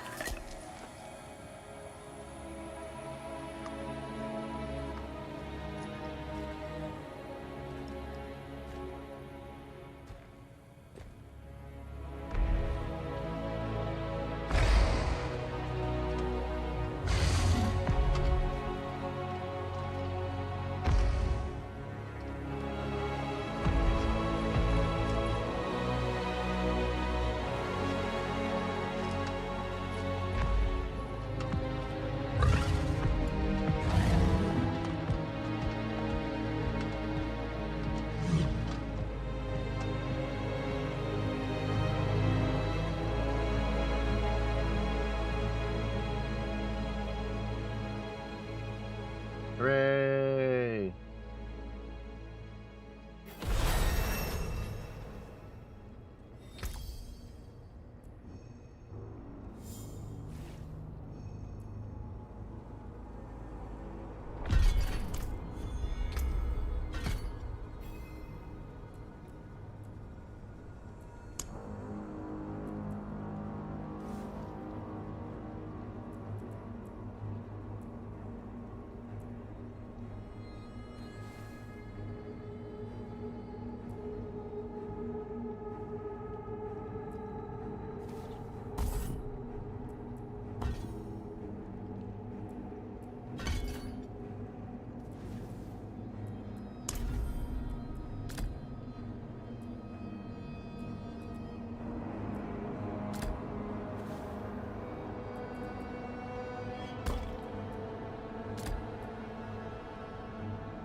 There we go.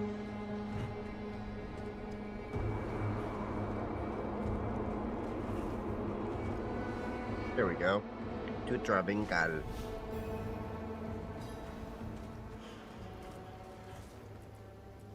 I had words rehearsed in case you... You did good in there. I had help. I'm Eru, but don't thank me. Then the Gamble and a spirit half, who but you made saddled it the worth it. stallion. You're back on top of this. A very good question. To Kurast, then. Promise me. How could I?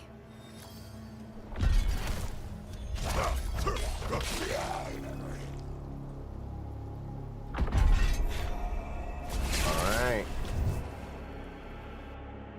Woo. Oh. God, I feel like we have so much more to still do in this game.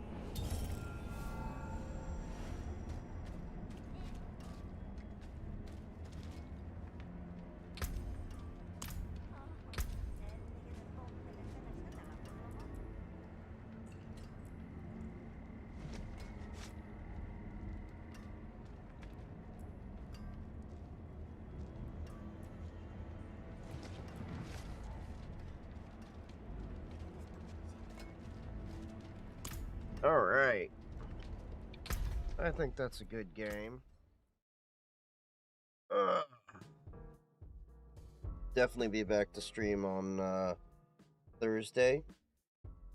Yep. Thursday, I think, is the next stream day. And then I'm going to be working on some more YouTube content as well. Hopefully don't have to make any more WordPress drama videos until this weekend, because that shit has been happening so much. There is a new video on YouTube and everything, so make sure, if you haven't already, to follow me on all of my socials. I have a YouTube, a TikTok, a Mastodon, a Blue Sky, a Threads. I got so many different platforms I'm on these days, but I'm working on YouTube and Twitch the most. And then also, make sure to check out the Matrix and the Discord as well. But yeah, if you want to chat with me, I'm in my Discord server, I'm on Mastodon, I'm on Blue Sky, and I'm on Threads, so I love all y'all, and I will see you next stream. Stick around for the raid if you're on Twitch. Love y'all. See you next time.